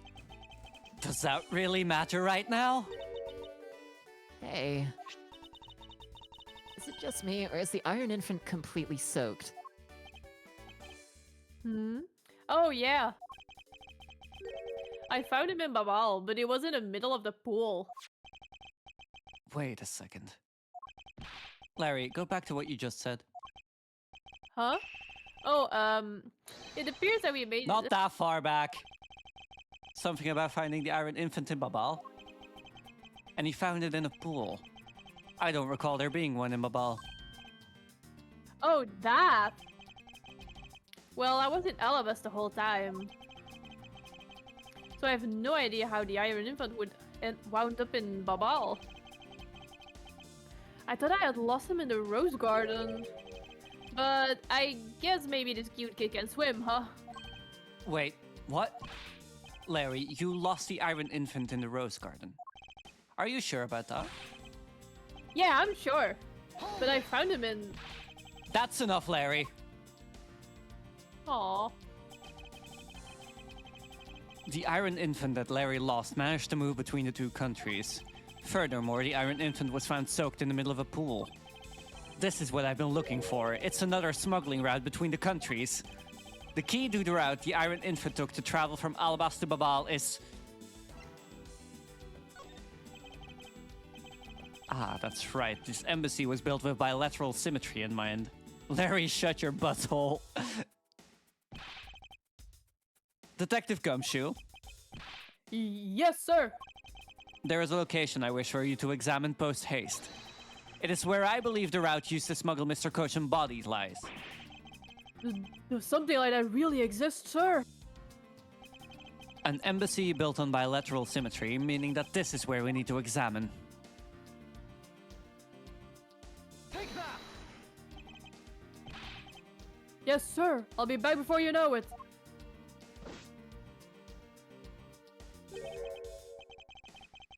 It's too late. It doesn't matter what you do now. It's all a waste of time.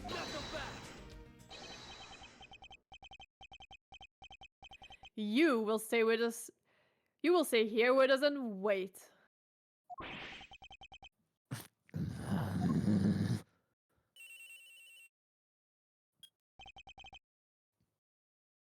This is Edgeworth.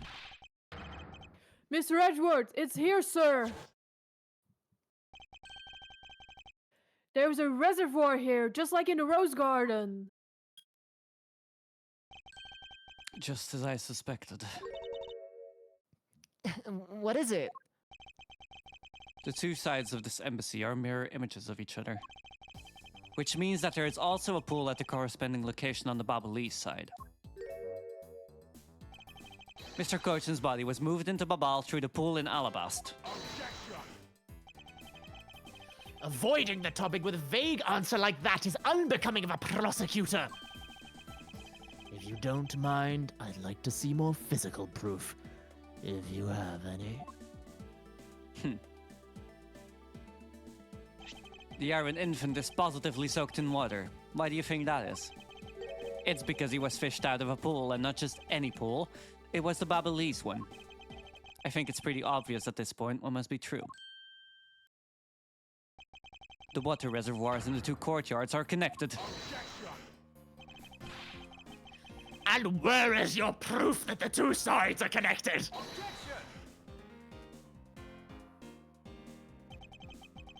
The proof is right there before your eyes. The half-drowned Iron Infant. What? This blasted doll! Mr. Edgeworth, I'm back! Hey. Don't tell me. You guys figured everything out without me? We did, thanks to this hero of justice's son. Even if he is just a doll, he managed to help foil the villain. Hey, Mr. Prosecutor. Look, I don't want to say this, but it's kinda unlikely that the body just happened to have passed on through to Babal. This guy's a doll and he's small, so I can believe it made it, but... He has a point. Yes, that's right. I'm glad someone here understands. Mr. Edgeworth, are you going to next propose that a dead body can swim through a pipe?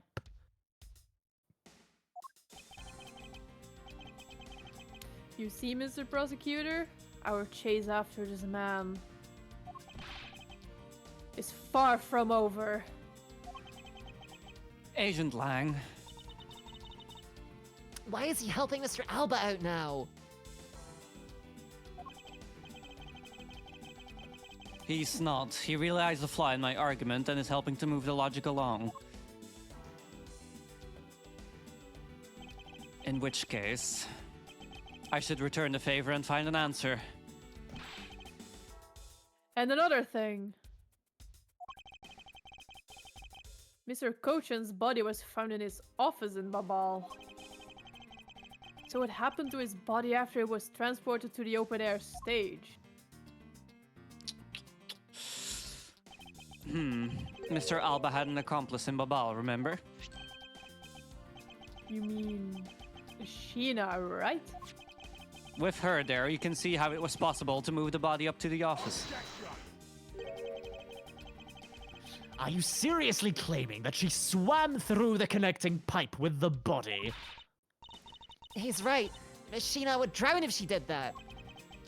It's hard to imagine that she swam through the connecting pipe. It looks like your hypothesis about how the body was moved is still only half-baked. In the end, it's all just the befuddled musings of an accusatory man. Now then, I believe you should give up and allow me passage. Because from the start, there was no feasible method of transporting the body. What? Mr. Prosecutor, recall Sheena's movements. What was happening in the embassy around the time Miss Sheena was in Babal? If only there was a way to get rid of the water in the pool. Get rid of the Aha, that's it! Now, I believe this time we really are done. Right? The timing on that redeem was so confusing. I'll take a sip now. Unfortunately for you, it's far from over, Mr. Alba. You are a most persistent man.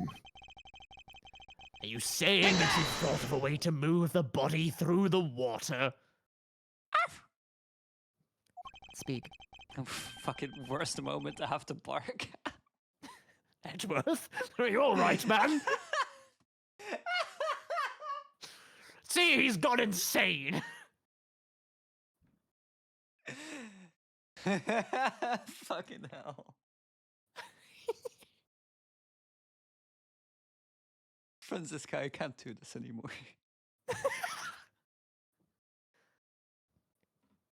Return to puppy. Move the body through the water. That is completely unrelated to how it was done. Excuse me. The reason I say that is because there wasn't any water there at the time. What do you mean there wasn't any water? Just what it sounds like. Tonight's events made it possible to drain the water, allowing the body to be moved. Take The that! fuego. Oh, for fuck's sake. I'm What one is step the meaning ahead of of the this? fucking game. What is that supposed to prove? Yes, what is this supposed to be, Detective Gumshoe? Huh? Me? I have no idea, sir. Mr. Edgeworth, that question was directed at you. It would appear that I presented the wrong piece of evidence. It would seem that you didn't hear me just now, so let's try it again, shall we? Alright, and I'll prove it to you with the evidence. You posted cringe, Edgeworth.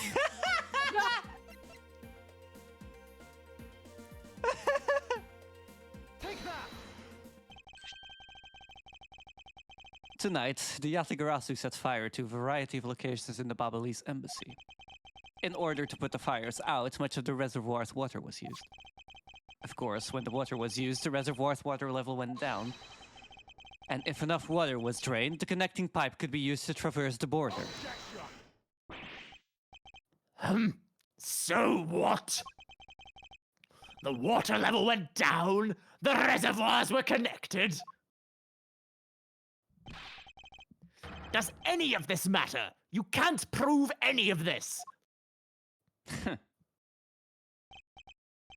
Pretending to be ignorant won't work with me.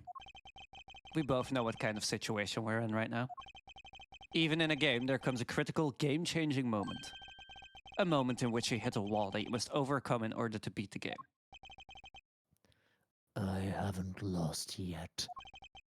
I found a route you use to smuggle the body, and that route will lead to your defeat. Even if all the water was used by the firefighting effort, you still can't really call that a smuggling route. I know that. I should have figured that you would notice. Hey, Mr. Alba, how deep are those pools anyways? I'll have you know that those pools are extremely deep. And there are no ladders or footholds along the walls either. It would be difficult for Sheena to hold the body and climb up out of the pool. Ladders or footholds along the walls, there was no need for such things. What do you mean? If one were to use a certain something, they could go up or down in the pool at will. Oh? It looks like you've got an answer ready. Well, what are you waiting for, Mr. Prosecutor? Enlighten us already. Yeah, Mr. Prosecutor. The way in which Miss Sheena and the body were able to rise up to ground level. If there was a way to control the water level, that could be the way the body was moved. This was used so that the body and Miss Sheena could move up and down in the pool. Take that! Mr. Alba used the fountain spouts, in a manner of speaking. He used the fountain spouts? How so? The water level in the pools can be controlled by opening and closing the spouts. Miss Sheena and the body were lifted upward by their buoyancy in water. The fire on the Babalese side and the firefighting effort. These were set in motion all for the sake of smuggling Mr. Coach's body.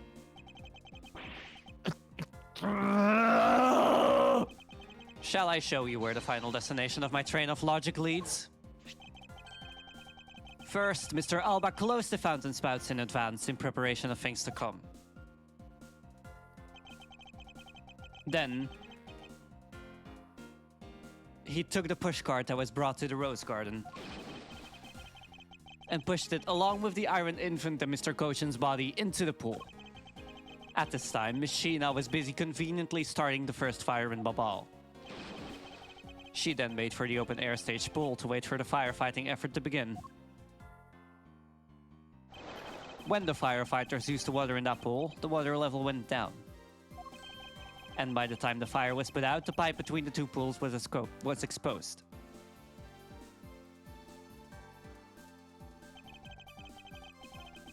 This is when she pushed the pushcart from Alabast into Babal. Once that was accomplished, Mr. Alba simply opened the spouts one more.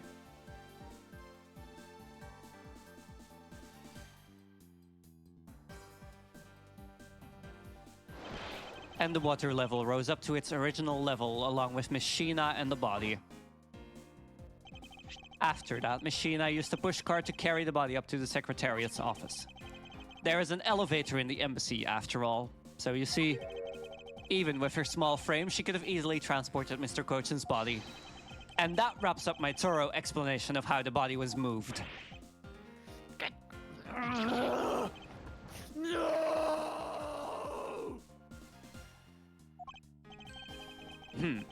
Well, ex-Ambassador Alba, what do you think? Not so untouchable without your precious extraterritorial rights to protect you, are you? I knew you could do it, Mr. Edgeworth.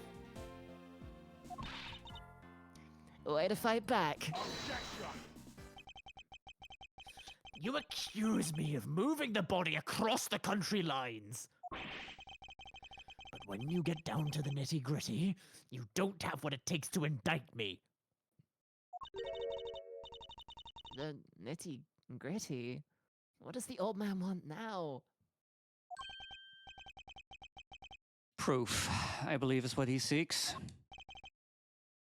Yes. Proof. Without any, who is to say whether or not any of what you said really happened? He wants proof. What are we gonna do, Mr. Edgeworth? There is no need to worry. I've had all the proof we need all along. The body wasn't the only thing to go through the pool's connecting pipe tonight. Just as Detective Gumshoe found a pushcart in the open air stage area, so too did I find one other item there. And that piece of evidence is what will prove that the pools were the smuggling route. This was another thing that was smuggled over to Babal's open air stage area. Take that! And what exactly is this? You have no idea, do you? This little piece that I found on the Babalese side will be your undoing. A guitar pick. Would you care to explain how that is going to do me in, as it were? Much to your chagrin, perhaps, but this is not a guitar pick. What? This is something I found at the open air stage, which was transported with the body.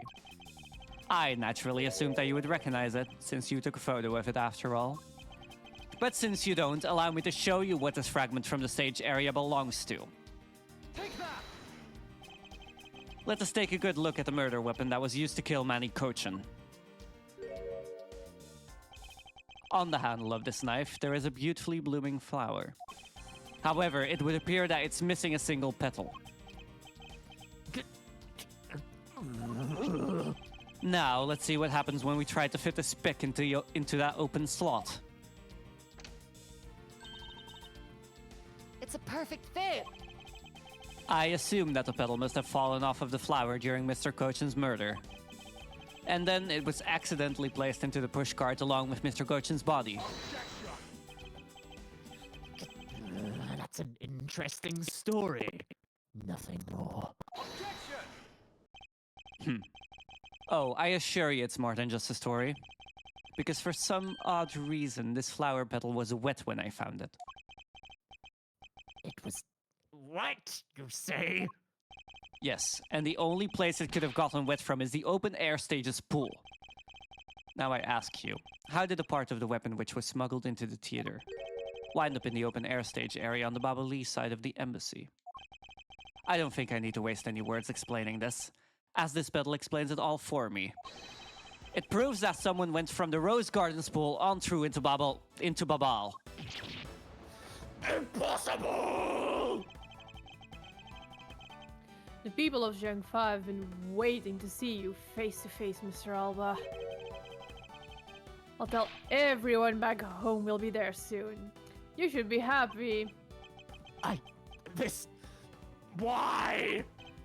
Why? It's a little late to be asking that question. You should have known from the very beginning, when you took your first life.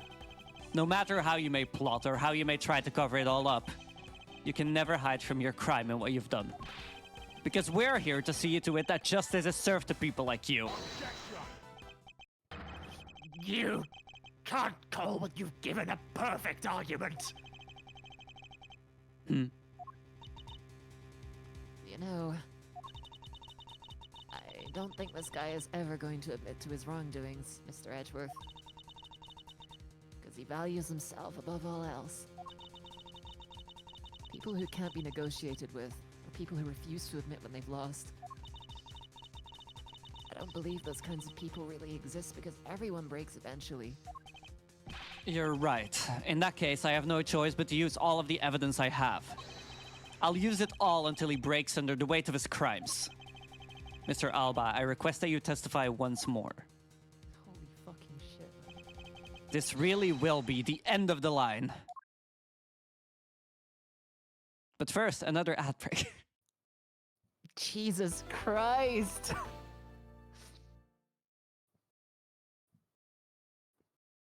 How is there more? I believe the last part is like one more testimony, actually. So, Okay. but yeah, we are going to go and run a quick ad break because I need to go to the toilet as well. So, we'll be I back in a need to minute. Yeah, Hydrate. you and grab water. All right, being back in a sec.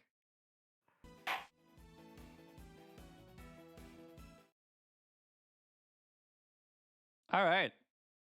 Last part. Hopefully. Hello? Oh, sorry, we're gone. We're not here. Sorry. Ah, okay. Let's fucking do this, team. Mr. Alba, I request that you testify once more. As if there is anything else for me to testify about. I still have yet to fully prove that it was Mr. Alba who murdered Mr. Cochin. Well, I would like to hear about your movements before the murder occurred. I wonder if you could tell us about what you did here at the Theatrum Neutralis. Very well. I suppose I could tell you about that. Because about all I did was watch the Steel Samurai stage show. Elaborating on even that alone is good enough for me.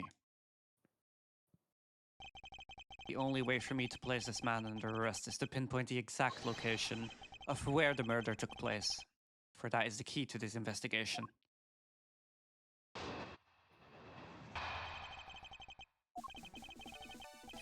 I watched from the last row. The stage was well lit, but it was dark out in the audience.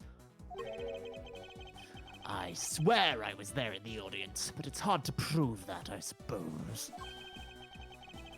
I do remember the contents of the show very well, though. Is that proof enough for you? Those moving scenes were seared into this old man's heart. I'll never forget them. So you were in the theater proper, watching the Steel Samurai stage show, were you? Of course I was. I have a great fondness for the Steel Samurai.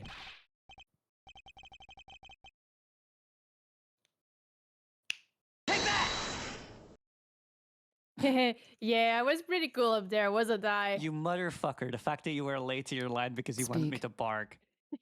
Speak. You're not the one who was cool. It's the Steel Samurai who is cool. Yeah, and the Steel Samurai's special finishing move today was really something, huh? Hmm? Hey, Edgy! Who is she? Who is this super cute girl? Oh, Larry, please don't.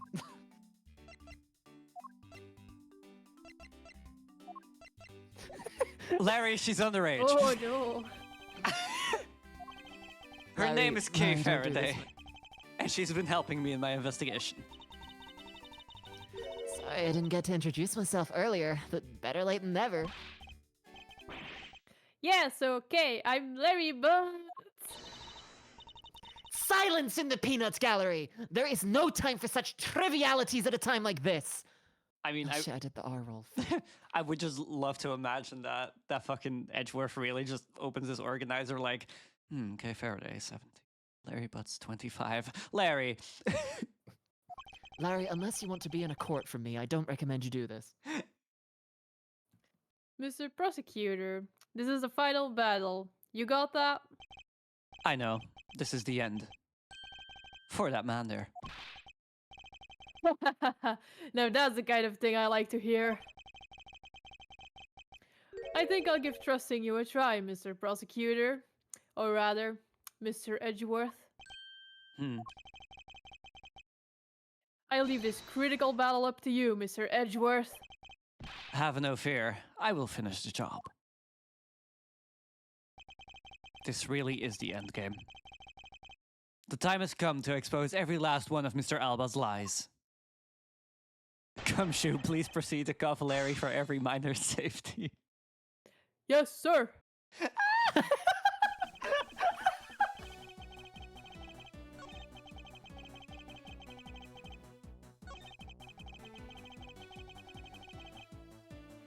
Hold it! Well, I remember the contents of the show as well myself. That's nice. That's nice. Miles Edgeworth, don't allow yourself to be riled up by him at this important juncture. I wasn't planning to let him. Well, if you ask me, I think I'm the biggest Steel Samurai expert around here. Well, we didn't ask you, Larry, so please fuck off. And didn't you think the climactic scene of today's show was just totally awesome? Yes, I remember that well. And that spectacular special move. The way you delivered the final blow against the evil magistrate. Early summer rain jab. Oh, that scene will live on in my heart forever. Is that how we win? Huh, I totally forgot about that. How can you forget your own special moves? That's the special attack that the Steel Samurai uses when he's using the Samurai Spear. Yes, and today was the first time they showed it off, was it not? If I hadn't watched the show, then how could I answer you with the name of the move? I suppose you are correct. But if you could please elaborate on this point for me. Nope. Nope, I need that. I need that. Please let me go back. Thank you. No. How could... That was not the move he used. Because the Oh, spear shit, was good fucking point. broken. Objection!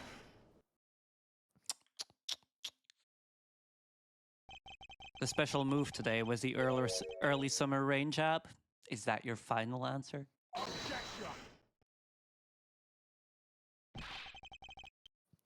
You little irritating gnat! Do you really think you can trip me up by asking the same question over and over? As a matter of fact, I do. Oh, okay. That was not my intention. Your testimony is more than sufficient. However, I believe it would be wise for you to take a look at this. The samurai spear? What about it?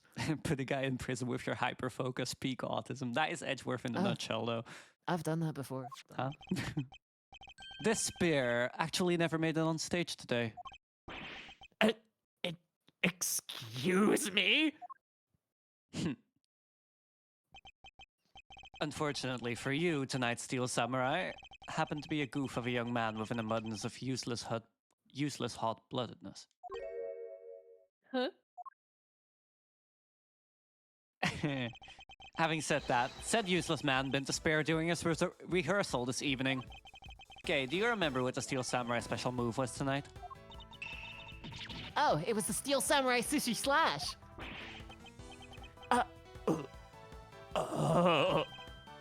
Correct, because he couldn't use the spare, a last-minute change was made. Had you really been watching the show, you would have known that the move that was used. Kirkus Alba, you didn't watch even a single minute of the Steel Samurai stage show tonight, did you?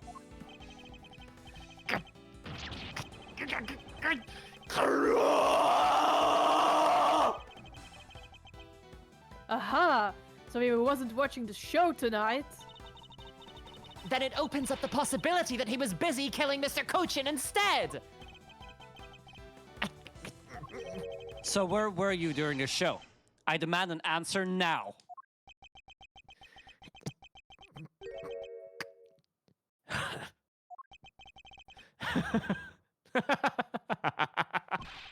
Just what is so funny? You're so sloppy. And so are your conclusions. I still insist that I watched the show. Or most of it in any case. What do you mean by most of it? Ah, you see, during the show I left my seat for a spell to visit the bathroom. I assume that was when that dramatic scene was played out on stage. That is the lousiest, lamest excuse I've ever heard in my life, pal. Just because he got the name of the move wrong. We can't really use that as proof that he didn't watch the show at all. As a fan of the Steel Samurai, I had wanted to watch the entire show. Honest.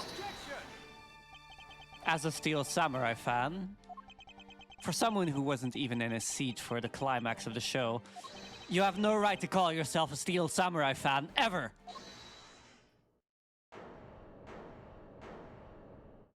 Huh? But who was that just now?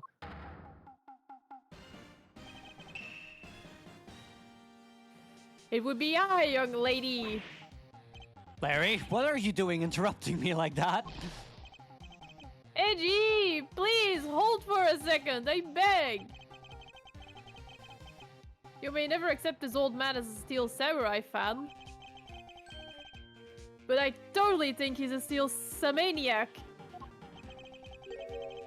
What exactly is a Steel Samaniac, pal? I believe he meant to say Steel Samurai Maniac. Yeah, and trust me, I know a real fan when I see one, because I am the Steel Samurai.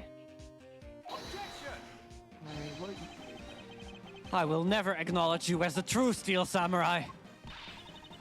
What are you getting so worked up over, Mr. Edgeworth? It appears that the real Steel Samurai recognizes me as a fan. As well he should, for I am a fan. It's not as though I missed the entire show. I'm starting to think we are losing the plot of this investigation. You're telling me? It was a most amazing show, filled with the spirit of the young and the heart and the young at heart. If anything, I think that works out perfectly for you, Mr. Alba.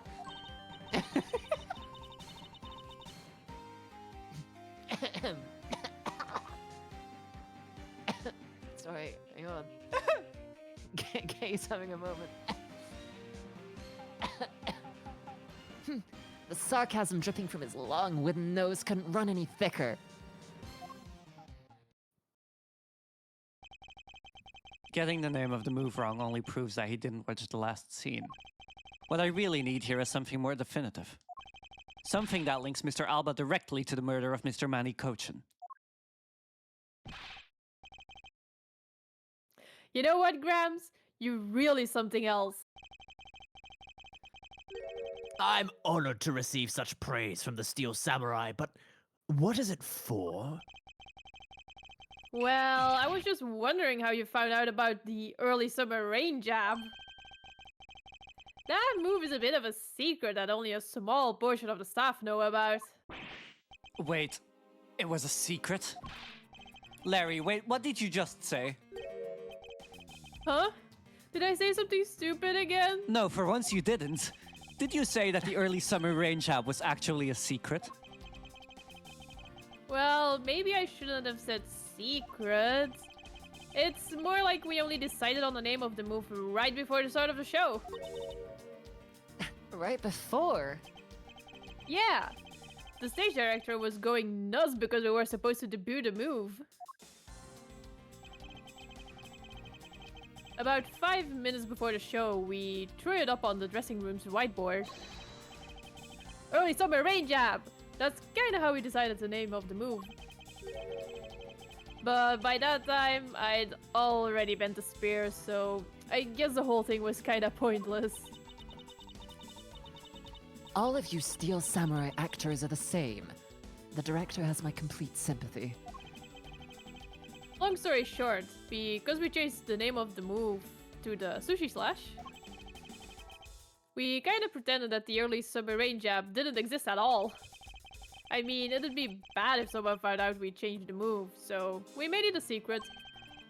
So basically a gag order was issued for publicity's sake. It almost makes the early summer rain jab sound like a lost art. Yeah, which is why I think most of the staff haven't even heard of the move.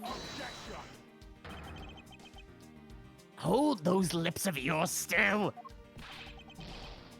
What the heck, old man? I've done nothing but listen, and from what I can tell, it's all very unrelated to the case. It's also very tedious and a pointless exercise in wasting time, much like a kid's show. Mr. Alba, I believe the one who should be quiet now is you. How dare you! I suspect that you've already noticed exactly what the very severe implications are in this man's testimony. Ha! So now you're trying to bully me, huh? There are no implications to be read into the behind-the-scenes story of a kid's show. Don't even think about trying to slither your way out of this, Kirkus Alba. You were the one who said it yourself, that the name of the move was Early Summer Rain Jab. But that name was only decided upon right before the show was about to start. Ow. So, just what are you driving at? That the name of the move you told us was never used in the show or said aloud. Now then, would you care to tell us about how you found out the name of that move? Because I can only think of one way you could have known. Kirkus Alba, this is the only way you could have known the name of the special move. You knew the name because you saw it. You saw it on the dressing room's whiteboard. The staff members who knew were keeping it a secret. So you couldn't have simply gone up to a staff member and asked. Which means that the only other option left is that you saw it on the whiteboard. So, that means Mr. Alba was there at some point, right? But what's the big deal, sir? I don't see what that means. There is another piece of evidence that has a great deal to do with the dressing room. So we can't afford to let this slide. This is related to both the dressing room and to Mr. Koshin's murder. Take that! The pushcart that was used to move the body was right there in the dressing room. During the show, the pushcart awaited its turn to be pushed on stage in the dressing room. And it was finally pushed there, along with the Iron Infant in the last scene of the show. And then right after the show ended, it went to the Ablaze along with the Steel Samurai. Which means that the only time the killer could have placed the body inside the pushcart was when the pushcart was in the dressing room backstage. So basically, The killer has to be someone who visited the dressing room during the show. Precisely. Oh, but wait, what if, and this is just a what if the murder took place right in the dressing room? What do you mean, Kay? I have to admit, she brings up a valid possibility. During the show, the dressing room was supposed to be devoid of people. Slipping undetected into a private dressing room. That would be as simple as pie.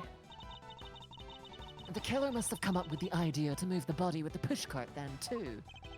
Correct, thus making the theater's dressing room the ideal location for the murder of Manny Cochin. Kirkus Alba, during the show you went down to the dressing room, and I want to know why.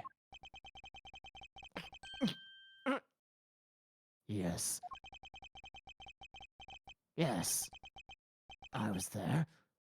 I went into the dressing room. I knew it! I'm placing you under arrest right now, pal. You got that? Arrest! Not so fast! What is it now? Don't I deserve a chance to explain myself? Explain? What is there to explain? I believe I told you earlier that I went to the bathroom. Well, I got lost when I did. I wanted to ask for directions, but when I opened the dressing room door, no one was inside. And that's when I saw the name of the move on the whiteboard. You punk! Still trying to get out of this? Do you really think you can get away at this point? Mr. Edgeworth, isn't there anything you can do to stop him? I don't have enough evidence on hand to do anything. I don't have the airtight evidence I need to put this man away for good. But if that's what I need, then perhaps... Agent Lang, I believe an investigation of the dressing room in question is in order. It's possible that we may find new evidence there. Yeah, if Mr. Edgeworth pokes around in there, I'm sure he'll find some new facts, pal. Oh, and if we use Little Thief, we may even learn something from a recreation. We don't need to do any of that. What? Wolfie, how could you? I'm not saying this to be mean. It's just that we've already searched there. My men really are something else. And they found nothing. There's only one thing I can say to you, sis, and it's that they've found nothing. That's it. I guess you're right. If they had found something, they would have reported it to us.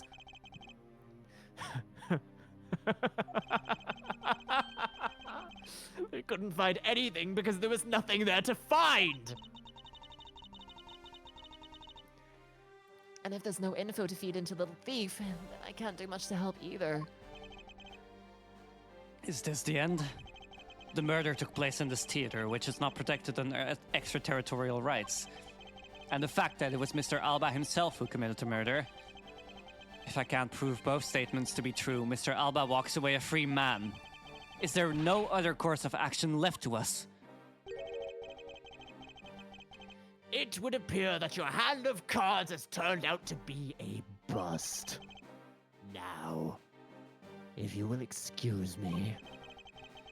Because of you people, I missed my flight! Now I must make haste to arrange for a new one.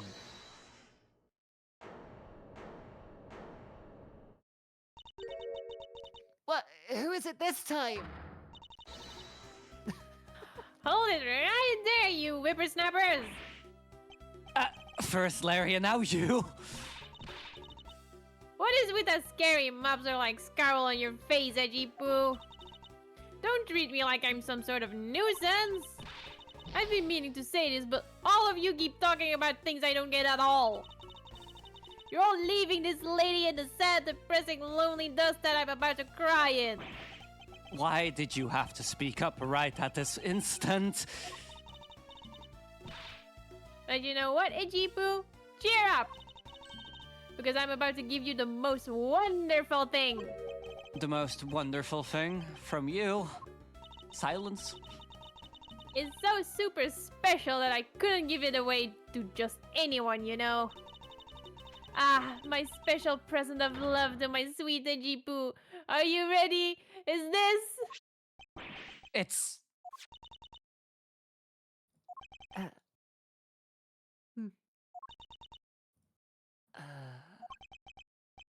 It's a box of those samurai dogs, right?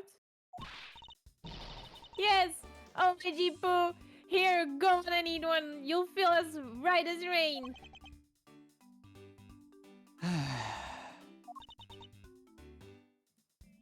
Uh-huh.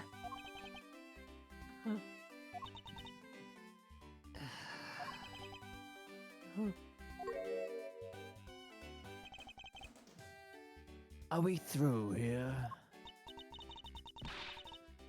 Why did everyone get so quiet all of a sudden? Ejipu! Tell me you understand the depth of this lady's love for you. I'm not one to hand out snacks willy-nilly, you know. No, sir.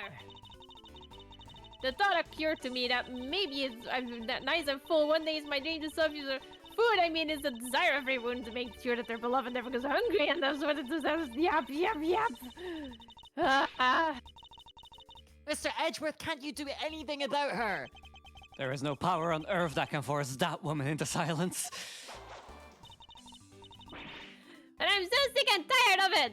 All you people do is look down on me! Even this box of samurai dog played me for a fool! It has a special design on its fan, like the Japanese flag, so I thought it was special! But when I ate one, it tasted just like all the rest! Oh, it made me so mad!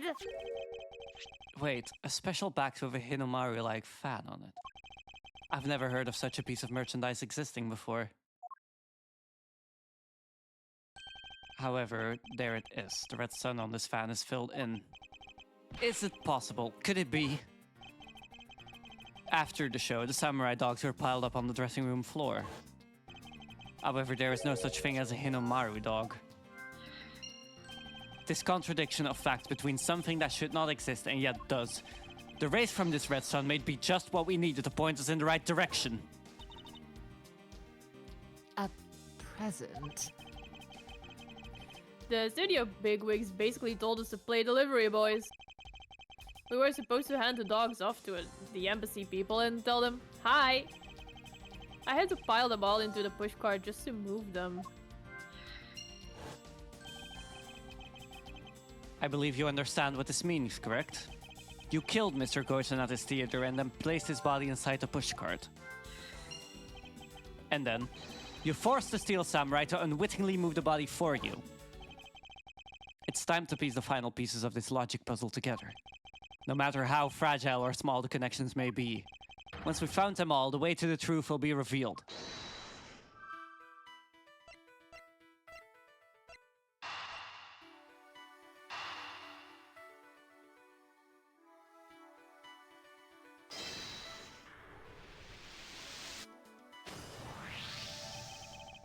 The killer used the pushcart to transport the body, which means that they had to remove the samurai dogs from within first. Therefore, the samurai dogs that were piled up on the dressing room floor were most likely taken out of the pushcart by the killer.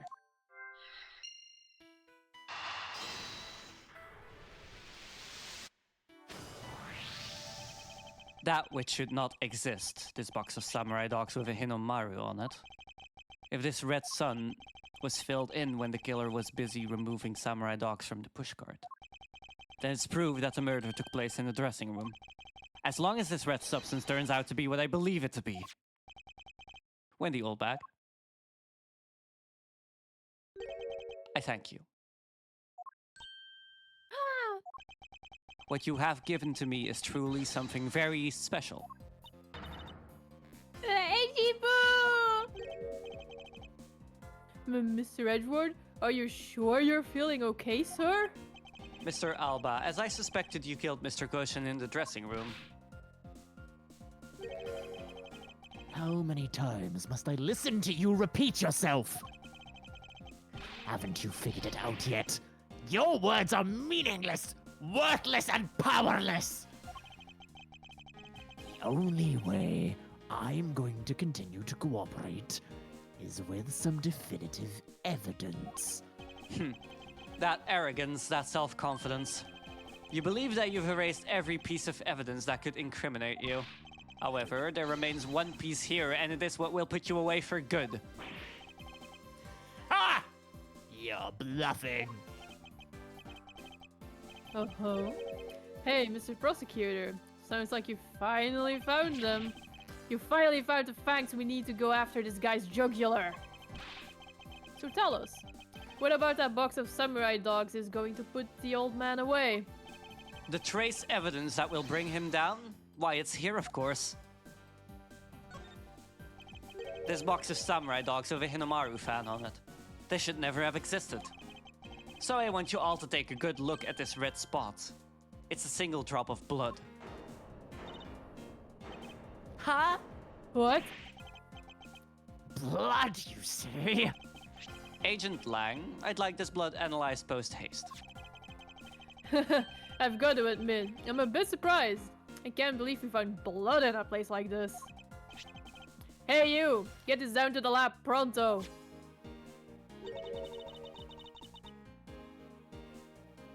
But why was there blood on that box to begin with? If we think about the flow of the crime, I think the reason will become obvious. Larry, you said that you transported the samurai dogs with the pushcart, correct? Oh, yeah. You have a great memory, Edgy. That pushcart was a bit too big for my son, you know what I mean? So, to make sure everyone could see him, I had to pile some stuff in. I figured the samurai dogs were there, so I used them to fill up the cart. If what Larry says is true, then what were the boxes doing on the floor? Ah, I see. The killer took them out in order to place the body in the pushcart. Exactly. And that is when I believe the victim's blood found its way onto that box. But when my men investigated that room, not a single box of samurai dogs was in there. Because embassy staff members had already confiscated them. Yes, no doubt to hide the evidence of the murder. It's a good thing Miss Oldbag managed to steal that one box before they got to them, huh? Looks like Miss Oldbag also managed to put this great thief to shame. What a scandalous way of putting that! I didn't steal, I received it from myself! Kirkus Alba, I'd say this was one very fatal oversight on your part.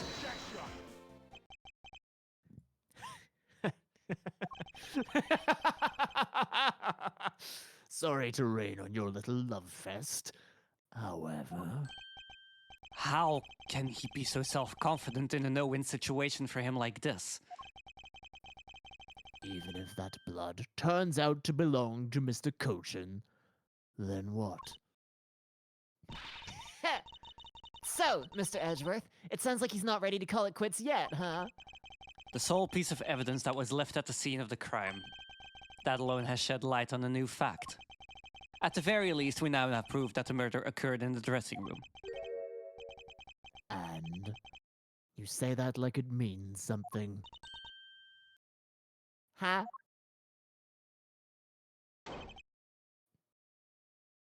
Excuse me, sirs. Excuse me, sirs? Oh, whatever. Apparently there's two forensic officers now. Report! What were the results of the analysis? Sir, the analysis came back and confirmed that the red substance is blood. I knew it! With this Kirkus Alba! Mr. Edgeworth, I wonder if you might humor my question. Your question?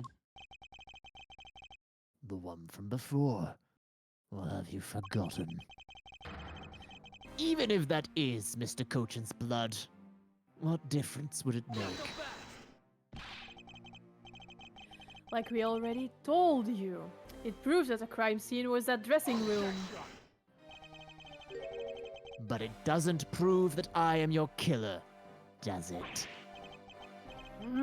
That's That's... He has a very good point. The blood on that box doesn't prove that Mr. Alba is the killer. Then, this evidence, it's meaningless. That can't be. We were so close, sir. I want to smack that smug look off his face. Come on, there's got to be something we can do. We finally found a solid piece of evidence. There must be something I can expose with it. I can't think of a single thing.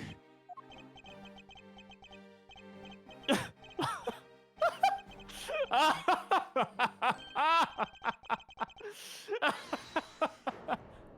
shit, I didn't get to read that. Who was that? It's too late. I won't allow anyone to stop me now. It wasn't me, pal. And it wasn't me this time either. It wasn't me either. I have no idea who do we... It's Paleno. The fucking forensics officer? Wait, Why did you... because I haven't finished reporting everything to you yet, sir. There's more. What? Hurry up and spit it out. Yes, sir. That blood I mentioned, it's not of the same blood type as the victim's blood. What? no. What? What?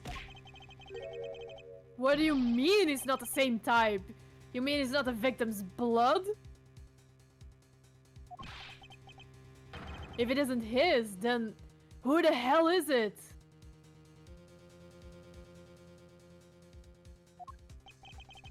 I don't know, sir.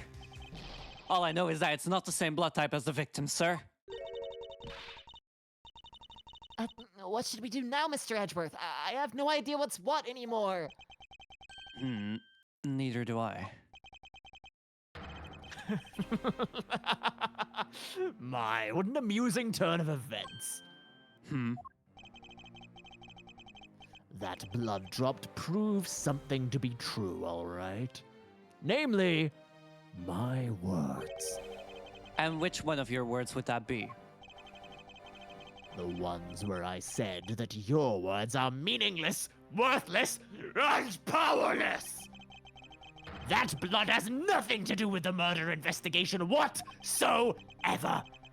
Need I remind you that the blood got onto that box long before it entered my embassy? What sort of nonsense? Yeah, it's blood, pal. There's no way it's not related to the murder. So you would like to believe. But what if someone preparing the samurai dogs had a small nosebleed? What then? Huh? I guess that's possible. Damn it! Have you been wasting our time on a red herring? The blood doesn't belong to anyone connected to the case. That should be clue enough. Kirkus Alba, you bastard! That's me. Silence! Don't you ever address me with such a filthy word again! I've wasted enough time here with you, and you have your answers. Now, let me through! Alba, it doesn't matter where you run off to, you'll never escape me. Someday, I'll have the satisfaction of sinking my fangs into you. You'll see. And all of Interpol will be behind me, working to see it that day comes.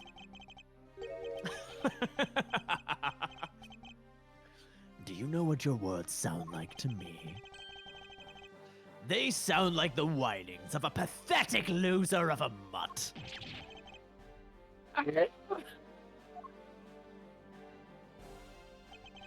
Is Is this really the extent of all that we can do?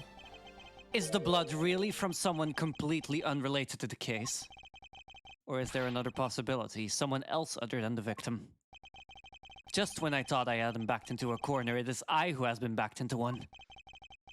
In a situation like this, what would that man do? What would he who can turn any desperate situation around do? Turn it around? What would my husband do? That's it. I must turn my way of thinking around. It's not whose blood is this. It's whose blood could get onto the box like this. And if I think about it that way, if the blood got onto the box when the body was being placed into the pushcart, then the owner of said blood must have been in the dressing room at the time.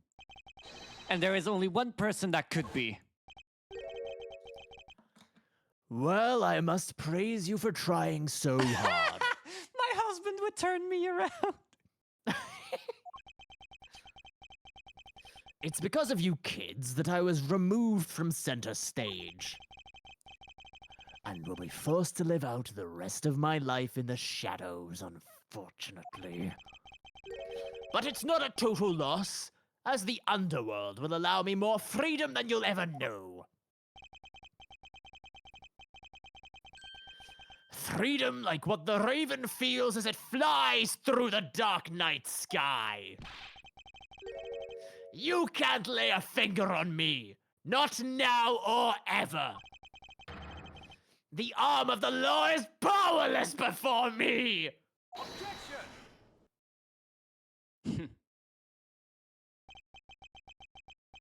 Powerless, is it? I wouldn't be so sure about that if I were you. What do you mean? Allow me to describe you in one word. Pitiful. Pitiful? Oh, so? Kirkus Alba, your wings were clipped long ago. And for someone who is trying to fly away on them without noticing that fact, pitiful is the perfect word to describe you. Ha! Mere words! What do you mean by his wings are clipped, Mr. Edgeworth? Just what you think it means, Kay. We had already caught him in our trap a while back. With an incredibly powerful, definitive piece of evidence. Hey, to Mr. Prosecutor. Care to speak in English? What are you talking about? What piece of evidence? The piece I speak of is, of course, this drop of blood. But we know it's not from the victim! I don't see how it remains relevant to the case at all! Miss Von Karma, I believe that is exactly why it's very important to the case. And the part that is the most important is the fact that it's not the victim's blood. You're looking a little pale. Good, then I believe you are already aware of what I mean. Then, you know who the blood belongs to? Of course I do. This piece of evidence is the irrefutable proof that will stop the killer in his tracks. The blood that soiled this box of samurai dogs belongs to this person. Take that! The blood on the red sun on this box belongs to you, Kirkus Alba. What? Why is his blood on the box of samurai dogs? He's not even a victim! The blood fell onto the box when Mr. Cochin's body was being loaded into the pushcart. At that time, the only two people in the dressing room were the victim and his killer. So that's what you mean. If the blood doesn't belong to the victim. Then there's only one other person it could belong to! Yes, and that person is the murderer himself. That's the only logical conclusion. But Mr. Cochin was the one who was stabbed, sir. Why would Mr. Alba have been the one who was bleeding? What if during the murder, Mr. Cochin had fought back? You mean, if before Mr. Alba could kill him, Mr. Cochin managed to wound Mr. Alba? Yes, and I believe we have a piece of evidence that proves that he was bleeding then.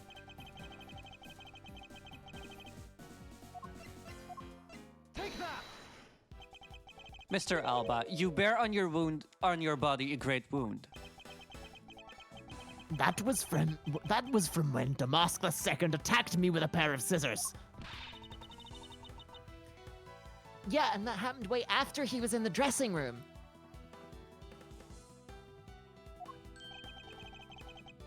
Ah, but is that what really happened? You can manufacture a weapon by smearing blood on it, so I can't just accept that as fact. Shall we try a test, Mr. Alba, and see if the shape of your wound matches the scissors? You really are something else, Mr. Edgeworth. You don't let a single thing slip by you, no matter how insignificant the possibility. You're one to talk, Mr. Alba. You've managed to give the law the slip for 10 years as the smuggling ring's leader. No matter the danger, you can hide every last ounce of fear and anxiety from everyone. You truly are a one-of-a-kind criminal.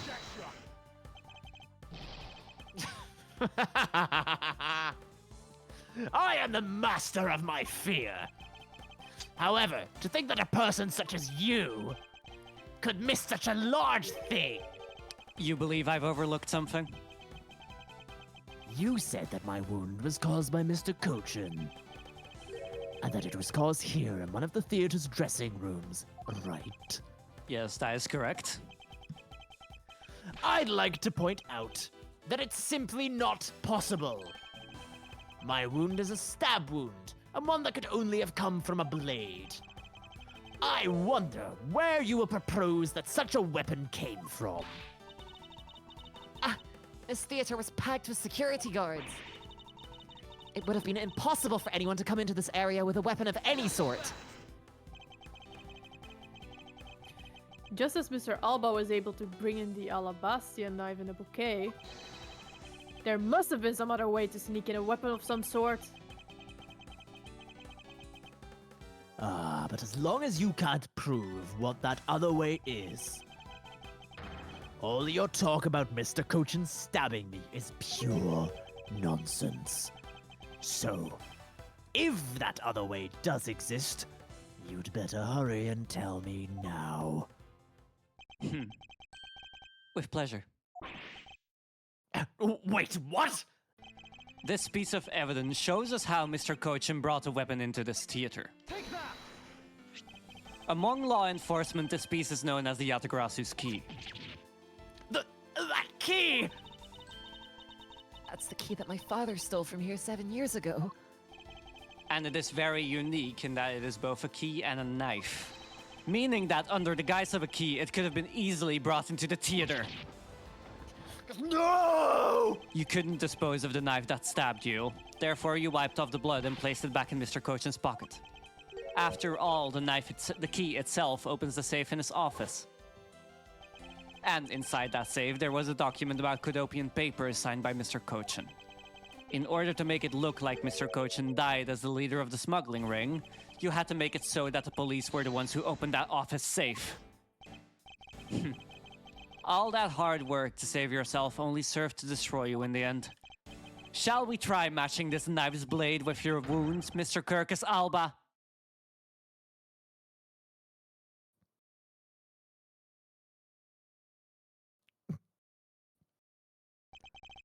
And that is what some may call the coup de grace.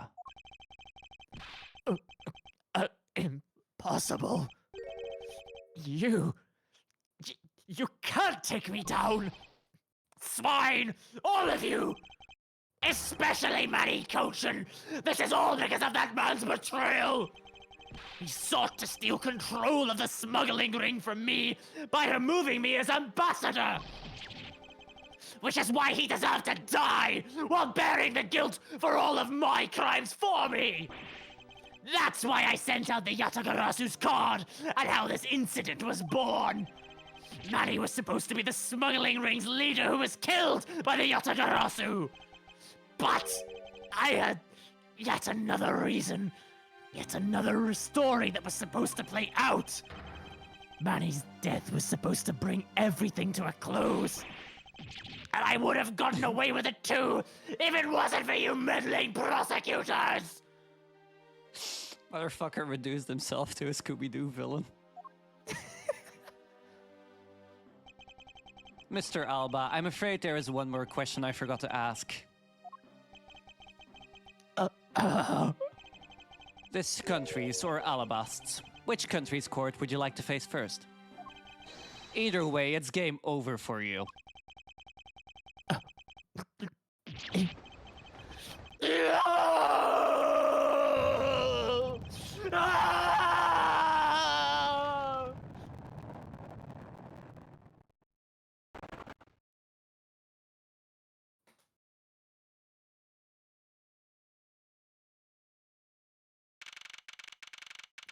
Holy fucking shit, man.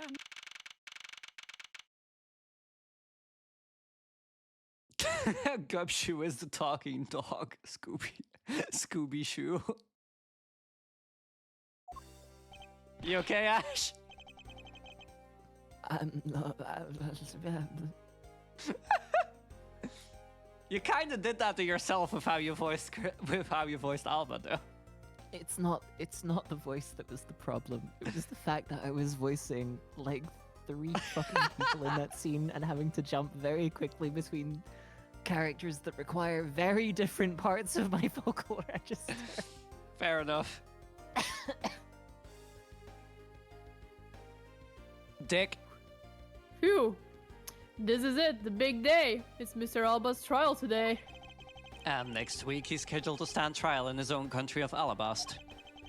Franziska is heading that one. I suspect she'll be serving a full course of whiplashes at it. Can I?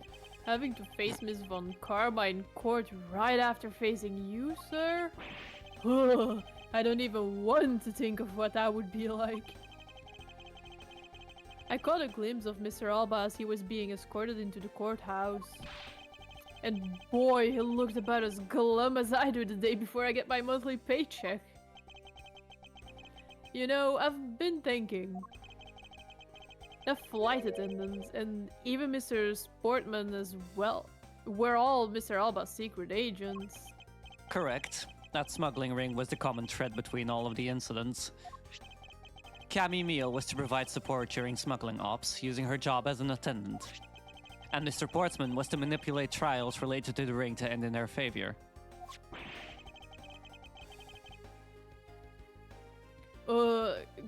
Go you, airlines, and even the prosecutor's office?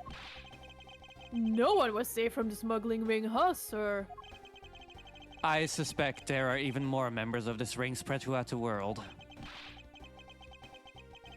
Yeah, it sounds like such a big op that I can't even begin to imagine what it's like.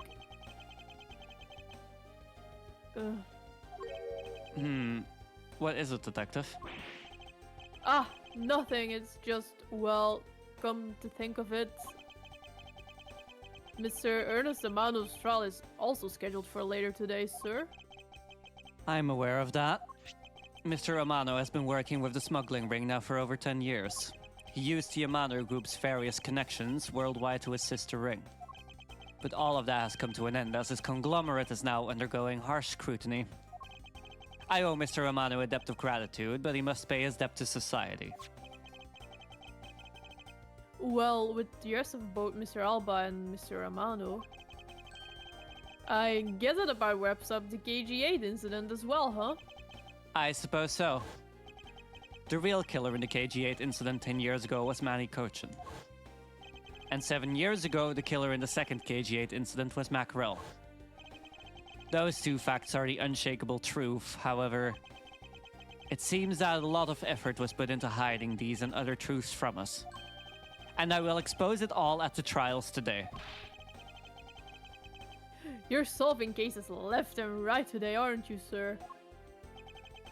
CCU and Dead Man. Perhaps now these two brave souls who tried to make the truth known can rest in peace. By the way, I received some gifts from Ambassador Poleno. Shrimp, crab, beef. I don't need any of these, so I'm giving them to you. What? Seriously, sir? Wait, actually, I don't think I want them anymore. The way you're holding them, don't tell me they're just coupons, sir. Detective Gumshoe, have you not read the paper recently? Ever since the two countries became Codopia again, its economy has changed. Really? and it seems that Ambassador Poleno has reaped a few benefits of his own from it. He has been announced as the official ambassador of the newly reunified Codopia. No idea who that's gonna be.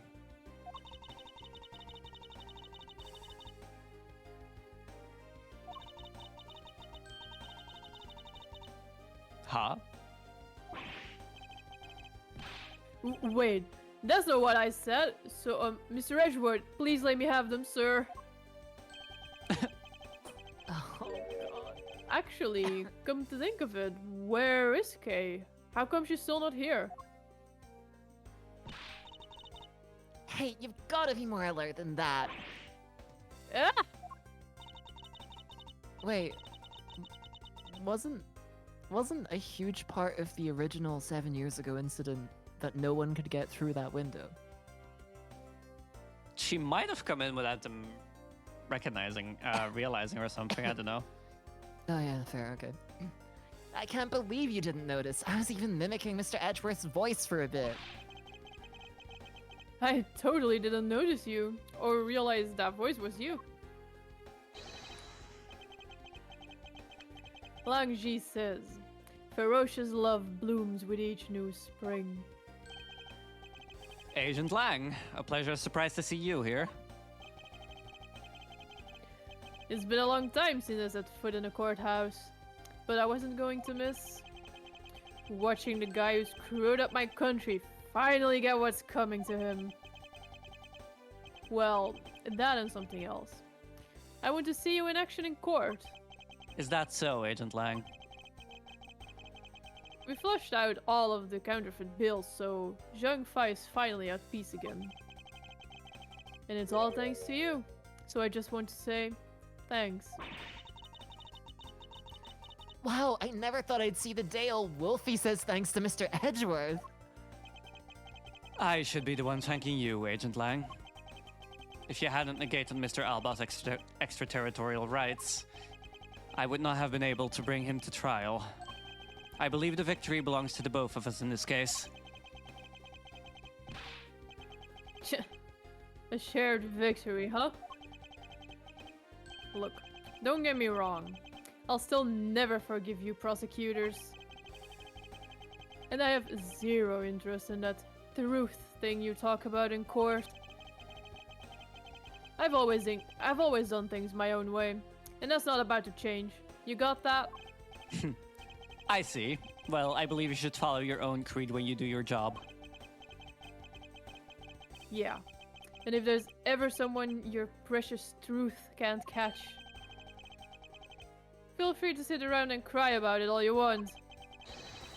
But as for me, I'm going to get that person no matter what. Alright. It's about time for the trial to start. I will see you later. I'll be watching your performance from the gallery. I'm looking forward to it. I prepared a whole ton of ticker tapes for today's victory, sir. I'll help throw some around when Mr. Edgeworth wins. Hope you've got enough, because I'm going to call my men up as well. A modest amount of ticker tape goes a long way. The scene shifts to the courtroom, and the final act of this long tale begins. The legend of the great thief Yatagarasu. It's a story of those who chose to dedicate their lives to the pursuit of the truth. Prosecutors are those who seek a guilty verdict for the defendants they meet, and to that end, you have no choice but to win by any means necessary. That creed was forced on me since I was very young. However, I no longer think that is... Okay, I can't follow anymore.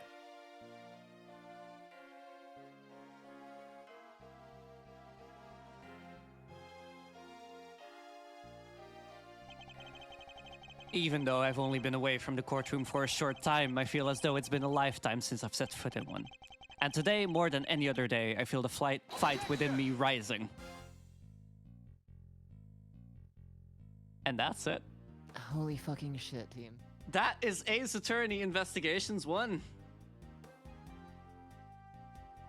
While the credits are playing, we'll find a place to throw you off to, I suppose.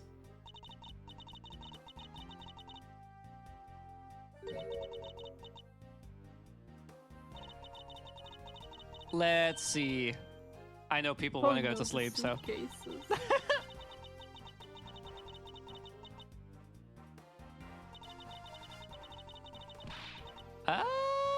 Oh, yeah, sure. Holy shit, okay.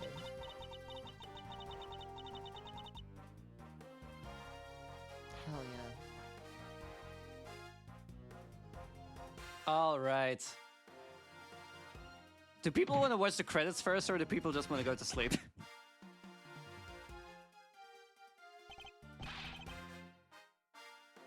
Aegean, you're up. It auto plays. Good fucking luck trying to read all of that.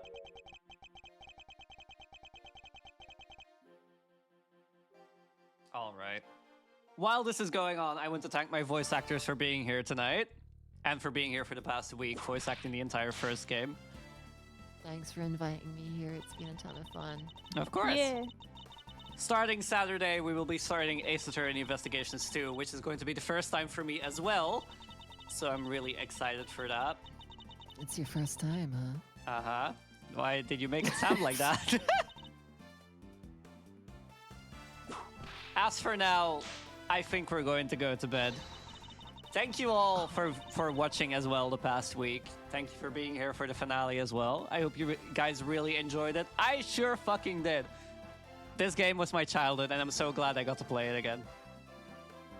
As for what you guys will be doing, we're going to be raiding Fruity Cutie, aka Ruby Briar. You might have seen her pop on my Twitter a while ago. I got some art with her last week, I believe.